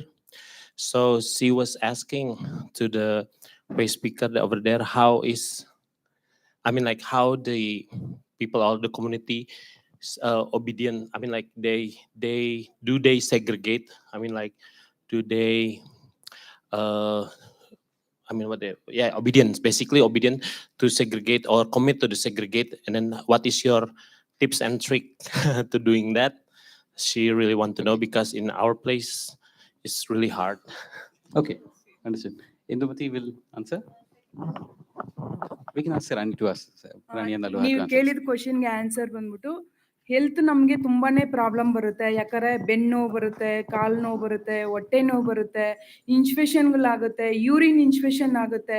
ಈ ಥರ ಎಲ್ಲ ಆದಾಗ ನಮಗೆ ಹಸುರುದೆಲ್ಲ ನಮಗೆ ಹಾರ್ವೋ ಯಾವಾಗ ಗೊತ್ತಾಯ್ತೋ ಅವತ್ತಿಂದ ನಮಗೆ gloves ಆಗಿರ್ಬೋದು, ಮಾಸ್ಕ್ ಆಗಿರ್ಬೋದು, ಹೆಲ್ತ್ ಕ್ಯಾಂಪ್ 3 ಮಂತ್ಗೆ 6 ಮಂತ್ಗೆ ಆ ಥರ ಹೆಲ್ತ್ ಕ್ಯಾಂಪ್ ಆಗಿರ್ಬೋದು. ಸೆಂಟ್ರಲ್ಲೇ ನಮ್ಗೆ ತೊಂದರೆ ಬಂತಂದ್ರೆ ಎಲ್ಲಿ ನಮಗೆ ಹತ್ರ ಗೌರ್ಮೆಂಟ್ ಹಾಸ್ಪಿಟಲ್ ಇರುತ್ತೋ ಗೌರ್ಮೆಂಟ್ ಹಾಸ್ಪಿಟಲ್ ಅಲ್ಲಿ ಕೂಡ ನಾವು ತೋರಿಸ್ಕೊಂತೀವಿ. So yeah, we do have a lot of problem. We get backache, we have stomach upset. UTI used to be very common, but now that we have learned, Hasrudallah has trained us, so now we have every 3 months, 6 months health checkups, and if we do not get well or in between we have any problem, we go to the government hospital. ಅವ್ರದ್ದು ಇನ್ನೊಂದು ಪ್ರಶ್ನೆ ಇತ್ತು, ಇದು segregation ಮಾಡೋದು ನಮ್ಗೆಲ್ಲ ಕಷ್ಟ ಆಗ್ತಾ ಇದೆ. ನಿಮ್ಗೆ ಸೆಗ್ರಿಗೇಷನ್ ಬಗ್ಗೆ ನಿಮ್ಗೆ ಏನ್ ಅನ್ಸುತ್ತೆ, ಆಗುತ್ತಾ ನಿಮ್ ಕಡೆ ಅಂತ ಕೇಳ್ತಾ ಇದ್ದಾರೆ. ಇದರಲ್ಲಿ ವೇಸ್ಟ್ ಸ್ಪೀಕರ್ಗೆ ಬೆಳಗ್ಗೆ ನಮ್ಮ ಅಕ್ಕ ಹೇಳಿದ್ರು, ಡಾಕ್ಟರ್ ಕೋರ್ಸ್ ಮಾಡಿ ಅವರು ಡಾಕ್ಟರ್ ಆಪರೇಷನ್ ಮಾಡೋದು, ನಾವು ವೇಸ್ಟ್ ಸ್ಪೀಕರ್ ಆಗಿ ವೇಸ್ಟ್ ಅಲ್ಲಿ ಆಪರೇಷನ್ 2 1 ಅಂತ. ಅದನ್ನ ನಾವೆಲ್ಲರೂ ಒಪ್ಕೋಬೇಕಾಗಿರೋದೆ. ನಮಗೆ ಸಗ್ರಿಗೇಷನ್ ಅನ್ನೋದು ತುಂಬಾ ಈಸಿ ಆಗುತ್ತೆ. ಬಟ್ ನಮ್ಮ ಸಿಟಿಜನ್ಸು ಸಗ್ರಿಗೇಟ್ ಮನೆಯಿಂದಾನೇ ಶುರು ಮಾಡಬೇಕು ಅಂತ ಇಷ್ಟಪಡ್ತೀನಿ. ಯಾಕಂದ್ರೆ ತುಂಬಾ ಇವಾಗ ವೇಸ್ಟ್ ಅನ್ನೋದು ದಿನಕ್ಕೆ ನಾವು ಜನ ಎಷ್ಟು ಹೆಚ್ಚಾಗ್ತಾ ಇದೀವೋ ಅದೇ ತರ ವೇಸ್ಟ್ ಕೂಡ ತುಂಬಾ ಹೆಚ್ಚಾಗ್ತಾನೆ ಹೋಗ್ತಾ ಇದೆ. ಬಟ್ ಅದನ್ನ ಮನೆಯಿಂದಾನೇ ಸಗ್ರಿಗೇಷನ್ ಬರಬೇಕು. 3 ತರ ಸಗ್ರಿಗೇಷನ್ ಆಗ್ಬೇಕು ಅಂತ, vet waste separate, dry waste separate, ಮತ್ತೆ ಸ್ಯಾನಿಟರಿ ವೇಸ್ಟ್ ಸಪ್ರೇಟ್ ಆಗಿ ಮನೆಯಿಂದಾನೇ ಶುರು ಆಗ್ಬೇಕು ಅಂತ ಸಿಟಿಜನ್ಗೆ ಹೇಳ್ತೀನಿ. ಇವಾಗ ಆಗ್ತಾ ಇದೆಯಾ ಅಂತ ಕೇಳಿದ್ರು ಅವರು. ಖಂಡಿತವಾಗ್ಲೂ ಇವಾಗ ಪೂರ್ತಿಯಾಗಂತೂ ಆಗ್ತಾ ಇಲ್ಲ. ನನ್ನ ಪ್ರಕಾರ 60-70% ಕೂಡ ಆಗ್ತಾ ಇಲ್ಲ ಅಂತಾನೆ ಅನ್ಸುತ್ತೆ. ಬಟ್ ಪೂರ್ತಿಯಾಗಿ ಮಾಡಬೇಕು, ಆಗಿಲ್ಲ, ಇನ್ನ ಕಲಿಬೇಕಾಗಿರೋದು ತುಂಬಾ ಇದೆ ನಮ್ಮ citizen. So segregation is very important part, and people have to segregate at home. And here we segregate into organic, inorganic, and dry and sanitary waste. I can't say that everybody is segregating. Maybe little or little less than 65% is what is segregated, but there's a lot of work we need to do. She also mentioned every day the waste is increasing. That is also another issue, but there's a long way to go for people to segregate. Thank you. Just in 1 minute, I'm going to ask her की राणीताई त्यांचा प्रश्न आहे की तुम्ही नागरिकांना ओला सुका वेगळा करण्यासाठी करतात का आणि करत असेल तर कसं शिकवलं? सुरुवातीच्या काळामध्ये ज्यावेळेस सुरू केलं आम्ही काम, पण त्यावेळेस मिक्सच कचरा येत होता. त्यांना मिक्स आणि ओला सुका वेगळा हे काहीच कळत नव्हतं. हा कचरा आहे तुम्ही घेऊन जायचा आहे, फक्त हा त्यांचा असायचं की हे आम्हाला माहित नाही, तुम्हीच करायचं. म्हणून सुरुवातीच्या काळामध्ये आम्हीच करत होतो. त्याच्यामध्ये आम्हाला अवेअरनेस करायला लागले, कार्यक्रम घ्यावं लागलं, काही नाटकं घ्यावी लागली. तसं गल्लीबोळातून जाऊन लोकांना सांगून काही व्हिडिओ दाखवायला लागले की कसं त्याचा घातक प्रकार होतो. So she's saying that people don't know they were mixing waste when we started, and we've had to do a lot of things over the years. Go talk to them, convince them, do rallies, do little street plays, show them videos and all of that. But the one critical thing, सांगा ना. आणि sorry त्याच्यासोबत आणखी असं आढळत होतं की ज्यावेळेस आम्ही ओला सुका कचरा करतोय, पण आपल्या महिला एवढ्या शिकलेल्या आहेत, पण आम्ही शिकलो नाही असं लोक म्हणतात आम्हाला, पण आम्ही शिकलेल्याला शिकवतोय असं आम्हाला वाटतंय. कारण कुठेतरी जे आपण पॅड्स वापरतो, मुलांना हगीज वापरतो, तर त्याच्यासाठी आम्ही पॅडला आम्हाला शिक्षण नाहीये म्हणून आम्ही तो एक चिन्ह बनवला लाल बिंदू म्हणून. जर तुम्हाला पॅड द्यायचा असेल तर तुम्ही रॅपर करून ते वेगळं तुम्ही आम्हाला प्लास्टिकमध्ये टाकून ते लाल बिंदू टाकून पेपरमध्ये गुंडाळून ते आम्हाला की जेणेकरून ते आम्हाला हाताळावं नाही लागणार. आणि हगीजला पण आम्ही तसंच सांगितलं होतं. शेवटी वैतागून आम्ही एक मीटिंग घेतली बायकांनी मिळून की ह्याच्यावर काही प्रश्न सुटत नाहीये. मग असं ठरलं की ती हगीजच्या कंपनीलाच हगीजचे भूत पाठवले की तू ह्याचं काहीतरी कर, कारण नागरिक सुधरत नाहीयेत. अशामुळे आता थोडीशी सुधारणा झाली. बऱ्याच ठिकाणी सुधारणा आहे, काही ठिकाणी होत नाहीये. जसं पहिलं सुरू आहे तसंच सांगतोय आणि काम आमचं चालू आहे. Thank you. She said, we go pick up waste from so-called educated citizens, but we, the uneducated, teach them how to do it. We have done it by constantly talking to them and pushing them. But there are certain things that don't work out. Educated women and family homeholders would mix their used diapers and sanitary napkins in dry waste and keep it open. Because we couldn't convince the citizens, we decided that we will get together all the sanitary napkins in our areas and in our city, and make a large parcel out of it and send it to the manufacturers of sanitary waste and diapers. Say that it's your problem, you do it. And following that, we started a red dot campaign where we told citizens, just put it in a paper, mark it with a red dot. And the shaming and the education together have made sure that citizens have started to change. Aloha, if you would also like to just quickly add 2 points about Segregations. In our barangay, we have, if we do segregation, we have to IEC, informal education campaign, and we have policy in our barangay, segregation at source, no segregation, no collection. That's why we don't get your waste if you don't segregate it. That's all. Thank you very much. So, yes. Sorry. Ladies and gentlemen, just wanted to share because last presentation also, I saw a compost tank. The tanks don't work properly. So I'm just showing the design. You can take a picture of the designs, no copyright. This is what now all the pollution control boards have started following. We are doing it for all. The tank will have open spaces like that for aeration. And there is space at the bottom. There are holes for the leachate to go out. Very simple design. I don't create a tank because, next slide, Pa, just 2 slides. I keep one side open because otherwise ladies have to jump inside and work, jump inside and turn over. So having one side open, it's easy for people to walk it. And the next slide, this way. So that people can go inside and start loading. For turning over becomes easy. For removing becomes easy. There's no problem at all. So just bring this change. I just saw the tank, so I thought I'll bring this for the knowledge of people. Thank you very much. No. I'm sorry. No questions.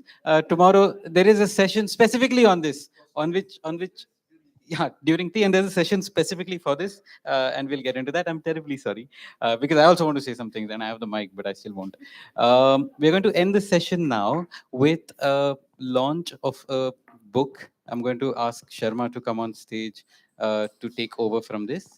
And I'm going to thank all of my panelists, but request Aloha, Indumati, and Rani to just wait back. Okay, so Oh, Archana is back here sorry. to give away a token of her appreciation. And just a quick takeaways of the session.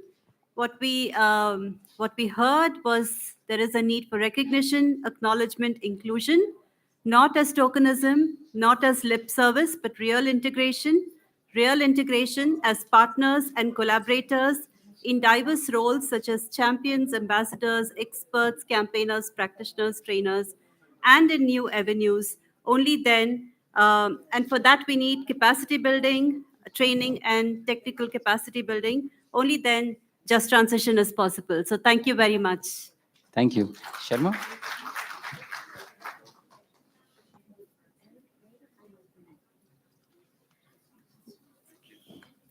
All right. So we have two events as part of this panel. The first one is the release of the environmental justice principles in regional language, for which may I request Shibu to lead this. And the second event is the case study release, which may I request Harsha to speak about it. Shibu, over to you. No, that Edel? Edel is coming. Just read. Slides.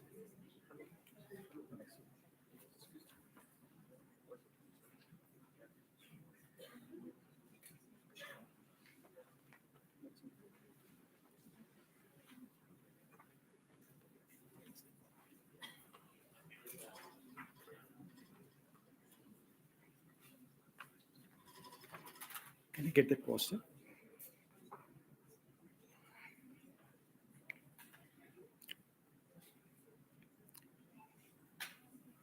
Can you? The poster is there.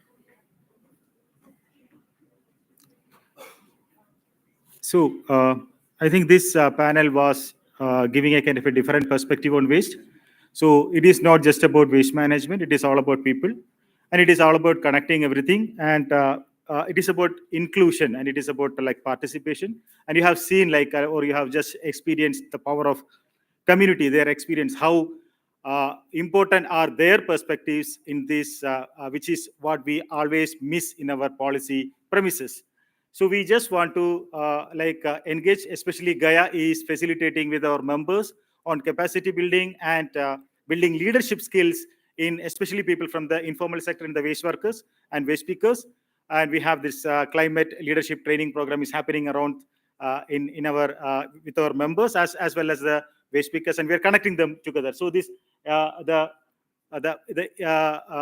principles are very important, and we actually ask or we request all of you to join to adopt this and to spread this if you feel it as a kind of an important thing. And the first principle is respect planetary boundaries to ensure intergenerational equity.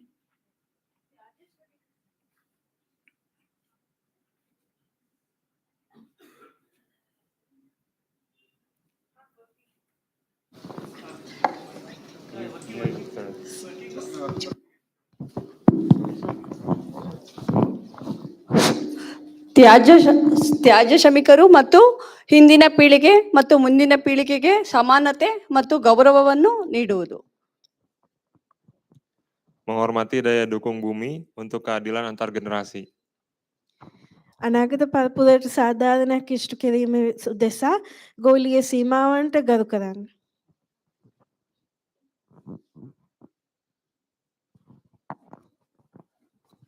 Respect for all waste pickers and waste workers.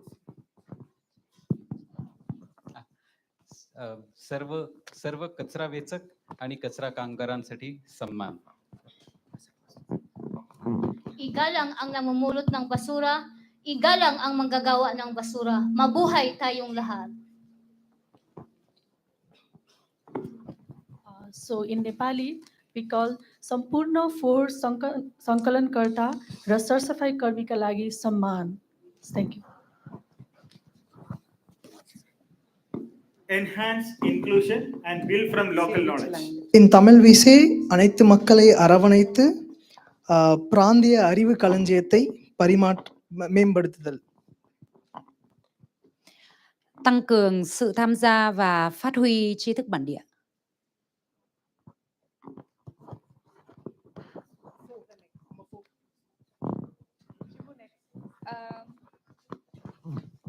So in Tagalog, palakasin ang inklusyon ng iba't ibang komunidad at bumuo batay sa lokal na kaalaman. Respond to pollution and environmental harm with accountability.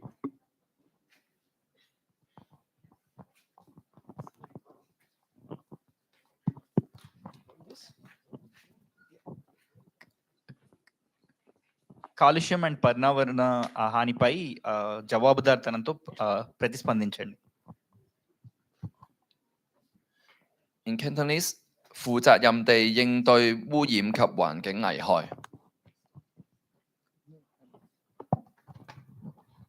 In ខេត្តប្រាក់ភាសាយើងឆ្លើយតបនឹងការបំពុលបរិស្ថានយើងទទួលខុសត្រូវទាំងអស់គ្នា Support holistic solutions through systems change.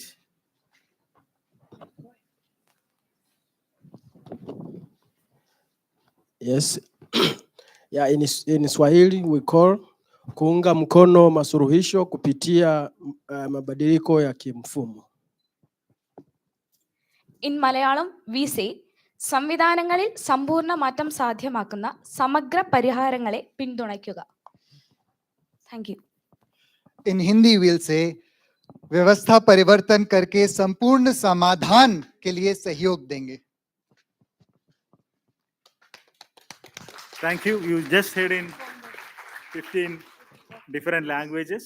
I think some of this text is available in our website and in different languages, Indian languages as well as foreign languages, and we are also trying to make it to accessible for all the communities across the world. So please connect to us, and then we will just take it to the places and ensure that environmental justice principles are followed. It is a kind of a tick box, or where you can actually check whether the desired decision or the policy we are following or the policy we are framing or the projects we are developing or designing is on right direction. So this gives you a kind of a direction towards a better and a sustainable society. Thank you. Yeah.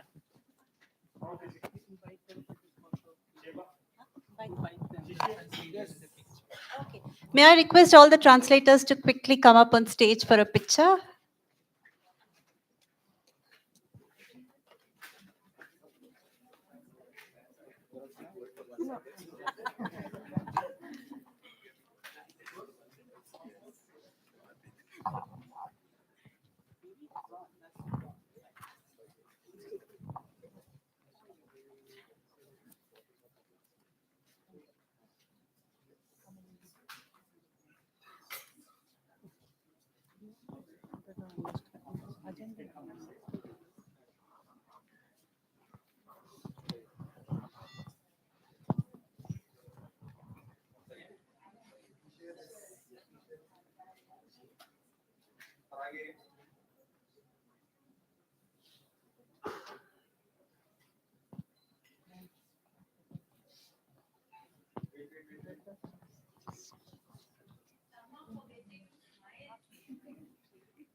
Thank you. To our second event now, which is a case study release of Almelu. May I please request Sharma, the author of the book On the Ground, Stories of Waste Workers and Waste Pickers in Asia, to share a few words. But I must say, that this particular, and I'm not being biased here, but I love this particular publication, and it's a must read for all of you. It basically asks you different questions when you read the stories of waste pickers. It basically asks you questions like, how do you institute a system to change lives? How do you build systemic change that go beyond organizing a community and providing them with an identity, and providing them with identity cards? How do you improve working conditions without compromising on identity, flexibility, and autonomy, and much more? But over to you, Sharma.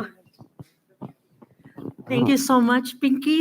Good afternoon, everyone. Namaste. Just like Raf, this is also the only language, word that I know in Indian, but I know the words for food, so you know my priorities. In 2023, we published these publications, the On the Ground, Stories of Waste Pickers and Waste Workers in Asia. And we also made sure to translate it to 2 languages in India, Marathi and Kannada. I think this is Kannada and this is Marathi.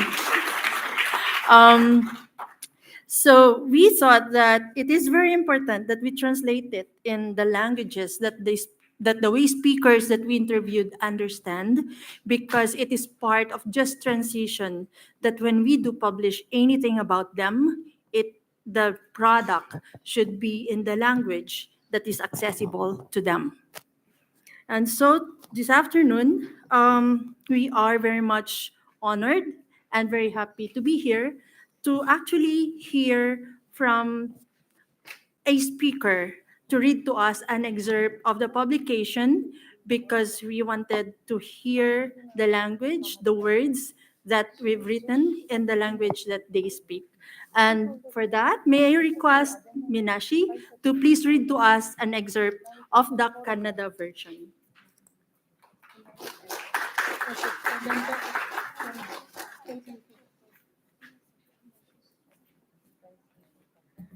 ಎಲ್ರಿಗೂ ನಮಸ್ಕಾರ. ನನ್ನ ಹೆಸರು ಮೀನಾಕ್ಷಿ ಅಂತ. So ತ್ಯಾಜ್ಯ ಇವರ ಅಲಮೇಲು ಅವರ ಒಂದು ಸಣ್ಣ ಕಥೆಯನ್ನು ನಾನು ಓದ್ತಾ ಇದ್ದೀನಿ. ಅಲಮೇಲು ಅವರಿಗೆ 16 ವರ್ಷವಾದಾಗ ಅವಳಿಗೂ ಕೂಡ ಮದುವೆ ಆಯಿತು. ನಂತರ ಒಬ್ಬಳು ಮಗಳು ಮತ್ತು ಓರ್ವ ಮಗ ಸೇರಿ 2 ಮಕ್ಕಳು ಜನಿಸಿದರು.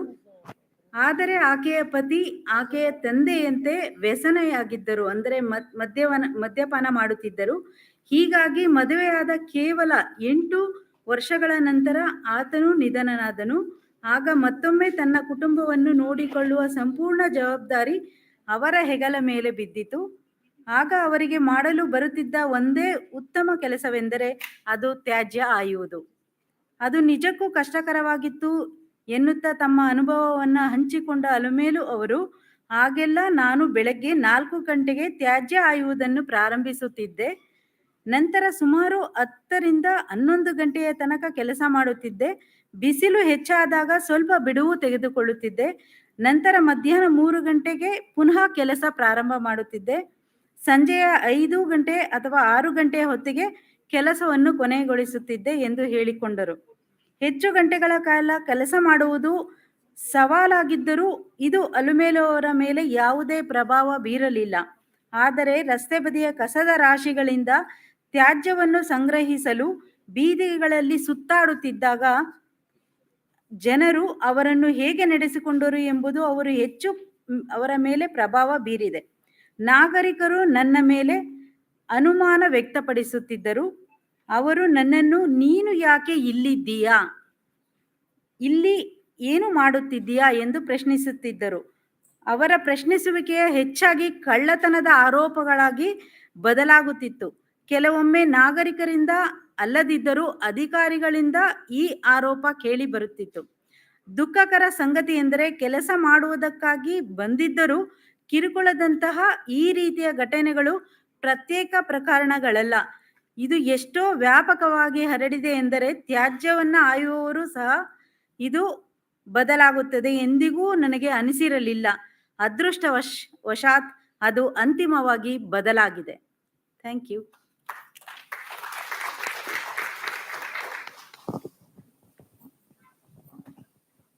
Sharma, Meenakshi, can I just request you so that we can take a quick picture?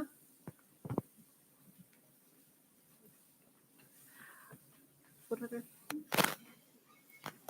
with the book. All right, so now while they take their picture, we're going to take a short break. But first, before we go on our break, we're going to assemble up on the terrace for a group picture, followed by tea, and then we return back for our next session in half an hour. So I hope we get the photo and the tea in half an hour. See you all. Also, just to announce that the publications are available online. They are also in the exhibit area. If you click on the QR code, you will be able to access the Kannada, the Marathi, and the English versions of the book. Thank you. And while you all make your way out, just want to remind you that the expo is in the ground floor and second floor. Please make sure that you'll pay a visit to these stalls. There is a photo exhibition in the first floor, and the seminar hall has organizations presenting their work. Water dispensers are next to the lift. Thank you very much. Enjoy your tea and coffee.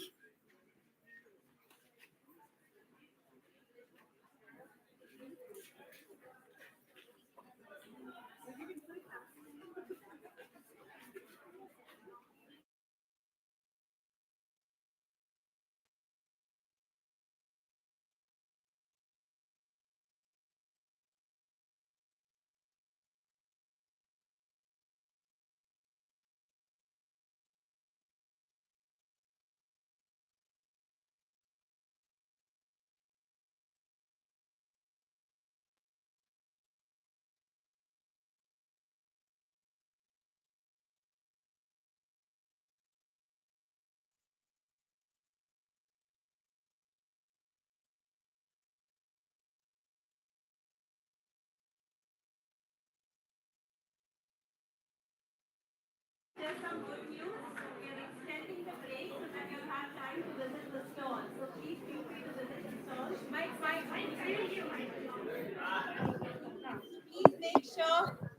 Please make sure that you all visit the stalls, but first group photo, visit the stalls, and then have tea and come back here in the room by 5 o'clock. Thank you.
so biofuels. And apart from that, we have a consortium of farmers, organic farmers in Mysore, where we work on community farming concepts. So I am also heading 2 farms which we do community farming, and we share among ourselves the food and food sustainability and energy and water sustainability in the farms. And all of our farmers, we have a market on Sunday, every Sunday morning from 7 to 11 o'clock in the morning. So that is day after tomorrow, I mean Sunday.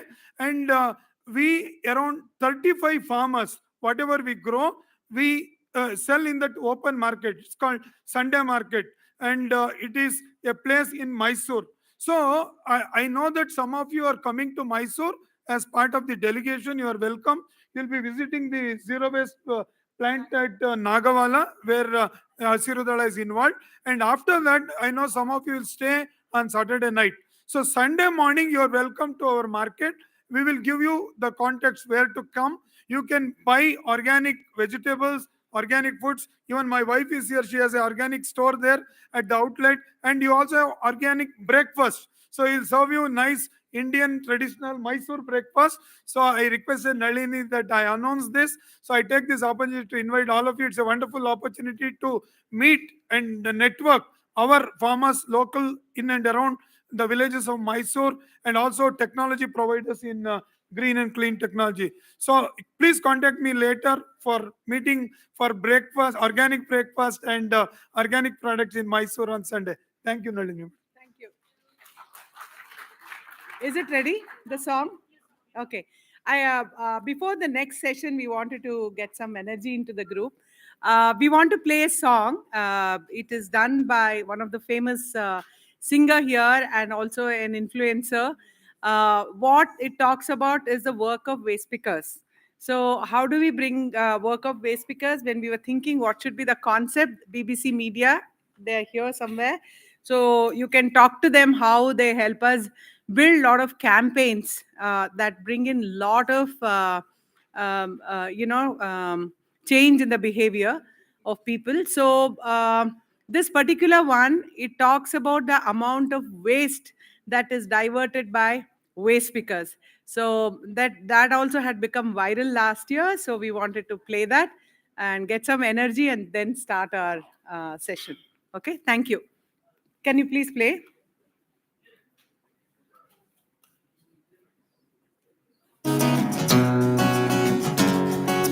Three, 8, 3, 2, 5. Not.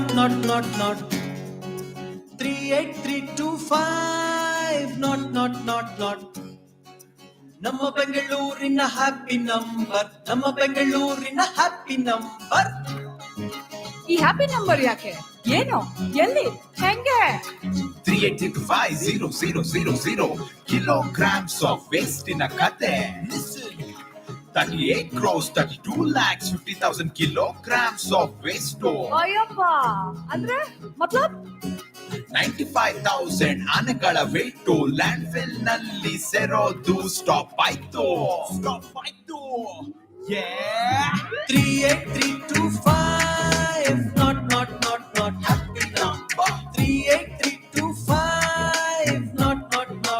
Happy number. Namma Bengaluru happy number. Namma Bengaluru happy number. What? ಯಾರು? Who done it? How?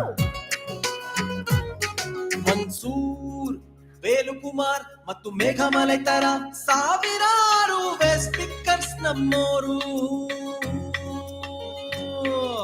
ಪಿಕ್ ಮಾಡಿ, sort ಮಾಡಿ, collect ಮಾಡಿ, they help in recycling. ತಡಿತಾರೆ landfill ನಲ್ಲಿ ಹೋಗೋದ waste ಅನ್ನು, ಕಾಪಾಡುತ್ತಾರೆ ನಮ್ಮ city ಗಾಳಿ ನೀರು ಮಣ್ಣು.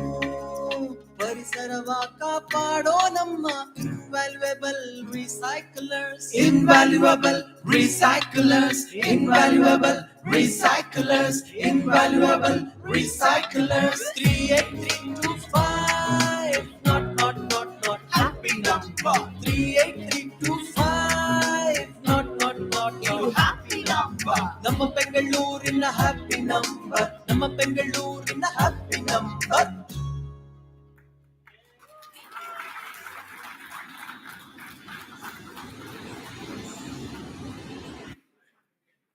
That's Bangalore's happy number. What is your city's happy number? That's a question for all of you. Hopefully, when we meet for the next Organic Congress, we should have the numbers ready. With that, we will now move to our last session of the day, which is on governance and institutional models of organic management. And for that, I would like to welcome Roshan Rai from Zero Waste Himalayas to explain a little bit more about the panel and to introduce the panelists. Thank you. For us in the mountains, if the phone gets connected, that's happy enough. Yeah. Good evening, everyone. Last session of a wonderful day.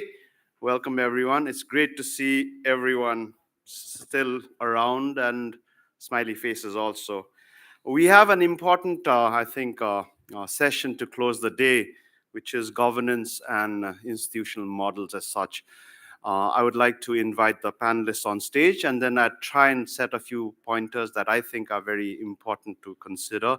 Hopefully the panelists would consider those options also. And we'll have a really interesting discourse or a conversation around it. Thank you once again for joining in for a session which is slightly delayed, but I think we are good and happy to go.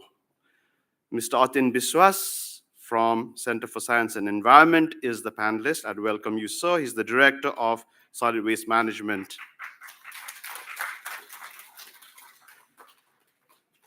Ms. Gemma Doble, San Fernando City, Pampanga, Philippines. Madam, welcome.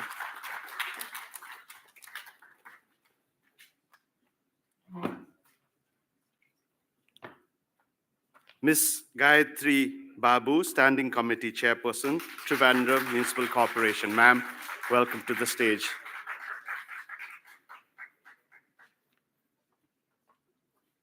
Ms. Uma Mahadevan, IS, Additional Chief Secretary, Government of Karnataka. Ma'am, she's on her way. Oh, yeah, all right, sure. And do we have our final panelist also, or not yet? Sure. Yeah, we'll have one more panelist joining us, and I'll introduce her when she arrives. She is Ms. Somya Reddy, but she's on her way. Having said that, Pinky, in response to Pinky's happy number, I think this is an important session because there has been a lot of call to action today, right? Whether be it zero waste cities, reduction of biodegradable waste to the landfill, intersection with climate action, and also very powerful statements about innovative work in these intersects. The question always comes, can everyone do it, right? And will everyone do it? And I know this group in this house would want everyone to do it. And that, for me, is what connects today's last session. And this session is about invisible spaces that we occupy, our governance structures and models, which are fundamental, which allows certain ideas, certain actions, and certain interventions to become universalized. And just remembering, if we can work on issues of ozone, we can definitely work on issues of organic waste and the climate intersect. Having said that, I come from the mountains, from a small town called Darjeeling. It took me 9 hours to get to Bangalore. So I think some of the pointers that I'd like to the panelists to consider while you are sharing your rich experience is the context, right? For me, context matters. It is interesting. Some of you might have wondered when I walked in, which country do I belong to? And that's nothing new. I am from India, but whenever I go to Delhi, they'll always ask me, which country do you come from? So for me, context is important, very personal. And that has its manifestation even in the discourse that we're having today. I don't think there is a universality. There is a universality in conversion of organics, but there are contextual specificities that we need to understand and respect as such. Having said that, I would like to expand this discussion a bit more from our side. We have high altitude issues of composting. You know, we live in high altitudes above 7,000 feet. And how do you compost? And then also our places are high value tourism sites as well as international borders. So we have religious tourism as well as defense biodegradable waste that needs to be composted at or converted at high altitudes. And that I think is important. But having said that, I hope to represent the northeast of India, where there are huge amount of traditional bodies and constitutional guarantees of these bodies. So I think while we do have city councils and elected representatives, how do we integrate traditional knowledge as well as traditional bodies and faith-based organizations in this discourse is something that I think the panel could look at. The previous session was so powerful, and I don't need to talk about it, but I just wanted to remind the lens of environmental justice as well as equity and inclusion, which I think the previous panel as well as the presenters talked about. I definitely would think we have to consider in today's world the issue of power and privilege, and how do we really acknowledge this forward. And finally, I'd like to look at convergence and synergies. So while we are definitely explaining our great insights of our work as such, can we also have critical reflections as well as way forward in your panel representation, so that when we close the day, we have a forward-thinking idea also. So having said that, I will stop my rambles and move on down here. Since I think this is my chair, right? Oh yeah, no. Since we have, yeah.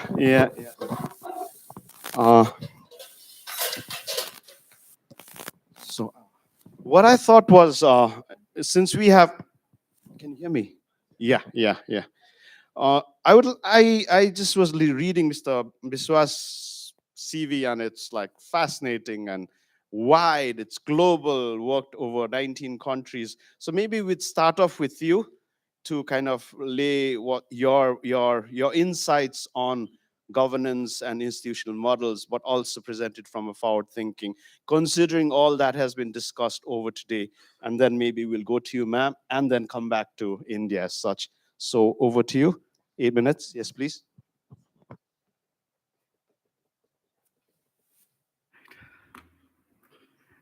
Okay, good evening.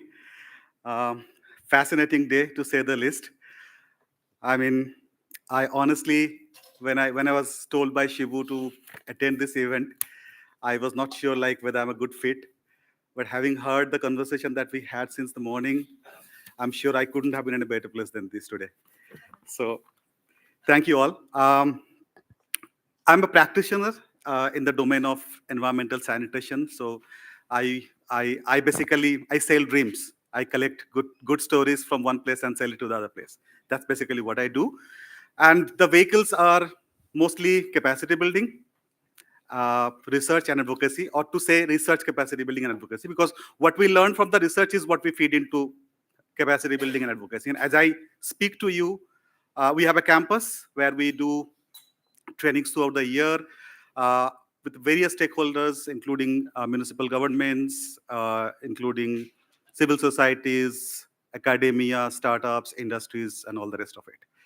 So, since morning, we have understood the importance of dealing with organics, right? We have understood the importance of having a zero waste dream. Please stop me if I overshot the time, because I have a nasty record of overshooting, and I wouldn't mind if you turn off the mic if I should overshot time. So, organics is, in the current context, it couldn't have been more relevant because of a program that Government of India is implementing right now. I will try to give you a macro picture of where we are today and how India as a country is positioned. I also have experience of working with the Global South extensively, so I'll just try to bring those references in the conversation as much as possible. Can I move to the first slide, please? So just, it's animated, just click all the animation and bring everything together. Now, this is what basically summarizes the Clean India campaign, or the Swachh Bharat mission as it is known in Hindi. So we are into the phase 2 of it. The phase 1 had a focus on making the country open defecation free. So before 2014, India was the largest defecator in the global map, which was a big embarrassment. Kudos to our Prime Minister. He patronized this program. A lot of money was pumped in, as many as $34 billion if you put together SBM phase 1 and phase 2.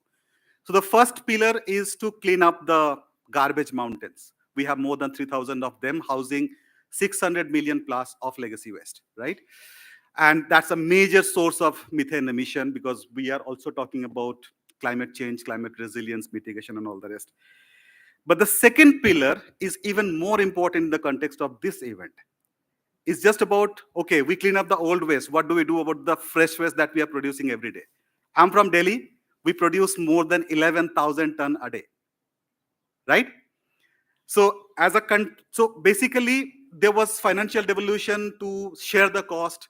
Now there's a trick that sanitation constitutionally is a state subject. So even though Government of India has laws, so laws have been flawed big times historically, but it's basically the prerogative of the state governments, or even more so for the local governments. Okay, my discussion is mostly focused around the urban space, not so much in the rural, but because we don't even recognize that solid waste management is a problem in the rural areas, right? Because if you compare the approach between the Clean India Mission campaign for urban and rural, it is kind of a North Pole and South Pole. So for rural, all we have is plastics. We don't even identify and recognize that we have 250,000 rural local governments compared to some 4,300 urban local government in our country, right? So that's the second pillar, that is basically talking about divert the fresh waste. And when we say fresh waste, half of it is organics, right? So the country is producing 160,000 tons a day, the urban India. Half of it is food waste, organic waste, okay? The third is where they have introduced a performance-linked disbursement instrument, which is basically, we have year-on-year target to increase our rate of processing. So the waste which was earlier used to be collected and dumped, so it has to be processed, treated for gainful economic utilization to save the earth, reduce emission, and also create jobs, create livelihoods, and create businesses around waste, right? Next slide, please. Now, so the current status is where we are today. So along with Clean India Mission, there is another program which is for assessment of the sanitation performance of the local government, which is technically called Swachh Sarvekshan. It is carried out by the Ministry of Housing and Urban Affairs in all the cities every year since 2016. So these two data points are very important. Our target is to reach 80% by 2026. That's the mission end of the phase 2 of Clean India Mission. So according to the last survection, we are standing at 34%. So this 34% is not just organic waste, but it is all waste put together, okay? So if it is like half of the waste is organic waste, so you can do your math the way you basically want. Next slide, please. Now, this slide is basically about how the states are placed in terms of waste processing right now. So you all can see your states.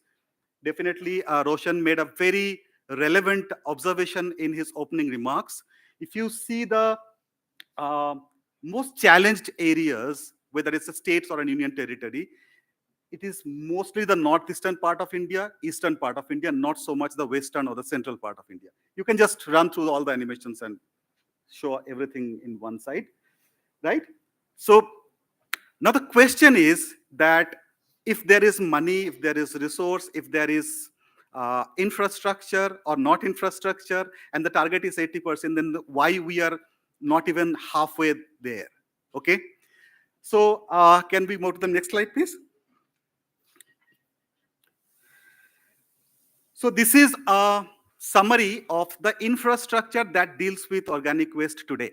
This is government's data, is data from the Ministry of Housing and Urban Affairs. So we have about 2,865 facilities, right? And you can also call them the number of cities, because no city in India is having more than one facility for dealing with organics, okay? And so out of 4,300 odd cities, we have this many number of cities who are having something to deal with organics. Now here is a catch. we had a lot of discussion around segregation since morning, right? Segregation is not happening. That's a real challenge. So when these facilities are being highlighted as something that is being attributed as a success to the mission that the government has been undertaking. So let's appreciate the effort first, but then we also need to understand the scale of challenge, because the area where this massive drive of dealing with organic had very limited success, because nowhere in India, even in the world, large-scale composting has been a success. When I say large-scale composting, anything beyond, say, 25, 30, or 40 ton. Because let's say if Delhi had to have a unit for composting, then the composting unit had to have a design capacity of 6,000 ton per day, right? And it's very difficult to imagine how much space it would take to store or to deal with that quantum of it. It's humongous. But I follow a lot of government data because I feel safe that way, because nobody is going to challenge me, because it's their data, right? But it is authentic, but it is not essentially reliable all the time, right? So 94,000. I'll just draw your attention on the right of this slide, the table. So 94,000 is the number of wards that we have in all these 4,300 cities. So now it is today's data, September 25th. I downloaded it this morning only. And then look at the third row, which is about the number of wards that we're segregating. That is 83,000. I mean, if you do the math, it would come somewhere around 80%, which means 80% of wards in the Indian cities, they were segregating their waste. I mean, if this was true, then India had to be a country from the future, honestly, right? Now, the issue is that the math is, because we do not have proper characterization data. Characterization is not a mandate. So basically, we take all the critical decision like design capacity of plants, manpower, vehicles, machines, everything on the basis of assumption. So we multiply population into a certain quantity, and then we arrive at a total quantity, and then we use that number to take all those critical decisions, right?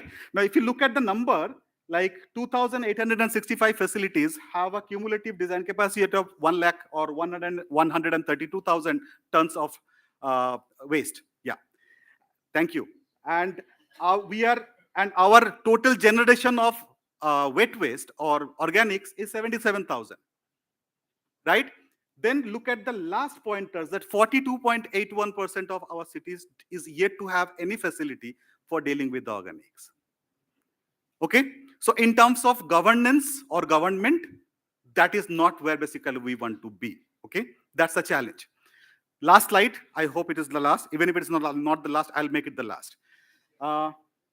So these pointers, I hope the presentations will be shared.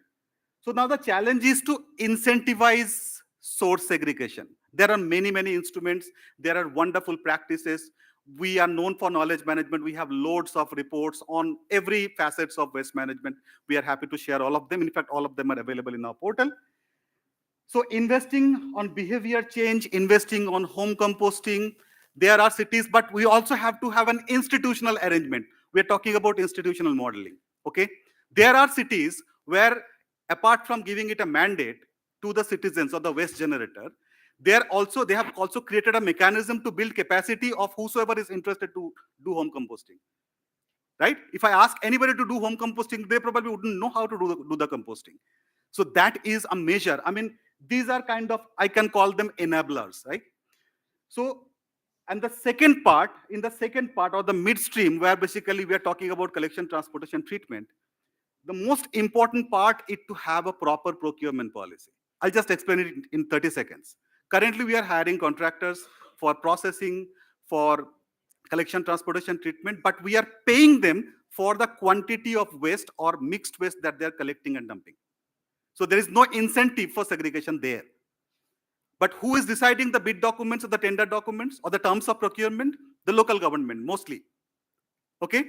Now we need to make a systematic departure from that and adopt a sustainable procurement policy which will support treatment and processing specifically for the organics, which occupies more than half the share of all waste that we generate. In the third part, there are two measures that we have recommended. So when I say recommended, in 2022, the Office of the Honorable Prime Minister created interministerial committee with 11 ministries that are there in the space of environmental governance. And CSE, we were tasked with helping this committee with preparing a roadmap for them. Unfortunately, it's not a public document, so I can't share it with you, but I can share what basically came out of it. So the last 2 pointers, point number 8 and 9, is something that I have been told that the MOEFCC or our Apex Ministry for Environment is working, is to impose landfill tax. So we hope that it will act as a deterrent to disincentivize the practice of dumping, and then ban dumping of wet waste and combustible waste. Now, this can also be done at the local government level using the municipal bylaw. Nobody is talking about it. We have just finished a study. We'll release the report that how this legal weapon is so massively underutilized. Right? Now, 74th constitutional amendment, my colleagues in the morning have spoken about it, so I wouldn't repeat it. This 74th Constitutional Amendment Act was introduced. It's based on the principle of subsidiarity, to delegate more power and authority at the local government level so that they can deal with the local situation. We also did a study on the municipal bylaw and its efficacy, and we found that most of the cities that we have sampled, we covered almost 37 cities from east, west, north, and southern part of the country. It is like there's a model bylaw drafted by the ministry. This was sent to the states. The states sent to the local government. The local government notified it. Okay? Without understanding the need to address the local government, because that was the very essence of that reform, right? So even the local government has not the power and authority to put a systematic ban on dumping of food waste, dumping of combustible waste. If this happens, I'm sure this is going to be a game changer. And I would request Gaya, Hasirudala, India Zero Waste Alliance, and all the colleagues to share the excerpts of this event with the government, use these findings for an advocacy to engage with the government to give them a sense how important this agenda is. Thank you so much. Thank you, Mr. Viswas. Thank you for highlighting the Swachh Bharat Mission 2.0, and we are kind of looking forward to it, but also glad you pointed out the challenges. But I think really nice about the whole notion about the institutional processes of nitty-gritties of procurement and then incentivization. I think that's powerful. But I think fundamentally, I think what you talked about at the end was really a really strong statement, which is actually political, right? What is subsidiarity and devolution, and how do we really actually engage with the context? So thank you, sir. And I would now go across the Philippines and invite Miss Gemma Doble from San Fernando City, Pampanga, who is an environmental officer.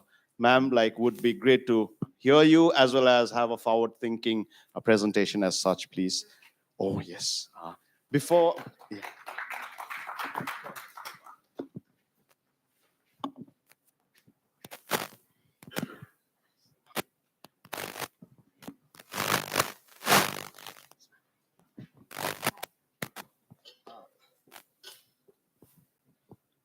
I'll just pause. Your time hasn't started, so not to worry. The stop sign will not go, So yeah. I would like to really invite someone special here, and I think one more panelist will be shifted tomorrow, but we are really happy to welcome you, ma'am, Miss Somya Reddy, who is an ex-MLA, but I think really needs a round of applause for this new wave that she's bringing in the Indian politics by combining academic excellence as well as a commitment to environmental justice and issues. She has over 15 years of work at grassroots activism, which is not just about environment, but also about women's and human rights, but also really promoting sustainable practices and working with the community. As an MLA, her initiatives focus on uplifting underprivileged while ensuring environmental concerns. And that was integral to the development of her constituency, which is what is sectional work is all about, right? So we'd like to really acknowledge the fact that her strong emphasis on ecological sustainability has contributed to impactful contributions and earned her the Adarsh Yuva Vidya Saman for outstanding development work reflecting her commitment to greener future. Ma'am, welcome. Thank you. Round of welcome applause, please. So just to round to kind of, not a problem, ma'am. Just to round up,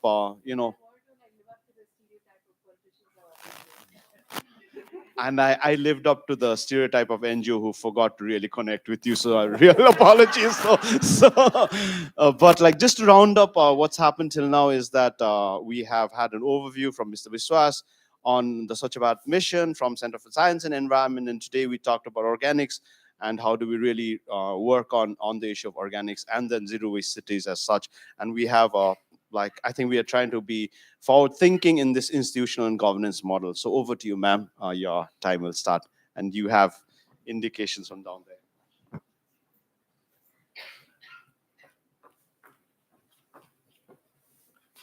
Yes, good afternoon. I'm very grateful that I've been part of the Congress now and to share our journey toward the zero waste city through the community empowerment. Next slide.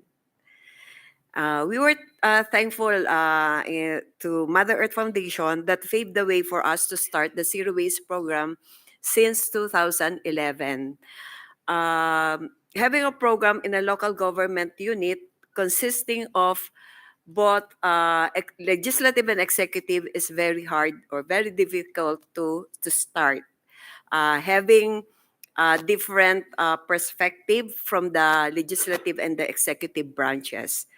And through, next slides, through their assistance, we were able to conduct the WABA, which is equivalent to us as the WACS or the waste analysis characterization system, which is the basis for us to develop the 10-year solid waste management plan. In that plan, all the program for the waste reduction, solid waste management is included, which includes the composting to divert the bio-waste in our city. The 10-year solid waste management plan expired this year, but we were able to submit or to update another 10-year plan, which is we're waiting for the schedule for deliberation, for the presentation deliberation by our city mayor before the approval of the National Solid Waste Management Commission. Next slide.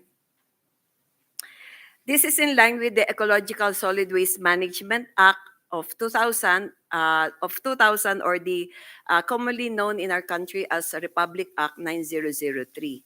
With waste management to the community, establishment of the material recovery facility in every barangay, the segregation of waste, next slide, at source, and no segregation, the no collection policy. So in our city, we do not collect up to the barangay level for a mixed waste. So we have a separate schedule for bio-waste, for recyclable, and for the residual waste. Yes. The material recovery were established at barangays, not only in barangays, also in villages or subdivisions, schools, even in business establishment, especially the industrial one. The material recovery consists of, you can see inside the material recovery of each barangay, a compartmentalized area wherein there is composting area. There is a compartment for recyclable and for the residual waste. Next slide. In order to help next slide. In order to help the barangays and villages subdivision in the collection of the segregated waste, the city provided 246 push carts and tri-bikes for the area where the garbage truck cannot enter. The city has its own material recovery facility, just like the MRF in the barangay. We're functioning the same as the barangay, and as a transfer station for the residual waste coming from the barangay, villages, subdivision, and other and the garbage collected in the major thoroughfares of the city. You can also find inside our city material recovery our composting center. Before, we are doing the manual composting wherein there is a compost bed covered by canvas. But now we adapt, next slide, we adapt the bioreactor equipment, the technology, wherein the process of composting shortened from 2 months to 15 days. Yes.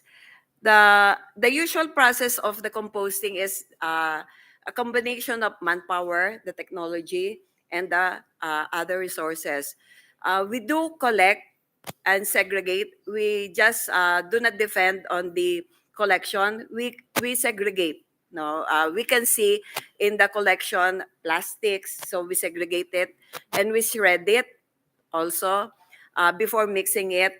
And before putting it into the bioreactor for the curing for 3 days, and then after 3 days, we will still pile and dry it up in our drying area. Yes. Yeah.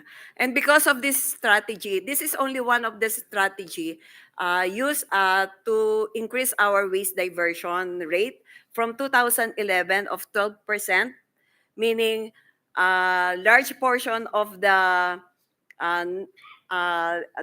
garbage is put into the sanitary landfill. At present, our waste diversion rate is 89.60%. At this moment, actually, composting is only one of the strategy. We also have this strategy like the refill revolution, the Ecoloop, or for the plastic. Yes, next slide. Ayan. And also one of our strategy is the effective garbage collection and disposal system. Yeah. And our residual waste, we only put in the final disposal the residual waste at the Metro Clark Waste Management Corporation. And I'm proud to say that we are the, even though we are a component city, we dispose little amount or little volume compared to other city in our province. Yes, next. Is to ensure that that the solid waste management plan is effective, especially the composting and to increase our waste diversion. We have the regular City Solid Waste Management Quarterly Meeting. Next slide. Also, we have a continuous IEC or Information, Education, Communication Campaign. We also have Summit. Sir Froy mentioned earlier that it is hard in the local government when the political exercise came in. You have to reorient the elected barangay officials for the continuity of the solid waste management program. Next. So not only the student, but also the barangay and also the SK or Sangguniang Kabataan. They are the youth leaders in our city. Next slide. Next. So through the partnership with Mother Earth Foundation, we will continue on with our strategy to reach the zero waste and to sustain the program in our city. Next.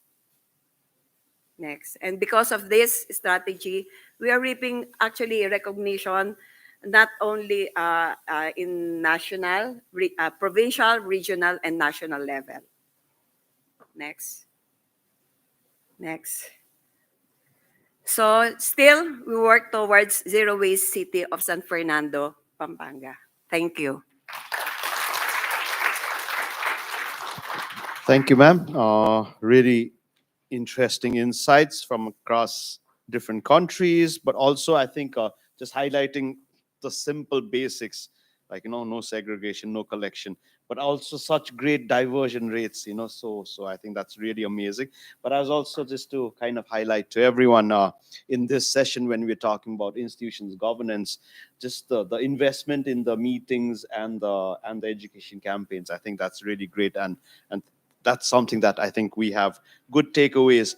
Having said that, I come back to Miss Babu, who might not know my first connection with Gaia happened at your city, so we traveled down to Trivandrum for the meeting. So that's why I still call it Trivandrum.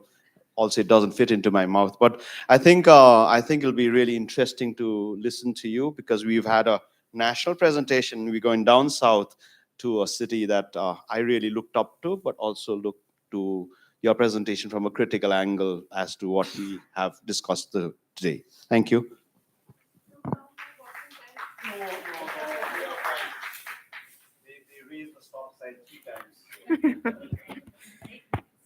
Okay. Hi, good evening. So I'm an elected representative, like he said, from Kerala, part of the Trivandrum City Corporation, and from the gang of politicians. For you, now just a politician with 22 slides. So next, let's begin. Rapid urbanization, blah, blah, blah, buildings, congestion, us, and then waste. Next. So I'm hailing from Kerala, which is in South India, with, again, a lot of people, very limited space to live in, so very limited space to manage waste as well. It's basically a massive consumer state. See, this is the first state which declared minimum wage for workers, so people have money, they have purchasing power, they buy, they waste. So a lot of waste. The climate is tropical, warm, humid. Those who have been to Kerala, it's a beautiful state. But the waste is generally wet. Again, it's difficult to manage. And we have a politically conscious crowd of people. The two pictures that you see here, the first one is a public agitation against a centralized waste management plant, which was installed in my own city. It was back in 2011, got shut down. The second picture is a contradiction. People of an area sitting together, deciding how to manage their waste, how to bring in development and welfare in their own area, which is called a ward sabha. People come together annually, and this is something that happens regularly in Kerala. So with evidently very strong decentralized governance and this politically conscious public, you can't fool them. Basically, they know that a centralized plant in an urban setup will end up making the adjacent rural area a dump site or maybe a landfill. Thus, the government, as part of this, adopted a decentralized waste management strategy and centralized management wherever necessary. They've adopted a very beautiful campaign called My Waste, My Responsibility. Now, let's see how this strategy is being implemented in my city corporation. So Trivandrum is the capital of Kerala. It's a capital city. And it's a very good sample of Kerala with respect to the population density and limited land. The city corporation is the largest in Kerala with 100 wards divided into 100 tiny areas and 1 million population. I am an elected representative of one of the wards. And, who cares about the statistics? Just skip. The city produces, this is important, the city produces 507 ton waste per day, out of which 75% obviously is organics and 25% is non-biohazardous, biomedical, etc. Now, who and how is this dealt in the city limits is the question. The structured institutional mechanism of governance lays the foundation first. The Kerala Municipalities Act 1994 rules the 93 urban local bodies. The urban local bodies are directed by the state government. So they actually don't have any autonomy to decide what policy to bring in. But subject to the state government policy, they can make decisions which are suitable to their own area, territory. So I said there are 100 wards, right? So each ward has an elected representative like me, and together we form the council, 100 councillors form a council. So every council member is also part of any one of the 8 standing committees like development, health, or welfare, etc. So our hot topic, which is waste, is the duty of the health standing committee, that I chair right now. The health standing committee discusses public health and sanitation. So these issues are discussed in the committee, and we recommend solutions to the council, who ultimately decide whether to, incorporate or just, withdraw that decision as such. And all these decisions in the council are made subject to, like I said before, the state policy. The health wing of the corporation is the largest such setup in the state as a whole, or maybe in the country as well, one of the largest. There are 1,200 sanitation workers, 1,162 Haritha Karma Sena, who, like Hazrudala, are a micro enterprise model of the Kudumbashree, or Green Action Force is what you call them in English, and 350 Tumbur Muri workers. Tumbur Muri, like my friend earlier showed you, a model of aerobic bins, which was started in Alleppey. So we have 350 Tumbur-Muri workers who are exclusively for the maintenance and management of these aerobic bins, community level composting units. And all of them, these sanitation workers, Haritha Karma Sena and Tumbur-Muri workers, are all supervised by 120 health inspectors who come under 3 clean city managers or health supervisors. And the head of the department is a health officer who will be a doctor. I don't know why that post is kept. Now, this is the whole team that I have. We work with the available funds. So 25 to 30% of the state's plant fund is exclusively for local self-government institutions. The salaries of the sanitation workers, all these people I talked about, is given from the urban local body's own fund. Now, salary to Haritha Karma Sena is not an issue, just for your information, because they are a micro enterprise model. So we don't recruit them, but they are part of the corporation. Their salary or their wage is something that they collect from the household or the establishments as they collect the non-biodegradable waste. They are the ones who deal with non-bio waste, the ones who take the waste to, like she said, material collection facilities or the RRFs, etc., and from there to the recyclers. So we also have some external supporting agencies. I'm very scared. She's making me nervous, this girl. We also have some external supporting agencies that are committed towards the waste management campaigns of the state. We have Shujitwa Mission, which is the state's team for Swachh Bharat Mission, or the Clean India Mission of the country. They have project funds for the city waste management program. They actually have project funds for the state, and we'll get those funds. We divert those funds for our own projects for the city. Now, there is Kudumbashree Mission, which is very famous with respect to state's poverty eradication mission for women empowerment. So there are kind of like 45 lakh families involved, 45 lakh women. So this is one of the largest women empowerment group, or a what you call a self-help group, largest maybe in the world, only women. Now, they contribute towards the recruitment, the formation, and existence of Haritha Karma Sena, the non-bio waste pickers. Their livelihood is also dependent on this. Now, there is also state's own recycling company, which is the Clean Kerala Company Private Limited. So all these external agencies help us with regard to waste management projects. Skip. Next one. Yeah, so this is Trivandrum City has a coverage of 92% of collection and processing of non-biodegradable waste with the help of Haritha Karma Sena and recyclers. Let's talk about organic waste management. The city is implementing decentralized solid waste management policy, like we all love to hear. Waste is segregated and composted at source. The household waste is segregated and organic waste is composted using kitchen bins or what you call biocomposter bins. So I don't have to explain how efficiently this reduces methane and carbon emission and reduce pollution, etc. We adopted this method keeping in mind the social, efficiency, and equity phenomenon or philosophy. The social philosophy, which we would like to point out, is improving dignity of the waste collectors. Like one of our friends said earlier, you have money to buy everything else, but not to contribute towards the waste picker's salary. So this actually make waste pickers, transform them from mere waste pickers to facilitators of the corporation who are service providers in managing the waste of the city. Encouraging a behavioral change with respect to waste management by making it the household's responsibility and creating environmental consciousness. Also breaking social stigma related to handling of bio-waste. It's like a 15-mark answer you can read.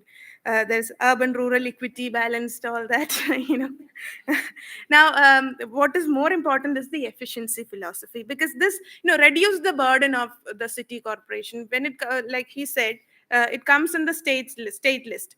But is it only the government's responsibility, or is it only the local government's responsibility is the question? No, it is the responsibility of every person. We produce waste, it's our responsibility. It is that kind of image that we give to people. We actually tell them that if you don't do this, then you have you have not contributed anything to the surrounding that you live in. So we actually make them feel a little that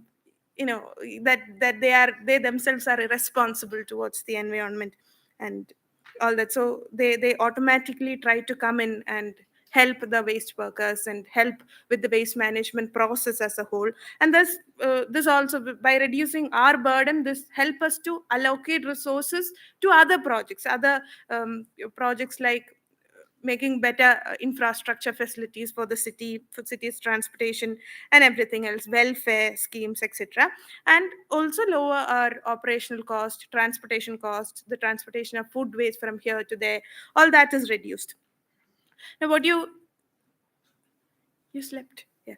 What you see here are the different waste management facilities at household level, community level. You might have seen all of these, institutional level for organic waste management. And one major challenge is bulk waste. I didn't hear anybody talking about that. One major challenge that I personally face as a health standing committee chairperson is the calls that I receive daily from hotels and restaurants owners. We have this waste, what will we do? Where should we don't have any composting unit at our hotel. We have a very tiny restaurant. Where should I compost this? Take this away, I'll keep it in front of your house and all that. I get these calls frequently. So these waste from hotels and restaurants, we classify them as bulk waste generators. This is taken to pig farms as animal feed. And vegetable waste from markets goes to community composting like aerobic units. And meat and chicken waste from butcher shops and other places goes to the rendering plants for value-added products. This is something that the bulk waste is something that we have to address more scientifically. We are planning to do that soon. Skip. Yeah, money, of course, is needed. 4% to 10% of the tax revenue of the corporation is exclusively allocated for waste management. And we have central grants, smart city funds, Swachh Bharat funds, etc. States plan fund, grants through missions that I mentioned earlier, our own fund, the local government's own fund, and loans and grants. One interesting fact is that the World Bank's fund is given to Kerala. I think World Bank is giving a grant for decentralized waste management for the first time. And that we have received through Kerala Solid Waste Management Project, which is going on right now. And with the decentralization, we save a lot of money also, like I said earlier, operational cost, transportation cost, and the ME model of the Hardagarma Sena, reduced labor expense. There is, so these savings are diverted towards subsidies to household, like the household level composting units, we give at a 90% subsidy. So sometimes they tell us that I don't have space to keep a kitchen bin or a biocomposter bin at my house. So I tell them, you give me your chair and keep it there, because it requires just a space of just a chair.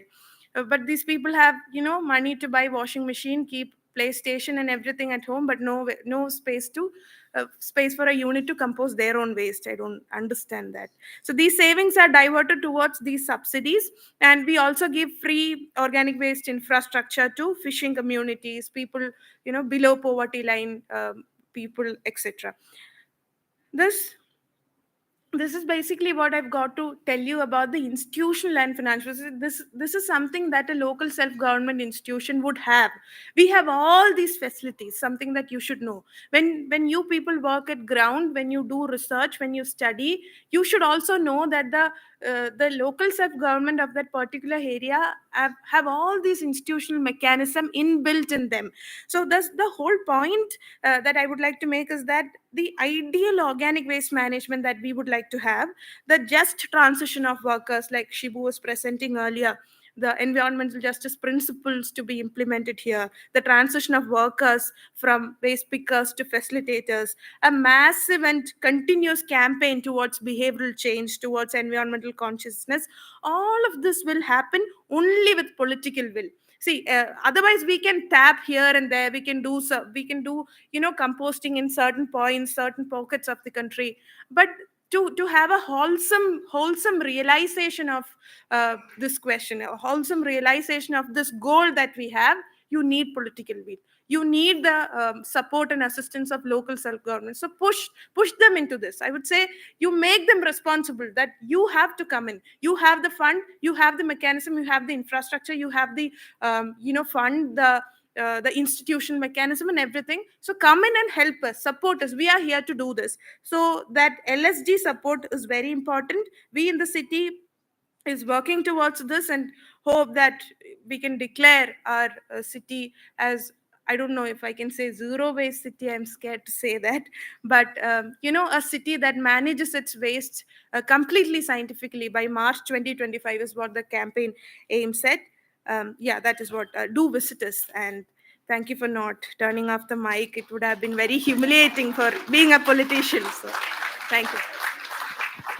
Thank you, ma'am. Thank you for such a powerful presentation as such, and also the reference to your 2025, I think we've kind of closed the loop with the three of you, and we still have one more person left.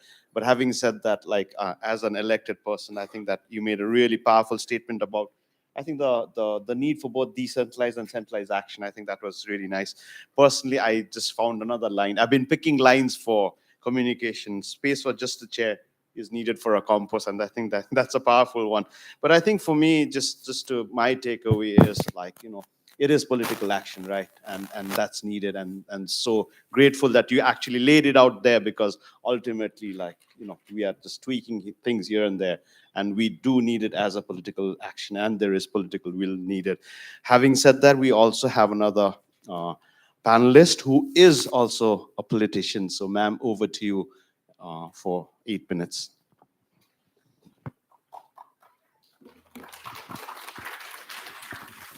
Very good evening. Eldrigu namaskara. And I did not bring a PowerPoint presentation today, so I'll just make it into a stand-up comedy. I'm just kidding. It's always good to laugh. It was really wonderful to listen to all of you. I think, first of all, I see a lot of,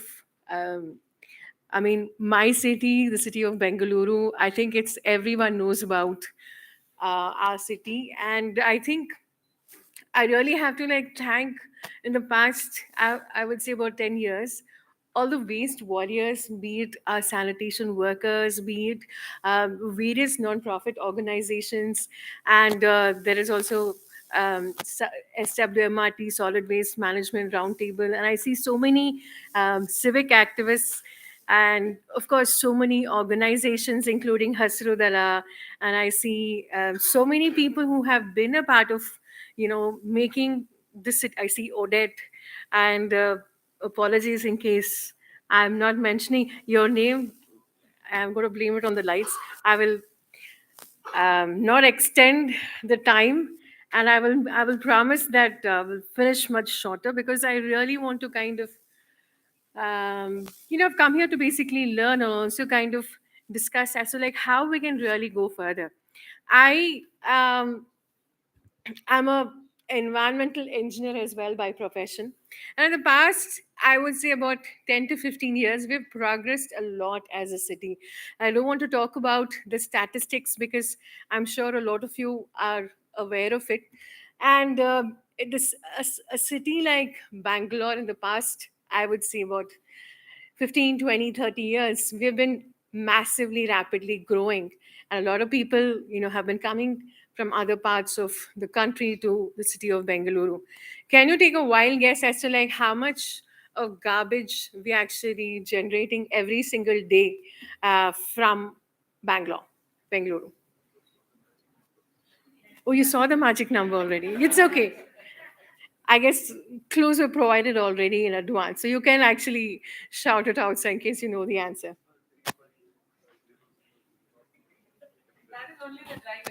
No, that's only the dry waste. I think I'm talking about the all. Yeah. Yes, someone said. Yeah, 3,500. I think we've. Yes, thank you. Yeah. No prizes for Nalini for guessing the answer. Sorry? Yeah, exactly. Thanks. Yeah, hashtag Bangalore Pride. Thanks, Odin. Anyway, jokes apart, I mean, it's a huge amount of garbage that's being collected every single day. And all of this, like many of you have already explained, it's very similar to what we have been doing here in our city of Bengaluru as well, since segregation has been made mandatory since 17th of December 2015, correct? Okay, great. And that is 2 bin and 1 bag. That is dry waste, wet waste, and that's medical waste. And the wet waste is collected every day, and the dry waste is collected twice a week by the municipality. And having said that, I think considering the population of the city of Bengaluru, guess what's the population right now?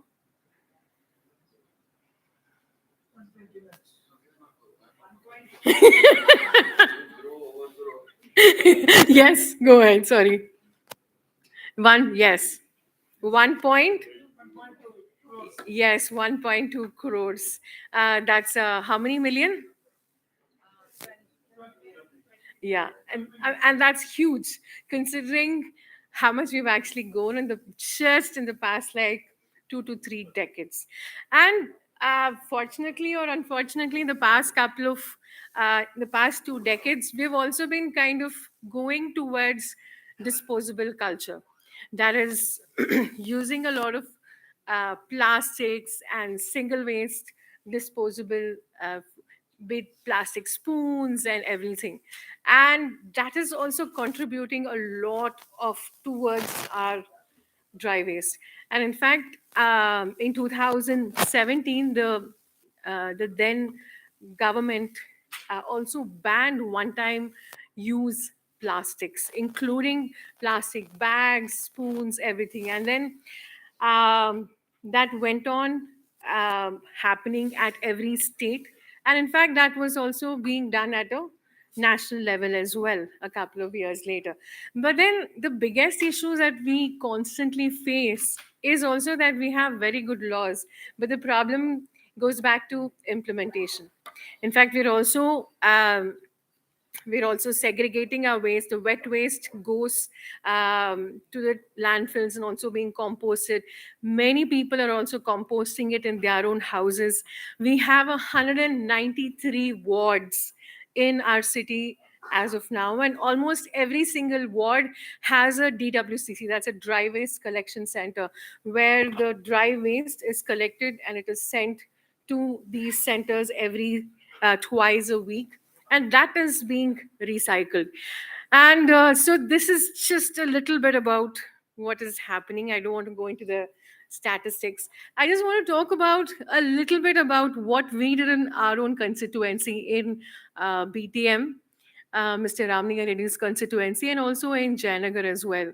So in 2018 and 19, And a little before that, that's when the plastic ban was implemented, and then there was a lot of awareness about segregation by BBMP, and everyone started working together, especially the citizens, the civil society. And this is what I'm actually sharing, is how when all of us work together, including politicians, how we're actually able to kind of make things happen. So we just selected one ward. This is a ward in BTM layout called as Kormangla. And we started focusing towards maximum segregation. It went to almost about 91, 92% segregation. And all the wet waste was being sent to a biomethanization plant in the constituency itself by a company called as Carbon Masters, along with the help of the Resident Welfare Association. And that was being converted to biogas, and it was being sent to a restaurant. And also that was also being used for compost. And so having said that, we got an award by the German government as well in 2019. And so this is something that we've been trying to replicate across different parts of the city. And because I think it's, all of us have heard about think globally, act locally. And it really kind of goes back to that. And, keeping in mind, keeping in mind that the waste pickers are included in the system, and working with the residents, with the local municipality, that is BBMP over here, and of course, each and every person, the activists as well. And but having said that, I think each and every single day, we have so much of waste that's being segregated. So it's a constant problem, because if tomorrow somebody doesn't segregate, we're back to square one. So I will finishing before time, because I really want to keep it a little more engaging, and all learn from all of you as well. Having said that, I also want to share that the current Congress government has also started something called as Brand Bengaluru, which is also focusing on environment and solid waste management. And I am particularly very excited about Bangalore. We have a Bangalore Climate Action Plan in the past couple of months, which we are wanting to implement, working with everyone. So let's join hands and make our city and the world a better place. Thank you so much. Thank you, ma'am. I think something that we always struggle with is implementation of laws. So that's quite a powerful thing, But also, having said that, I think it's interesting to know about the climate action plan as such, and I guess it's really pertinent considering we are looking at organics and climate intersect here today. I'd like to thank everyone in the panel, but I think before we close this session, maybe I just want to check what time it is, sir, before we hand it over to you. Okay, so yours a statement, right? Yeah, one statement or two questions, that's it. So,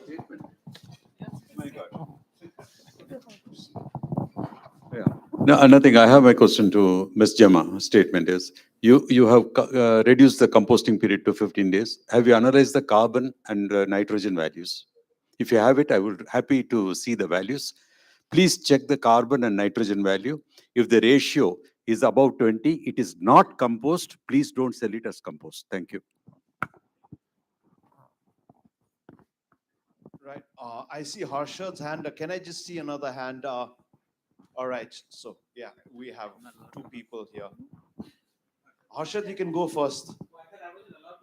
No. Oh, no. You're more than, yeah. Please, but keep it short. The question is for Ms. Babu from Rani. She was curious to understand about the Kutumbashri model and just ask that what happens to the social welfare or social security of the workers, whether it's in the form of ESI or PF or any other way in which their social security is covered. Since they are user fee-based workers, how does the state look at that? See, Kudumbashree is basically a state poverty eradication mission for women empowerment. It doesn't mean that Kudumbashree is the only people who are part of Haritha Karma Sena. Haritha Karma Sena members are mostly Kudumbashree members, and there are also men who are part of Haritha. Haritha Karma Sena is a separate micro enterprise model. Kudumbashree is a very different mission. So Kudumbashree, actually the mission contribute towards recruiting these Haritha Karma Sena members. Now what she asked is a very good question. Haritha Karma Sena's wages come from households and establishments. As they collect the non-bio waste, they give something called user fee. 100 rupees is fixed for every house and 200 for every small establishment, and it goes on increasing as the amount of waste increase. But the local self-government is, or the city corporation is responsible for providing insurance to Haritha Karma Sena. So that is there, and we provide their all their safety mechanisms, their equipments needed for waste collection. Everything is provided by the corporation, but they don't have to pay a single amount to the corporation. Even insurance is given to them by the city corporation. That is how it works. And also, if Haritha Karma Sena of a particular ward, after all their user fee, their wage doesn't amount to rupees 10,000, we give what is called a viability gap fund. If it is not above 10,000, we give an amount which adds up to 10,000. But right now, happily, we are not giving any VGF because all of them have an average monthly amount of 25,000. Every Haritha Karma Sena member has a wage of 25,000 per month, minimum. The maximum is 1 lakh.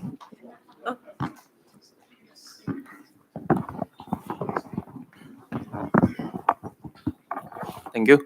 I'm Gali from Indonesia. I would like to ask question to Ms. Gayatri and Ms. Somya. What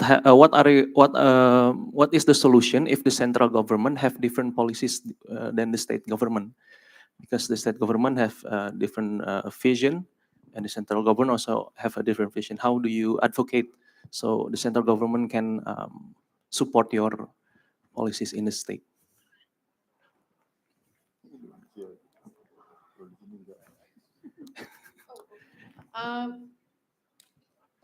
Something a little more specific, as in related to solid waste management, or Yeah, related to solid waste management or environmental activities in your state. okay. So, for example, I think when we started off, frankly speaking, I think I'm not trying to boast, but I think Bangalore, I mean, my friends can correct me over here. We were almost the front runners in terms of solid waste management in the whole country. So, be it the 2 bin 1 bag or even the whole plastic ban and various other things. And actually, and I think the central government was just doing two-way segregation. In fact, they had billboards as well. But I think it is the local government, that is the municipality, and the state government, which was much more progressive, and that's what was really implemented. And then in both this and the, I mean, that was later on, I mean, the plastic ban and this was, implemented in various other states and the whole country as well. So I would actually say that, I mean, please correct me if I'm wrong, but be it the city and be it the civil society, and I think we were extremely progressive. So yeah. Yeah, 2014, and then the then government, in fact, the Congress government actually implemented, 17, implemented that, and the 2 bin 1 bag was also implemented. Of course, that was a court order, high court order, and that was 15th of December 2017, right? 13. Sorry, 13 or 15. And and then we started, see, ultimately, the laws are there, but then it's the entire thing about change management. It really ultimately boils down to all of us, especially citizens, need to join hands. And I think people and especially activists, residents, resident welfare associations, and of course, organizations played a huge role in joining hands. And be it composting and be it, solid waste management, be it segregation. I don't know if I'm leaving anything out. Yes, of course, the lakes over here as well. I think it really boils down to citizen participation, and which has also been pushing the governance. And I think the central government later actually saw that, and they implemented that at the central level. But of course, like I said earlier, we have good laws, but then it also boils down to implementing that on the ground. It's something that we're trying to struggle with. Please correct me if I'm wrong. Okay, thanks. Just a quick point. So the governance system in India is federal. Okay, like even if you have a law from the central government or the national government, the states still have the prerogative, because constitutionally it is within the functional purview of the state government to adopt and enforce their own laws. Just for an example, in 2022, the government of India issued a law, introduced a law to ban 19 selected items which, according to them, are problematic and unnecessary. So those items were banned for manufacturing, sale, store, everything, right? And one of the item was plastic carry bags.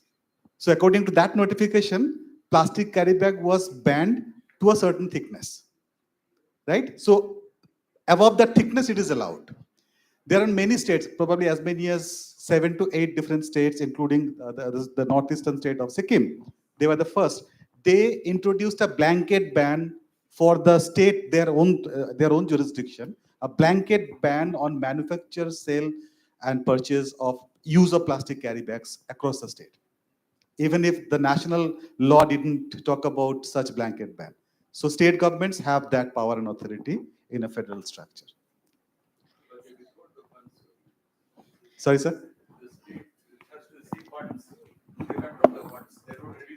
Sir, there is a difference between funds and the law because, yeah, so, okay, yeah, sure. Yeah, that is there. See, I hail from a state which is left lenient. So politically speaking, this fund issue is there. But it, yeah, but Niti Aayog has likewise the kitchen bins that we use or the biocompostive bins that we use. We have a person here in the audience, Jochi sir.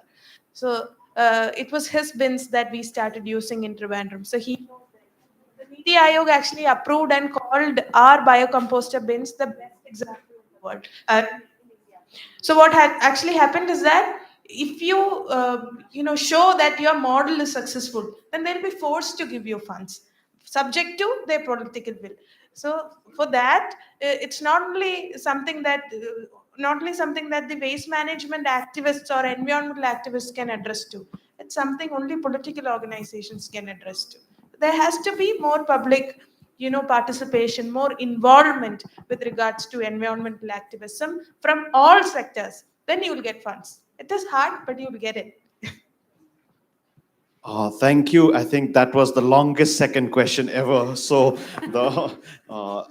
just like to, I'm not going to summarize the proceedings because I think there were some brilliant expositions, takeaways. I just still want to keep it forward thinking to kind of recognize at the end of the day, if we want to have impacts created out of the discussion today and tomorrow, institutional mechanisms and governance models are really fundamental to taking this conference forward. Having said that, I just wanted to throw a few challenges.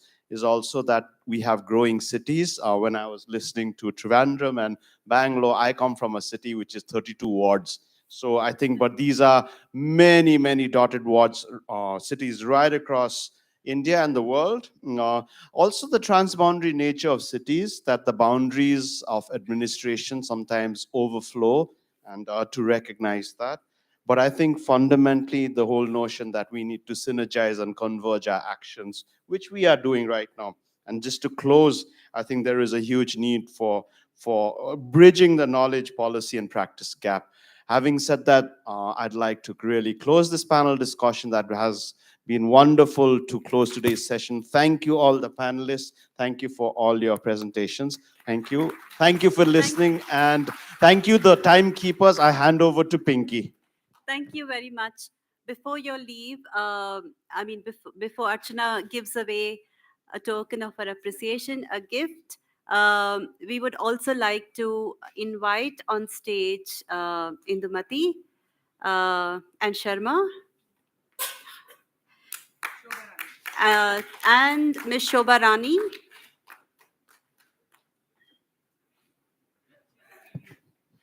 While they are coming on stage, someone I forgot is I started my vermicomposting journey with 1995 with Dr. Ismail. So I'd like to really recognize that also. Yeah.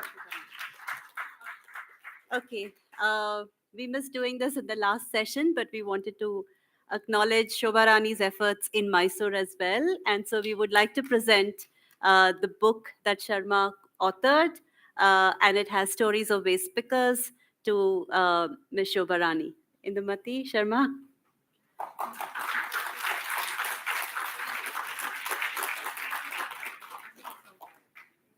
And to Soumya as well, Soumya Reddy as well. So this is a Kannada translation of Stories of Waste Pickers, which Sharma just presented in the previous session. So thank you so much. And Archana, may I please request you to do the honors? And I just wanted to say, as summary of this session, Roshan started with highlighting the importance of context. And he said, context is very important because it's personal and it also has manifestations, and we have to respect that. Soumya ended the panel with the fact that, and reminded us that while we need to think globally, we need to act locally. Gemma also talked to us, showed us an important thing which says no segregation, no collection, but it went down to what Gayatri said, the whole thing that all of us are now adopting my waste, my responsibility. But Gayatri also made a very important point, which says we need to look at political action. And she reinforced that. I think all of them reinforced that, including Atin and Roshan. So thank you very much. And we'll see you tomorrow. The bus is waiting. Okay, I just wanted to remind all of you that the Bangalore Declaration has been circulated. You might have seen the QR code. We're going to discuss that tomorrow. So please do put in your comments on that document. And over to Nalini for other housekeeping announcements. Thank you. So the bus is outside waiting to go to Chancery, and Sumana will be there at the reception to help in check-in for new people who need to check in. And at 7 o'clock, there is a dinner in Chancery in the ground floor, in the basement near the pool. By the side of the pool, there's a banquet hall. It's called Indian Affairs. Please join us, whoever is residing there. And also other people who can please join us, please do. And I'll talk to them. Thank you very much. Thank you. See you all tomorrow at 9 a.m.